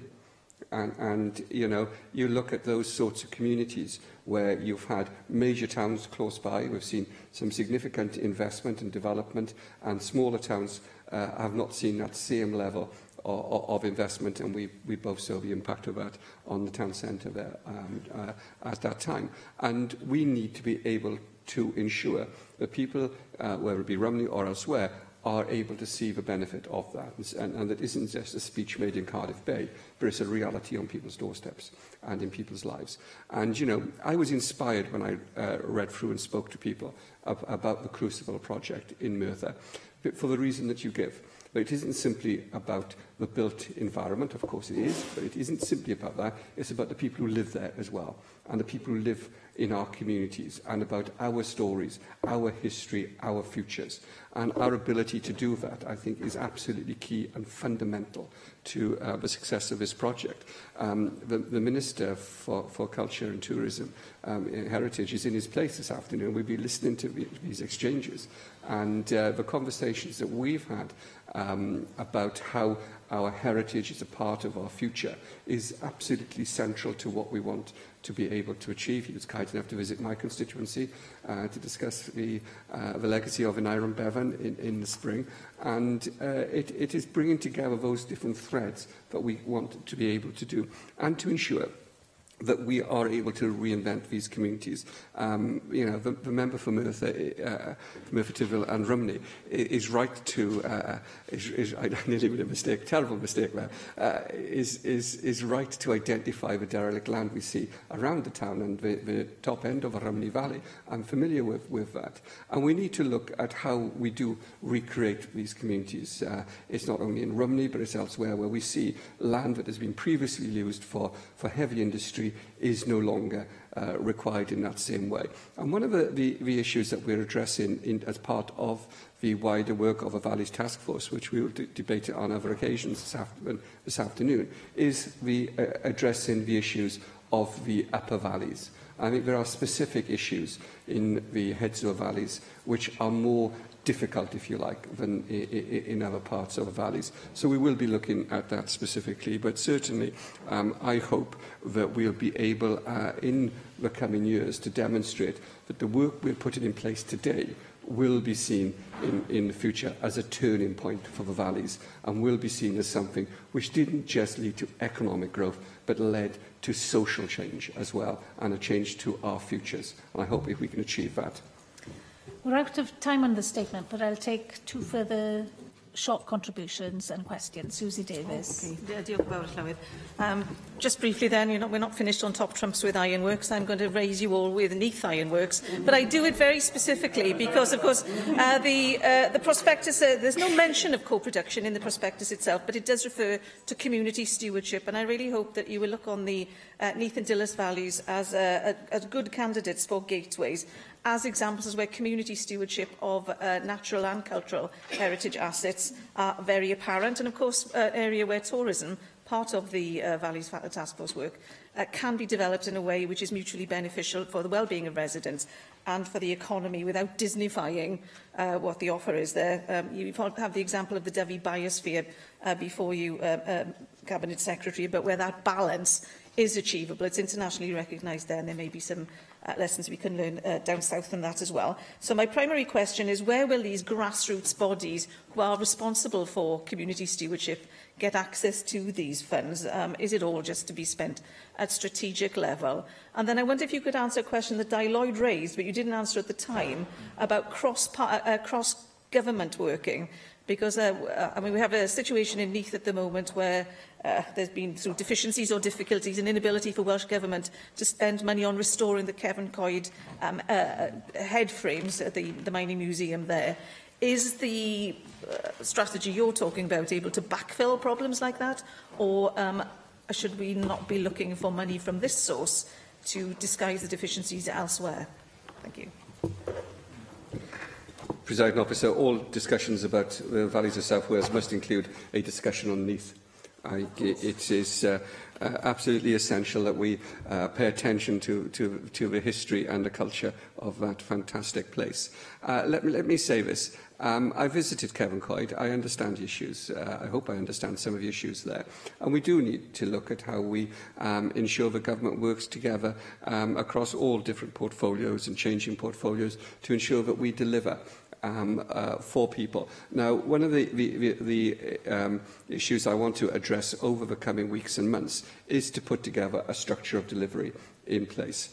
We have a prospectus being launched today. We have the concept being launched today. What we need to do now is to ensure that we have a governance in place and a delivery structure in place that will enable us to make it a reality. And that is what we'll be working on next. And certainly the issues around the community and ensuring that community groups are able to be a part of that is absolutely essential. And it will be a litmus test, as I've already said, for how we will seek to deliver this concept. Finally, Rhiannon Passmore. Llywydd. Thank you. First of all, can I very much welcome this exciting initiative and also the principles that underpin it. Can I ask what impact the £7 million investment within the Valleys Regional Park Initiative will have on the former industrialised valleys of Islwyn, with all of the natural beauty, the landscapes that have already been referenced and its heritage? And in particular, I have to mention the navigation colliery in Crumlin, but of course the iconic scenic drive within Cwm Carn. So will the Minister commit to do everything within this initiative to secure its very important place, both culturally and economically, and its continued success both tourism-wise and in training, both across South Wales, but also internationally? Yes. And Cwm Carn is in many ways a model for what we would seek to be able to achieve, ensuring that we have access, public access to a fantastic landscape, to an experience that the family can enjoy, and to ensure that people understand the place in which they live or are visiting. So Cwm Carn in many ways is a sort of model that we want to develop in other places, and to ensure that there are other opportunities. We spoke earlier about Llanwno forestry area, and about how we can ensure that this environment is a part of our future in a way that perhaps it isn't at the moment. And, you know, when I drive past navigation and I see the pit structures in place there, I am not simply reminded of the past, but I am reminded of the opportunities that we have in the future. The buildings around the navigation, I think, are a fantastic industrial part of our heritage. And, you know, the bridge is gone now, the Crumlin Viaduct has disappeared. But it's important to ensure that we do have a use and an ongoing sustainable use for the industrial buildings that created the communities in which we now live. Diolch i'r ysgrifennydd Cabinet. Yr eitem nesaf felly yw'r datganiad gan ysgrifennydd Cabinet dros Lywodraeth Leol y Gwasanaethau Cyhoeddus. Na, mae hwnna'n edrych yn anghywir i fi. Yr datganiad gan y gweinidog tai a gadfywio Rebecca Evans ar wybodaeth ddiweddaraf am flwyddyn 2 yr rhaglen tai arloesol. Sori panico chi, ysgrifennydd Cabinet. Rebecca Evans. Diolch, Llywydd. I am very pleased to be able to brief members on the second year of the Innovative Housing Programme. The Welsh Government has prioritised housing because prosperity is not just about material wealth, it's about every one of us having a good quality of life and living in strong, safe communities where individuals and businesses flourish. Building good quality housing and more of it is fundamental to achieving these ambitions. We're determined to increase the number of homes available, increase the rate at which they're delivered, and improve the quality of homes built so that they're able to meet changing needs and expectations. We must also ensure that we're building not just for the tenants and the residents of today, but for future generations. We need to reduce fuel poverty, reduce the impact of house building on the environment, and reduce health and well-being inequalities which are exacerbated by poor quality housing. So, done the right way, we have an opportunity to build high-quality, near-zero carbon homes, capturing and boosting the skills and expertise within the Welsh construction and manufacturing industries. Achieving our ambition will require a radically different way of working for us and for our partners. It is clear that if the scale and pace of house building is to increase significantly, traditional approaches are unlikely to deliver on their own. A fresh approach is required, which is why last year the Innovative Housing Programme was launched. The programme aims to stimulate the design and delivery of new, high-quality, affordable homes through new housing models, new delivery pathways and new construction techniques. Organisations are challenged to develop fresh thinking for delivery sooner rather than later, to address issues such as fuel poverty and demographic change, and to help us meet our carbon reduction targets. Currently, the programme has invested in 20 new models and new approaches to building social housing and affordable homes, and 276 houses are underway and due for completion. The level of interest in the IHP continues to grow. This year, we received nearly 40% more bids for funding. We also opened the programme to the private sector to submit bids, and I welcomed the positive response from a range of organisations who are prepared to join with government in the search for future housing solutions. In total this year, 48 bids for funding were received. An independent panel was tasked with assessing the schemes to identify how far they offered the innovation and the value required for the scale of the change we want to see. And I'm grateful to the panel for their work, and I'm delighted to say that Welsh Government has decided to fund 26 schemes this financial year. Subject to completing the necessary due diligence checks, I will be making available almost £43.1 million to build 657 homes. All successful applicants have been informed, and a full list of the successful schemes will be on the Welsh Government website shortly. I'd like to take this opportunity to tell you about a few of the schemes which will receive investment to give you a flavour of what we will be funding. We will be supporting a new 10-storey cross-laminated timber tower with vertical greening, creating 50 new homes in Cardiff. It shows real ambition from the housing association concerned to submit a scheme that will be a UK first. The material used is both sustainable and low carbon, and it will also have a much shorter construction phase, estimated to be only 12 weeks.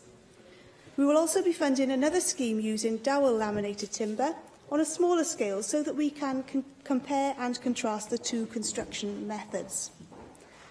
There will be a new factory in North Wales. We will be funding 3 schemes in North Wales that will together establish and support the provision of a new local factory that will deliver new local jobs and training. The timber-framed homes built at the factory will be BT Passive accredited, using high-performance insulation, and will be draft-free to eliminate heat loss. The factory will create homes with very low environmental impact and reduced fuel costs for tenants. Support is being made available for a green energy model housing cooperative. We will be funding a housing cooperative from First Principles Development, which will see the main contractor, who is already based in Wales, building residential homes for the first time. The scheme will focus on the utilisation of green energy technologies for communal energy generation to reduce running costs, service charges and overall carbon emissions. There will be a large development of energy-positive homes. Investment in Park Iron will deliver 225 new energy-positive homes that will achieve near carbon zero emissions. For part of the year, the homes will be a net exporter of energy, contributing power to the national grid, and fuel poverty will be eliminated for these tenants. The scheme will demonstrate that we can deliver at scale and produce a replicable financial model for future housing development of this scale. Support is being made available for a project involving healthcare delivery and education delivery through the medium of sustainable home construction. 6 timber frame homes will be delivered in collaboration between a housing association, a charity and the local health board. The homes will be constructed by adults from a range of vulnerable groups, including people with traumatic brain injuries, asylum seekers, refugees and homeless people. I'm pleased that 22 out of the 26 schemes incorporate timber into their proposals, as the Welsh Government is committed to supporting the timber industry in Wales to play a more prominent role in the construction and manufacturing of affordable homes. Innovation is never without risk. I'm not expecting every scheme to provide the long-term solutions that we're looking for, but I know we must do something different. All the schemes will be subject to robust monitoring and evaluation so that we can learn what works best and why.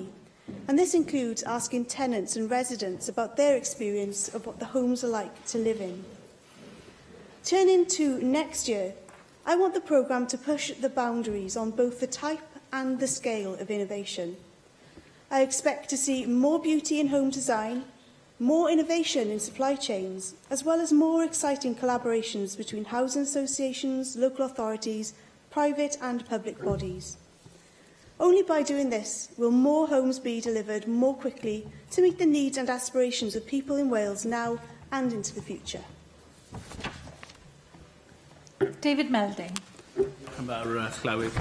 I welcome the continuation of this programme, and I'm pleased to see that it's now been open to the private sector. I think when it was announced last year, there was a general feeling around the Chamber that this was a very positive development, and I see no reason to change that initial assessment.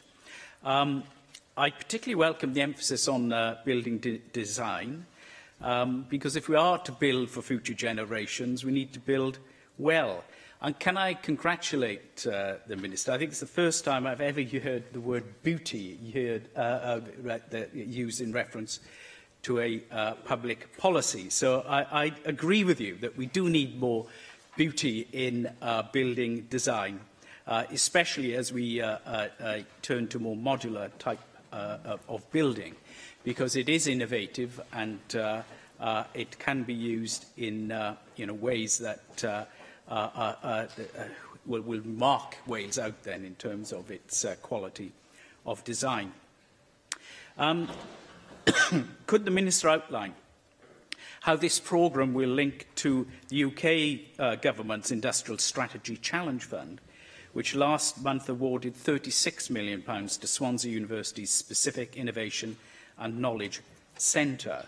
That grant will help turn homes into and public buildings into mini power stations, and has a particular aim to accelerate market adoption. And I'm sure that those are co-aims also of this programme, and it's important that these various initiatives are linked up as much as possible.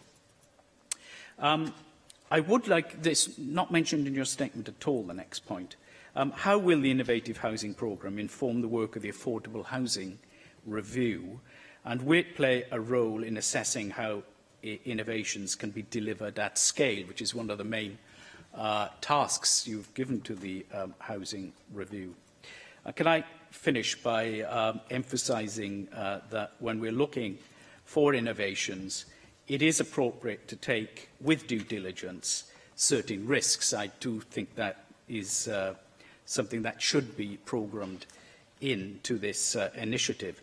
And not every innovation will reach the market. Indeed, sometimes what reaches the market and gets used is not the best innovation for a whole host of reasons. So we do need to cover our bets, in a sense, and cover a range of initiatives and use the fund in that way. But I would like to know a bit more about how the monitoring and evaluation mechanisms are going to be used to assess the programme, though obviously I'm delighted that tenants are going to be a core part of that assessment. Thank you very much for those questions and your support again this year for the Innovative Housing Programme. I'll begin with the final point you made, which was about how we will be monitoring and evaluating the programme. One of the exciting things about the Innovative Housing Programme is that all applicants for funding must agree to an open book policy. So that will include regular progress reports to the Innovative Housing Programme Working Group. They must agree to monitoring during and post-construction, must agree to data collection, so particularly on issues of cost and performance, and then they must agree to the public dissemination of the lessons learned through their project. So the specific things we'll be looking for in the monitoring and evaluation will be about the technical side of things, the performance of the buildings, the construction experience, and, as you've recognised, the tenant-based work as well. So, simple questions. Do the tenants like their home as a pleasant and comfortable place to live? Are the homes flexible to accommodate current and future lifestyles? Are they low energy for occupants to live in? Are they low cost for occupants to live in? Would these homes be affordable to build in future? Can they be built at pace? Can they be built at scale? Are they well built? Are they affordable to maintain in future? And does the overall development create a good place to live? So these are the kind of questions that we will be asking through part of our work to undertake the monitoring and evaluation. You referred to the Affordable Housing Review, and this work very much is going along in parallel with that and is informing the work of the Affordable Housing Review. As you'll be aware, underneath that, the review, there are several work streams which are looking at specific areas that need attention if we are to increase our ambitions for the building of affordable housing in future. One of those work streams is about standards and the development quality requirements. So we'll be looking at to what extent our existing standards are correct and where they might need to change in if we are to build in different ways in future. And there's also a specific work stream looking at construction supply chain, including modern methods of construction. So this work stream will consider how the supply chain right across the modern methods will work and how we can scale that up in future as well. What's the capacity? Are there skills shortages? These are all questions that particular subgroup will be looking at. You referred to the excellent announcement recently regarding the funding which Specific and Swansea University have secured.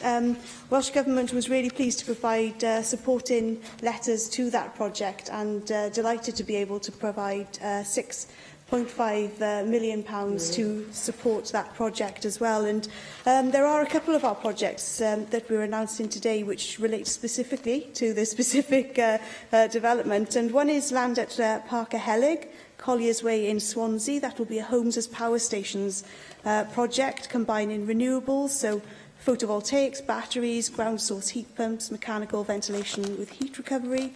And also using what's called a Swansea Standard Fabric First timber frame. And that is a collaboration between Specific and the Swansea City deal. And there's a second project as well at Crown Way in Llandarcy, which will be an innovation park to showcase modular volumetric house building and compare the systems and compare some of the learning that we have here in Wales with what is experienced overseas. So this is an interesting part of the research and learning of the project. It's very much linked into the Active Homes work that's already been announced. In terms of design, I think it is really important that we have high aspirations and high ambitions for affordable housing and social housing. It should be our goal that people who live in social housing live in beautiful housing that everybody can be proud of. When we see surveys, the Chartered Institute of Housing undertook a survey recently. People who live in social housing are proud of it, they're proud of their communities. So let's try and build the most beautiful houses that we possibly can for those communities. So this is, again, something that the Affordable Housing Review is looking at, but something I want to have a greater focus on in year 3 of the programme. And then I should mention that in devising the technical specifications for the Innovative Housing Programme, it was done with a steer group, which was chaired by Gaynor Jones of the Design Commission for Wales. So we certainly have a strong focus on good quality design. And finally, I was really pleased to be able to open this up to the private sector this year. I'm really keen to have a strong focus on supporting SMEs, particularly to return to house building. They left house building some time ago and been concentrated on renovation work and so on, but I think they have a really strong role to play in the future of house building. Of course, when housing associations are building homes, when homes are being built through our Innovative Housing Programme, it is SMEs who are partnering with them to deliver that. So I think that this is another string to our bow in terms of supporting SMEs alongside things like the Property Development Fund and our work on stalled sites. Bethan Syed. I'd like to thank you for this statement, and I'm encouraged by it. It's clear that the chosen schemes will add up to 657 new homes rather than the 276 built last year, and the budget for this has increased considerably. In the past, myself and my colleague Sian Gwenllian have called for this scheme to be more ambitious in its target and scale, and significantly more than doubling the number of homes is a good start. So it's important to welcome that and note when we are making good progress. It's important to note that this should play a part in the wider approach to affordable housing. 657 new homes out of a target of 20,000 is an improvement on last year's total. I understand that part of this process is identifying what will work and what will not in order to support larger schemes in the future. Will you commit that next year's budget for this programme will increase if demand increases again, and crucially if opportunities are identified to fund much larger projects? I understand money is tight, but this could be an investment which saves in the longer term. Further to that point, if we are able to tackle the prospect of climate change, and reports recently suggest that this has become an increasingly dire and urgent challenge, then innovation has to be part of this. If we want to move to a green energy future, and that is achievable in terms of power generation quite sooner than many people think, if we commit to it, we must also be smarter about that energy use and use less of it, and this sort of scheme is important as part of that whole holistic picture. You mentioned innovation in the supply chains, and I would like to ask specifically what's being done to achieve that. I understand that more use of timber and sustainable materials is being used. What other materials are we looking at? Are we increasing our use of traditional Welsh materials, such as slate, for example? Last year, when the late Carl Sargent delivered this update, David Melding pointed out that the cost of using more bespoke designs and materials. So is there a movement on bringing down those costs, and are there options to speed this up? I'd like to know a little more regarding using innovation on a much larger scale too, because, as has been noted, innovation comes with a cost, and if we are going to produce homes such as those on a much larger scale to really make an impact into how sustainable this industry and the housing sector can be, it's important we try to identify methods which can be produced on a more mass scale. So I have those questions, but generally we thank you for the statement here today. Thank you very much for your welcome to the statement, and also for your comments. The overall budget for the programme over the 3 years stands at £90 million. However, there are plenty of opportunities here for the Innovative Housing Programme to work with other funds of money. So, social housing grant, for example, has been used in a number of the projects which we're announcing today in order to create a package of support. And some elements will be given funding just for the innovative element, whereas others it will be for a larger part of that project as well. So there are, again, innovative ways we can look at financing the projects. You referred to the importance of making sure that these projects really are about the whole supply chain and not just about the kind of end delivery. So there's £4 million, for example, for Cartrefi Croeso. They're building 30 homes in Bury Port. They're using Welsh timber and also local off-site manufacturing using local labour, but also alongside that then they'll be using the T-solar T-solar panels manufactured in West Wales. So wherever possible, it's there's been work going on to ensure that delivery is based on a very local footprint in order to both benefit the local economy but also reduce that carbon footprint as much as possible. And there are several great examples in the schemes that have been announced today as to how those supply chains have been sought to be made as short and as local as possible. In terms of timber, you asked about, is it just about timber? No, there are lots of other innovative materials that are being used. So the Stackpole infill project in Pembroke, this will be a system designed as an over 55s apartment block, and the Welsh timber will be used there, but also clay-based paints for a low pollution, carcinogen-free environment will be used as well. So trying to look at all opportunities, not just in the outer construction of the the frame of the building, in order to use greener approaches, if you like. The issue of decarbonisation of homes is a huge issue. The Innovative Housing Programme gives us some of the answer for the future, but it certainly doesn't help us in terms of the existing housing stock we have, which is, as you know, some of the oldest and least thermo-efficient housing in Europe. So this is one of the reasons we've established the advisory group on the decarbonisation of existing homes, and we've tasked that to help us shape a programme to realise our decarbonisation ambitions in the existing housing stock. Now, that's going to involve a lot of retrofitting work, and it won't be just the part of government to do that. This is something that we have to work alongside mortgage lenders, planners, the construction sector, but also individuals as well, so that when people are thinking of investing in their home, actually they see investing in the energy efficiency of their home as attractive as investing in something more perhaps tangible, such as a new bathroom or those kind of things. So it is going to take a big shift, I think, in terms of people's expectations and their willingness to engage in this agenda. It's certainly a journey that we're starting along. Our ambition was to create 1,000 affordable homes as part of our 20,000 affordable homes through this project. What I would like to see ultimately, though, is these kind of models of construction becoming much more mainstream. So this isn't by any means a niche project. This is a trailblazer, really, I think, to help us revolutionise the way we build homes in Wales. Gareth Bennett. Diolch, Llywydd, and thanks, Minister, for your statement today. I agree it's a promising programme, and it will be interesting to see how far you can progress it and how much impact it will ultimately have on your house building targets. I'm glad you see a big role in this for the SMEs. I think that's a welcome development.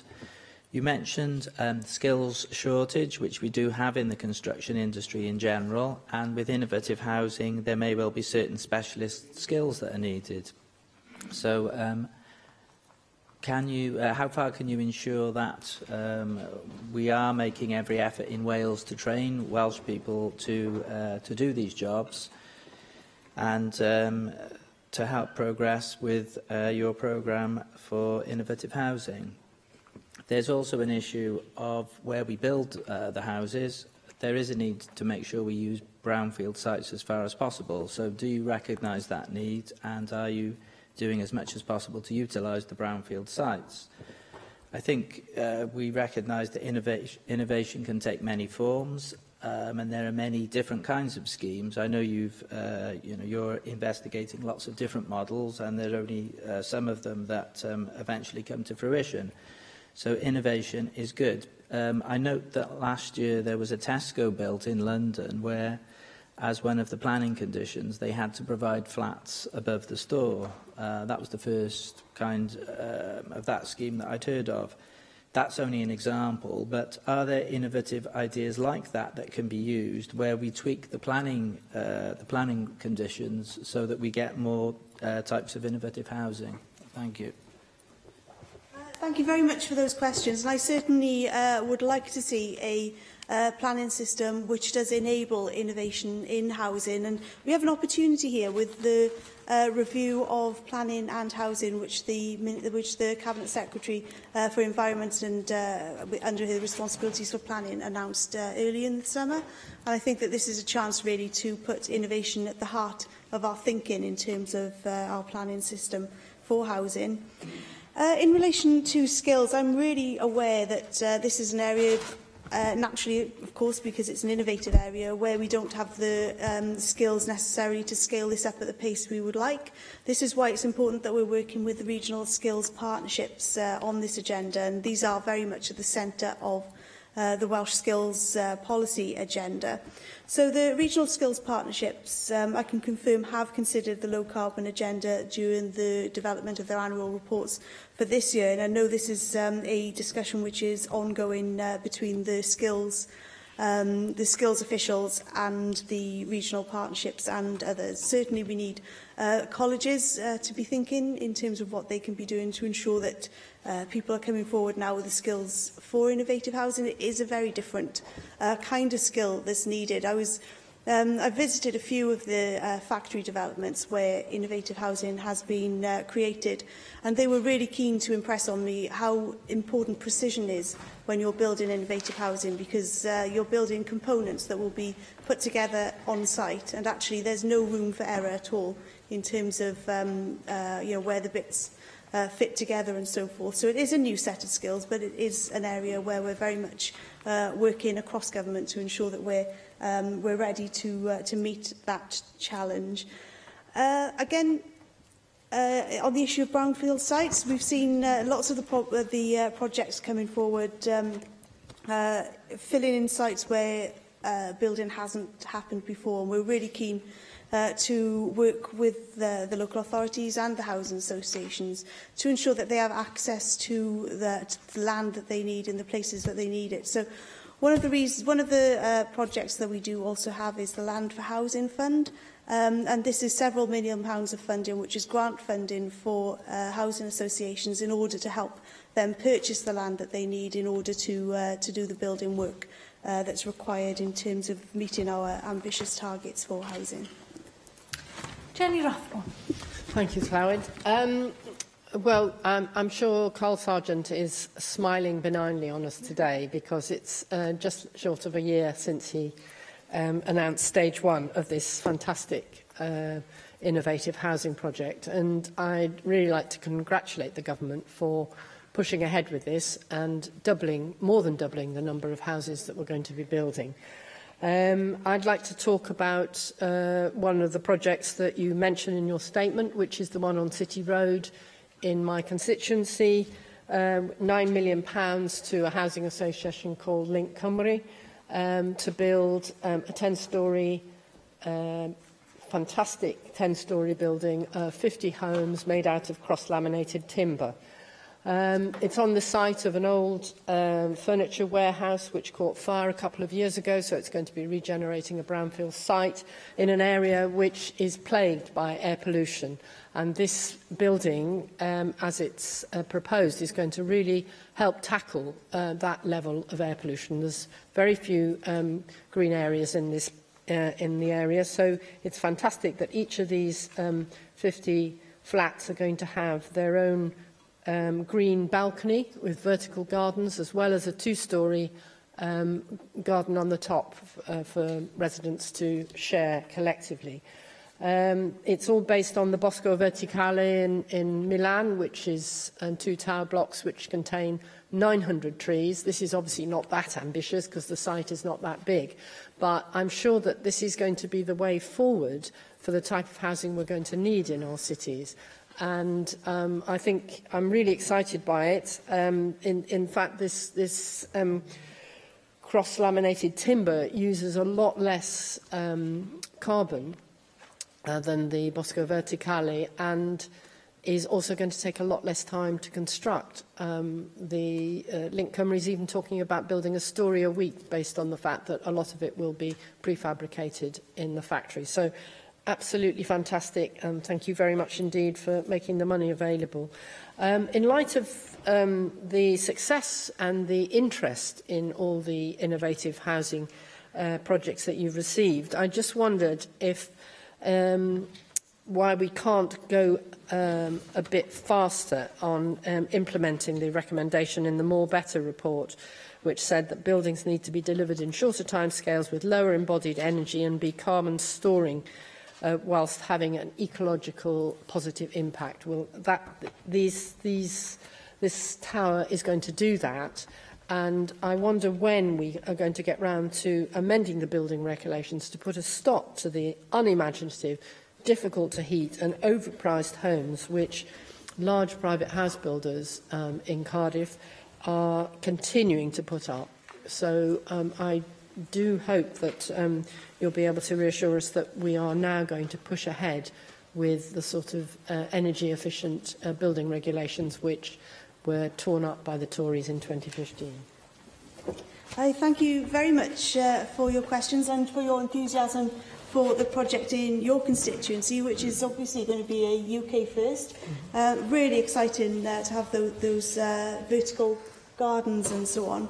And you refer to it as a project which is regenerating the area, and that's what I think is particularly exciting about the Innovative Housing Programme, is that it's not innovative housing in a bubble, it's innovative housing as a part of our wider Welsh Government agenda. So the £1.9 million for Newydd Housing Association to build 23 homes as part of the Goodshed development in Barry will actually include spaces for start-up businesses along the same lines of that which we see in the Tramshed, which if anyone's had the opportunity to visit, that is a fantastic regeneration project, and it's the same people behind that as will be undertaking that particular project. And also, one of the projects in North Wales will be making adaptable movable pods built to passive house standards for single occupancy by homeless people. So this is addressing some of our urgent need for intermediate housing for people who are currently rough sleeping. So that's another exciting project. And of course, the over 55s apartments, which I referred to earlier, again, is about creating houses which are appropriate for people as they get into older age and as needs change and so on. And we have, again, a dearth of appropriate housing for older people. So this really is about trying to ensure that we're linking up across government in terms of achieving more than one thing with this innovative project. Timber is involved in 22 of the projects. People always tell us that you can't build houses with Welsh timber, but I think this project is certainly proving that not to be the case. We certainly know that alongside using the timber in the projects we have, in parallel there's work going on at several universities which is showing what can be done in terms of treating Welsh timber in order to strengthen it so it can be used in even greater amounts in Welsh housing as well. And on the issue of building regs, I'm afraid that's the responsibility of my colleague, and I will ask her to write to you with the assurance that you're seeking. Diolch i'r gweinidog. Yr eitem nesaf felly yw'r datganiad gan y gweinidog plant, pobl hŷn a gofal cymdeithasol ar wythnos mabwysiadu. Calwr y gweinidog i wneud I ddatganiad. Hewer Anca Davies. Diolch Llywydd, and I'm very pleased to be able to celebrate National Adoption Week with you and to recognise and to pay tribute to all of those caring individuals who are willing to put themselves forward to become adoptive parents, and also to those who provide support to them on their journey. Becoming a parent is a significant commitment and the start of an emotional journey that brings great rewards. But you will know as well as I that being a parent is not always simple and that challenges can and do arise. And at these times of challenge, we may need support that enables us to continue to provide a loving, stable home environment, a home that enables our children to thrive. That support is available in many forms, be that friends or family, support groups, or from the range of universal and specialist services. It continues to be a tremendous inspiration to me personally that individuals continue to commit themselves to care for and support children right across Wales.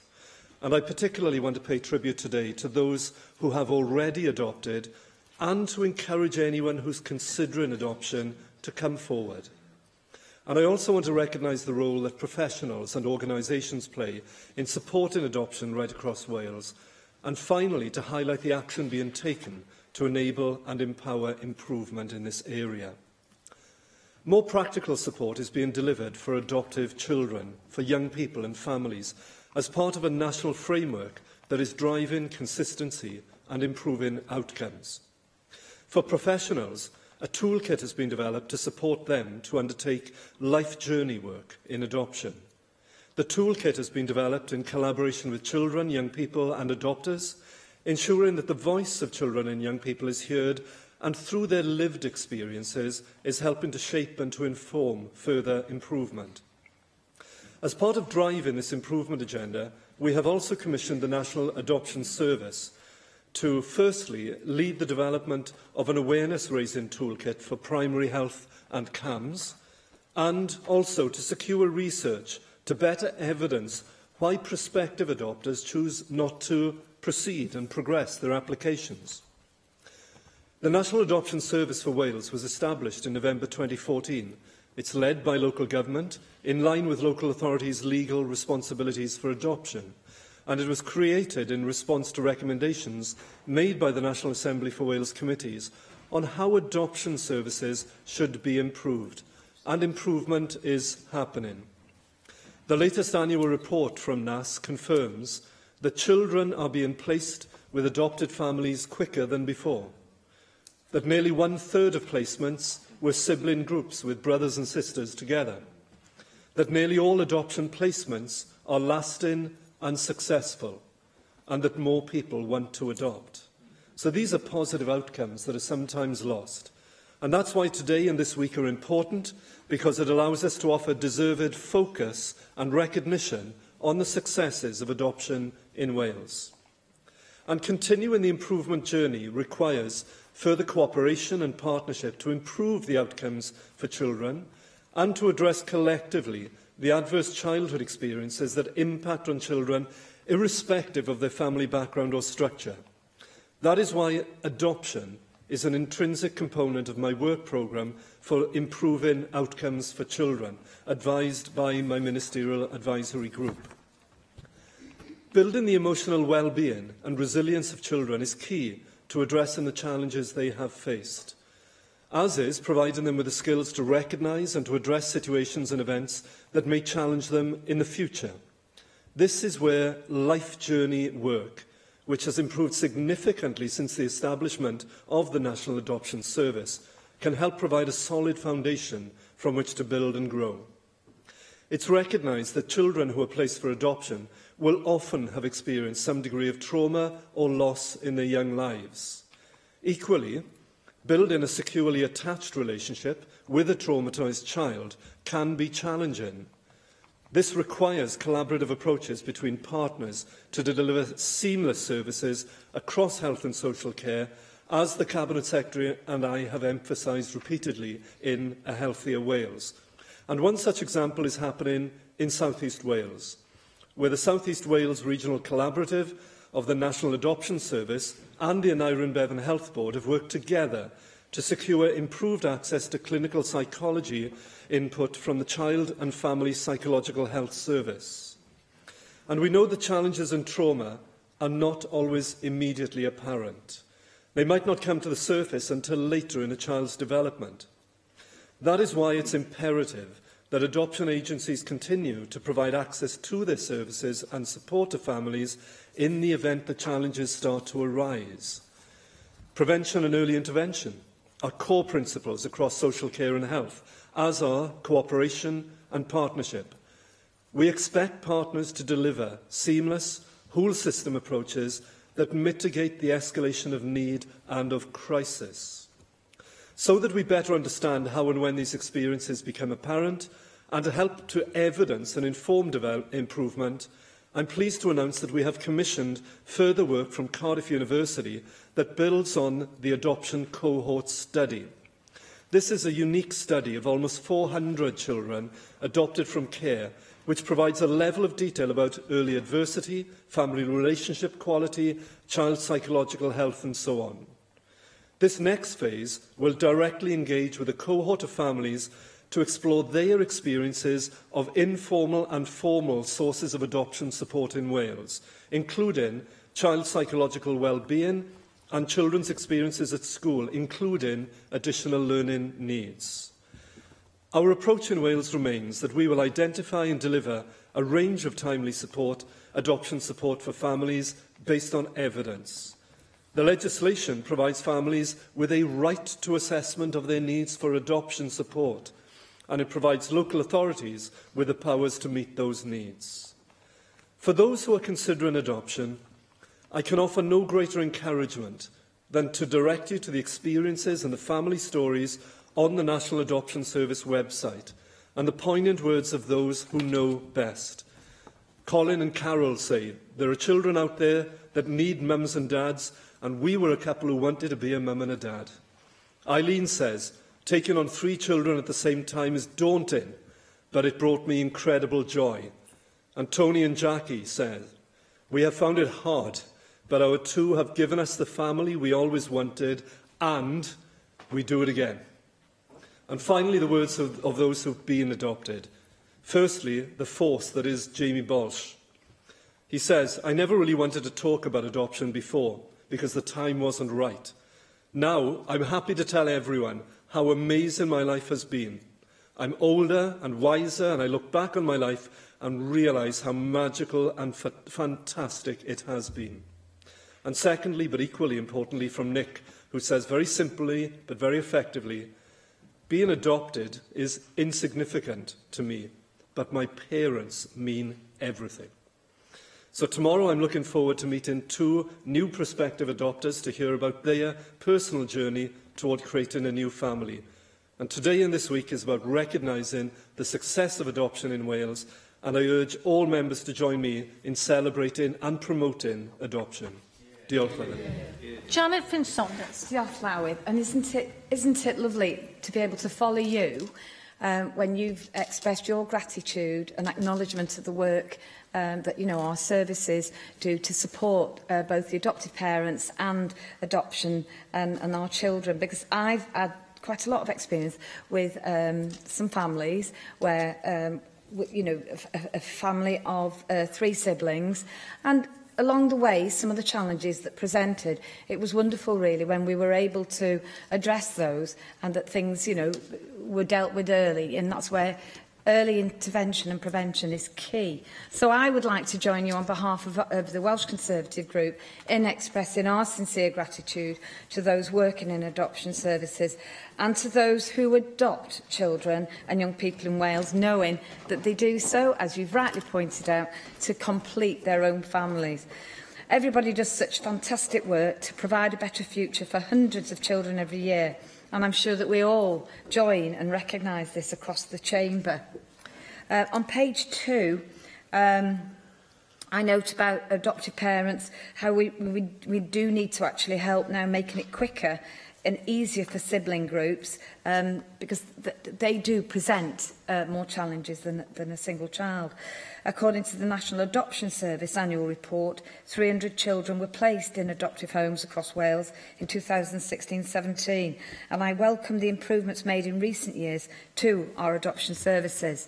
The National Adoption Service's annual report has, however, identified some concerning statistics, because as of June 2018, we do have more than 300 children still waiting to be adopted, and nearly 1 in 5 of these have been waiting for more than a year.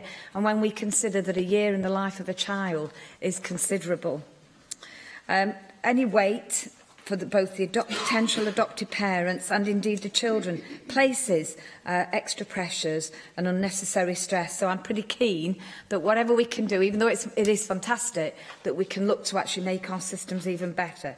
There is an urgent need to develop and deliver a more targeted approach to finding suitable families for priority children across Wales, and then to streamline that process to encourage more families to come forward and want to adopt. I've mentioned about that. In your statement provided to an ITV Wales article published yesterday, you state that you want to encourage anyone who has ever thought about adopting to contact their local adoption agency. And I would just ask you, with your department, whether there is some work that you could perhaps do that actually highlights the need, highlights this issue. Because I do know people who find sometimes it quite difficult to navigate the system. So anything that you as a department can do to make that link up and that joining up and make those families complete, all the better. So really, I would just endorse a lot of what you've said here today, Minister, but just if you could answer that question as to what you think you can do to A, actively reduce the numbers of children waiting so long to be adopted, and how you think you can then provide more support to families. But it's about getting more profile for this, so that we don't have a situation in Wales where we have children waiting to be adopted and we have adoptive parents desperate to adopt those children. Thank you. Yes, and thank you, Janet, and thanks for your encouragement as well of families who might want to come forward. We want more families to come forward, and families come in all shapes and sizes as well. But we want more families to come forward, because whilst we've had around 300 children over the last year go through into the adoption process, we know that we currently have around 350 who are going through the process, and we hope they'll all be successful. But we do need more potential families to come forward, and we can play a role in that, certainly, as elected individuals, because we have quite a reach ourselves in the way that we promote what's going on in this week, particularly in us standing here today. But we can do more as well in working with local authorities. And I would want to encourage all local authorities, as well as agencies out there, to carry on and to amplify their work they do to encourage potential adoptive families to come forward as well. And it can't be just this 1 week. It needs to be a constant thing. And that's where the National Adoption Service, I think, is increasingly playing a very strong role, is promoting the work of adoption and the opportunities here. You rightly flag up, though, there is a great deal of good news and progress that has been made, and I think putting the national framework in place is helping to drive that. The National Adoption Service itself is helping to drive it. But also, performance management is very important, and we've put in place now what I think has been recognised as a more robust performance management framework for adoption services. It's been an important innovation because when you can measure it, and when you can measure regional variation as well, it does tend to drive improvement forward because it allows that meaningful comparison between different areas of Wales, and there are differences.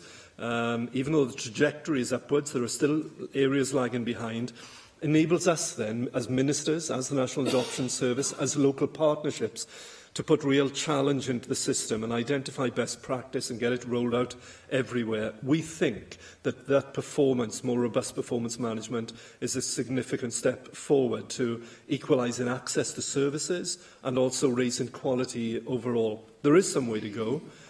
We've had that positive impact around the drop in the length of time between a child becoming looked after to being placed for adoption. That has gone down. Fewer children waiting more than 6 months for a match. But actually, we think we can do more. And some of the measures we're taking now in reviewing and overhauling parts of the system will match our ambition that no child should be waiting even a month to get onto the register, should be onto the register, and then the ability, a more flexible ability of potential adoptive families to match up with those children and young people as well. So all the time we're trying to find those new ways that we can improve performance and get the performance consistent across Wales. Lloyd. Diolch, Llywydd. Can I welcome the statement from the Minister as regards celebrating Adoption Week? And obviously, I think we're all on these benches very happy to join in widespread celebration of Adoption Week, and very happy to second the tribute to all prospective adoptive parents and those who have been adopting children and young people over the years. It really is tremendous. I stand in awe, actually. I stand in awe. Because there is a huge agenda here, obviously. I used to wonder in my baby clinics in Forest Fach Medical Centre years ago, I used to see little babies that were exactly the same as my own babies at the time, but they would have very different experiences to my children, and you could see the brutalising effect of a wide variety of adverse childhood experience, scarring young children, and it wasn't their fault. And it was absolutely terrible to behold. The same sort of situation, unfortunately, carries on happening these days. And sometimes that phrase, adverse childhood experiences, seems to hide the cruelty and the abuse that is still happening, and scars run deep and long. And obviously, prolonged stays in the care system as well, obviously, can be sometimes equally brutalising, and so adoption really is extremely important, and I salute obviously also the work of the National Adoption Services as well.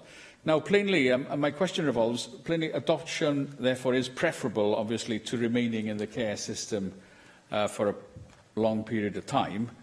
So can I ask the Minister, how confident is he that the current focus on trying to ensure children can return to birth parents, that sort of focus, while understandable, that sort of focus on trying to ensure that children can return to their birth parents is only being undertaken when most people involved in that situation would accept that this is a realistic possibility, because it's an important issue and situations are extremely difficult. Decisions cannot be rushed, but obviously they have to be the right decision as well. Thank you. Di, thank you very much. And on that very important point, I think this is why, curiously, the work in the adoption sector doesn't stand totally isolated from the wider issue of looked after children and improving outcomes for all children. And I think in all of that wide piece of work, of paramount importance and statutorily underpinned as well in our belief in the rights of the child, is that the child comes first. And he and I will sometimes, as all Assembly members do, have some challenging conversations with birth parents who will say, well, the best interest of the child is for them to be with me, and yet the professional advice, multi-agency professional advice is, whilst we sympathise with the parents, actually the best place is somewhere else. Sometimes, however, it is the other way, and with the right therapeutic support, with the right interventions wrapping around the family, solutions can be found where safely they can be retained in that family setting with often quite intensive additional support, but it has to be in the best interest of the child. And that, curiously, is where the work beyond adoption, but actually within the Ministerial Advisory Group and the work streams that they have set in front of them, including one which is to, in fact, their first work stream priority at the moment is safely reducing the numbers of children who come into looked after care, but it's also the quality of those children who are then within care. But adoption provides, we know, with the right support in place, a very, very good route to family life, with the right support in place, a very good route into family life, and something that can have a lasting and profound influence on that child and young person's development. And in celebrating this week, as I mentioned in my opening remarks, it's heartening to see the success we are having, not only in increasing the numbers coming through, but also that those adoptions are largely successful. Despite tribulations, very often with children and young people with traumatic incidents in earlier life that still need therapeutic interventions to help, and the family will need support as well. But it works, and people work through this. And like him, he used the words that he stands in awe of those people who go on this journey. Actually, many of them who go on this journey, they get so much out of it as well, but I equally stand in awe, because the challenge of doing this, no child being brought up is easy to do, but actually saying, we're going to take a child that we know is coming to us with complex issues that we're going to have to work through for years and years, and to do it, well, it is quite breathtaking, but we want lots more people to come forward and do it as well. Michelle Brown. Thank you, Presiding Officer, and thank you for your statement, Minister. I would like to join the Minister in paying tribute to those who put themselves forward to adopt a child in need of a loving and stable home, and I welcome his statement. Although the Minister hasn't quantified the improvements he's set out in his statement, I welcome the news that children are being placed with adopting families quicker, that a sizeable proportion of sibling groups are being placed together, and that more people want to adopt. It's equally good news that the majority of adoptions are lasting and successful. As the Minister says, Adoption Week offers an opportunity to focus on adoption and recognise Wales's successes. However, it's also a chance for the Minister and his department to reflect on whether there are barriers to people applying to adopt or continuing with the adoption process. It's also an appropriate time for the Minister to consider whether the guidance he and his department provide to adoption agencies and services is the best it can be to ensure that no child is waiting for adopted parents longer than is absolutely necessary. Does the Minister therefore intend to review such guidance, and will he report back to this place on the results of his review? I'm a firm believer that it's the quality of parenting that an adopter can offer a child that should be the deciding factor when placing a child with adoptive parents ahead of all other considerations. The Barnardo's website suggests that there's an additional difficulty in finding adoptive homes for children of black and minority ethnicity, sibling groups and children who have challenging behaviour. I wonder if the Minister is aware of the initiative named Adopting Together, which is supported by the National Adoption Service, and that was highlighted in an article on the BBC website earlier this week. I presumably is. It seems to be a good approach to placing children in need of adoption, but whilst it states it's targeted at finding loving homes for children aged 4 and over, sibling groups, children with additional needs and children with medical needs or medical uncertainty, in other words, those children who have been identified as waiting the longest for a family, it makes no mention of children from an ethnic minority. Why, I ask myself, when Barnardo's have identified BME children as a group needing special consideration, does Adopting Together miss them out unless they also fall into one of the other categories? That, of course, is a question more properly put to Adopting Together. But are you concerned about the apparent difference of approach and whether such a difference could potentially affect the number of parents putting themselves forward to adopt BME children? It's difficult to find out if the agencies and local authorities that operate adoption services in Wales are fully open to interracial adoption. Do you agree with me that the overriding concern when finding a permanent family home for looked after children should be the ability of the adopting parent or parents to provide a loving and stable home? And just as we are rightly completely open to adoptions by gay couples, we should also be open to adopting children into families of a different ethnicity to themselves. Another point that prospective adopters may find off-putting is that one agency says potential adopters should either be homeowners or have an assured tenancy. I'm concerned that this excludes a huge amount of potential adopters. Assured tenancies are pretty hard to come by in Wales, and renting is on the increase, what with prices and deposit requirements being the way they are. And we're going to have a huge problem finding loving and stable homes for children if we discount generation rent from the pool of potential adopters. It seems a very cruel irony that an agency would be content to leave a child in a situation where they may have to regularly and unpredictably move from foster home to foster home or care home to care home, simply because an agency doesn't want to place them with a family that may have to move. Moving to a different house is a physical act. It's not the same as moving to a different family. So are you happy that either a mortgage or an assured tenancy should be a prerequisite for adoption? If you are, rather than stop short-hold renters becoming adoptive parents, shouldn't you bring forward policies to increase the duration of short-hold tenancies? How is the Minister ensuring that the National Adoption Service and Adopting Together are coordinating their work to the benefit of children and young people? It's encouraging that health boards are also looking at working together to provide improved access to clinical psychology input. And I would ask the Minister how he will learn lessons from this work and roll those lessons out throughout Wales. Finally, I would like to join the Minister in celebrating adoption, and I very much hope that the next time the Minister comes to this place to report on adoption in Wales, that he will be able to report that the measures he's taking now will have resulted in very positive results. Thank you. Thank you very much, Michelle. And if I can start with the first point that you raised there, after your welcome for this celebration this week and promotion of adoption, you laid down the challenge about what the results we were having are, and I touched on some of them in my opening remarks, but I'm happy to clarify.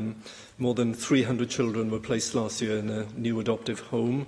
Approximately 300 children had their adoption orders granted. There's a further 350 children with the legal authority now to be placed, who are waiting to be matched or placed with a new family at the end of the year. And that the... What else? We've got more than 500 children with adoption support services in place. National Service has facilitated more than, well, nearly 3,500 active letterbox contact arrangements. They've provided a service to more than 320 birth parents and so on now. But all of those show an improvement in performance from a national perspective, although, as I touched on previously, one of the issues we have to do is get consistency right across Wales in all the regions. I think you touched as well on the aspect of speeding up the process, but was that your point towards... Really? Just to raise to Assembly members' understanding, we have a couple of pieces of legislation currently, consultations currently live in the field of adoption legislation, and they're to do with actually speeding up the process. There's the first, which covers the new regulations required that flow on from the RISCA regulations, and the second covers the proposed introduction of a two-stage system for assessing and approving adopters, which covers some of the points that you were raising there, but it's also focusing on reducing the timescale within which children and approved prospective adopters have their details added to the register for Wales to a maximum of 1 month, which would be a huge leap forward. Many of the points that you raised in terms of the criteria for adoptive families, I haven't actually had raised with me as major issues. It's been more to do with actually the matching up the right family with the right child or young person. It hasn't been to do with mortgages and so on, but I'll go and look at that and I'll write to the member on it.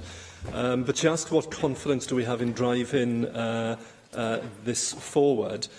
We do have that confidence, one because the performance improvement we can see already, but also because we have the national framework in place, because we have now a strategic national outlook with the National Service, and because we have assessment going on of what we're doing as well. But I'll happily write to you on the issue of that you raised to do with security of tenure.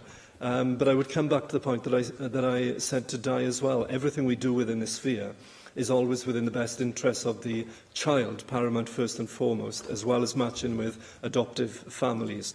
But I'll write to you on that issue because it hasn't been raised with me before and it hasn't come up as a problem. So I'll go away and find out if it is. If you have any particular examples of where that's been a problem, I'd be happy if you shared them with me too. Finally, Rhiannon Passmore. Diolch, Llywyd. Firstly, I wish to very much welcome the Minister for Children's statement celebrating Adoption Week and the active cutting-edge work now taking place across Wales, both in homes and across our agencies. The Minister, along with the Cabinet Secretary, has long championed a collaborative approach between our partner agencies, as emphasised in Healthier Wales. So, will the Minister recognise formally in this chamber the groundbreaking and innovative practice in this field now taking place, in particular across South East Wales? The South East Wales regional collaboration, consisting of the National Adoption Service and the Aneurin Bevan Health Board, have worked strategically together to secure improved access to needed clinical psychology inputs. So will he then recognise such examples of excellence within the new national framework and ensure that such leading-edge work is celebrated, enhanced and replicated across Wales, not just for current adopted children, but for future adoptees and their much-needed forever families? Rhiannon, yes, thank you very much. And again, thank you for your support for this area and for championing adoption as well. And certainly the South East is driving forward. There are other examples, I have to say, in other parts of Wales as well. But what that we've done in the South East area, particularly with access to clinical psychology, has been groundbreaking. And one of the things that the NAS will be looking to do is to see how we can then replicate this wider across Wales.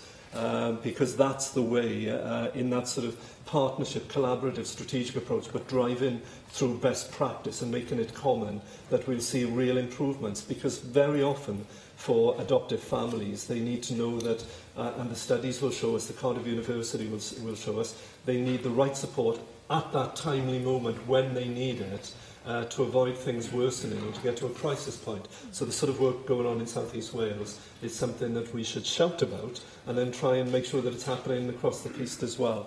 But things are, we have many of these examples of good practice now, and I think a lot of it is being driven through the national framework and through the national service as well. So yes, and when she leaves here today, I'm sure she will, I hope very much that she will go and make sure that within her local media and so on, she is again driving that need for more families to come forward.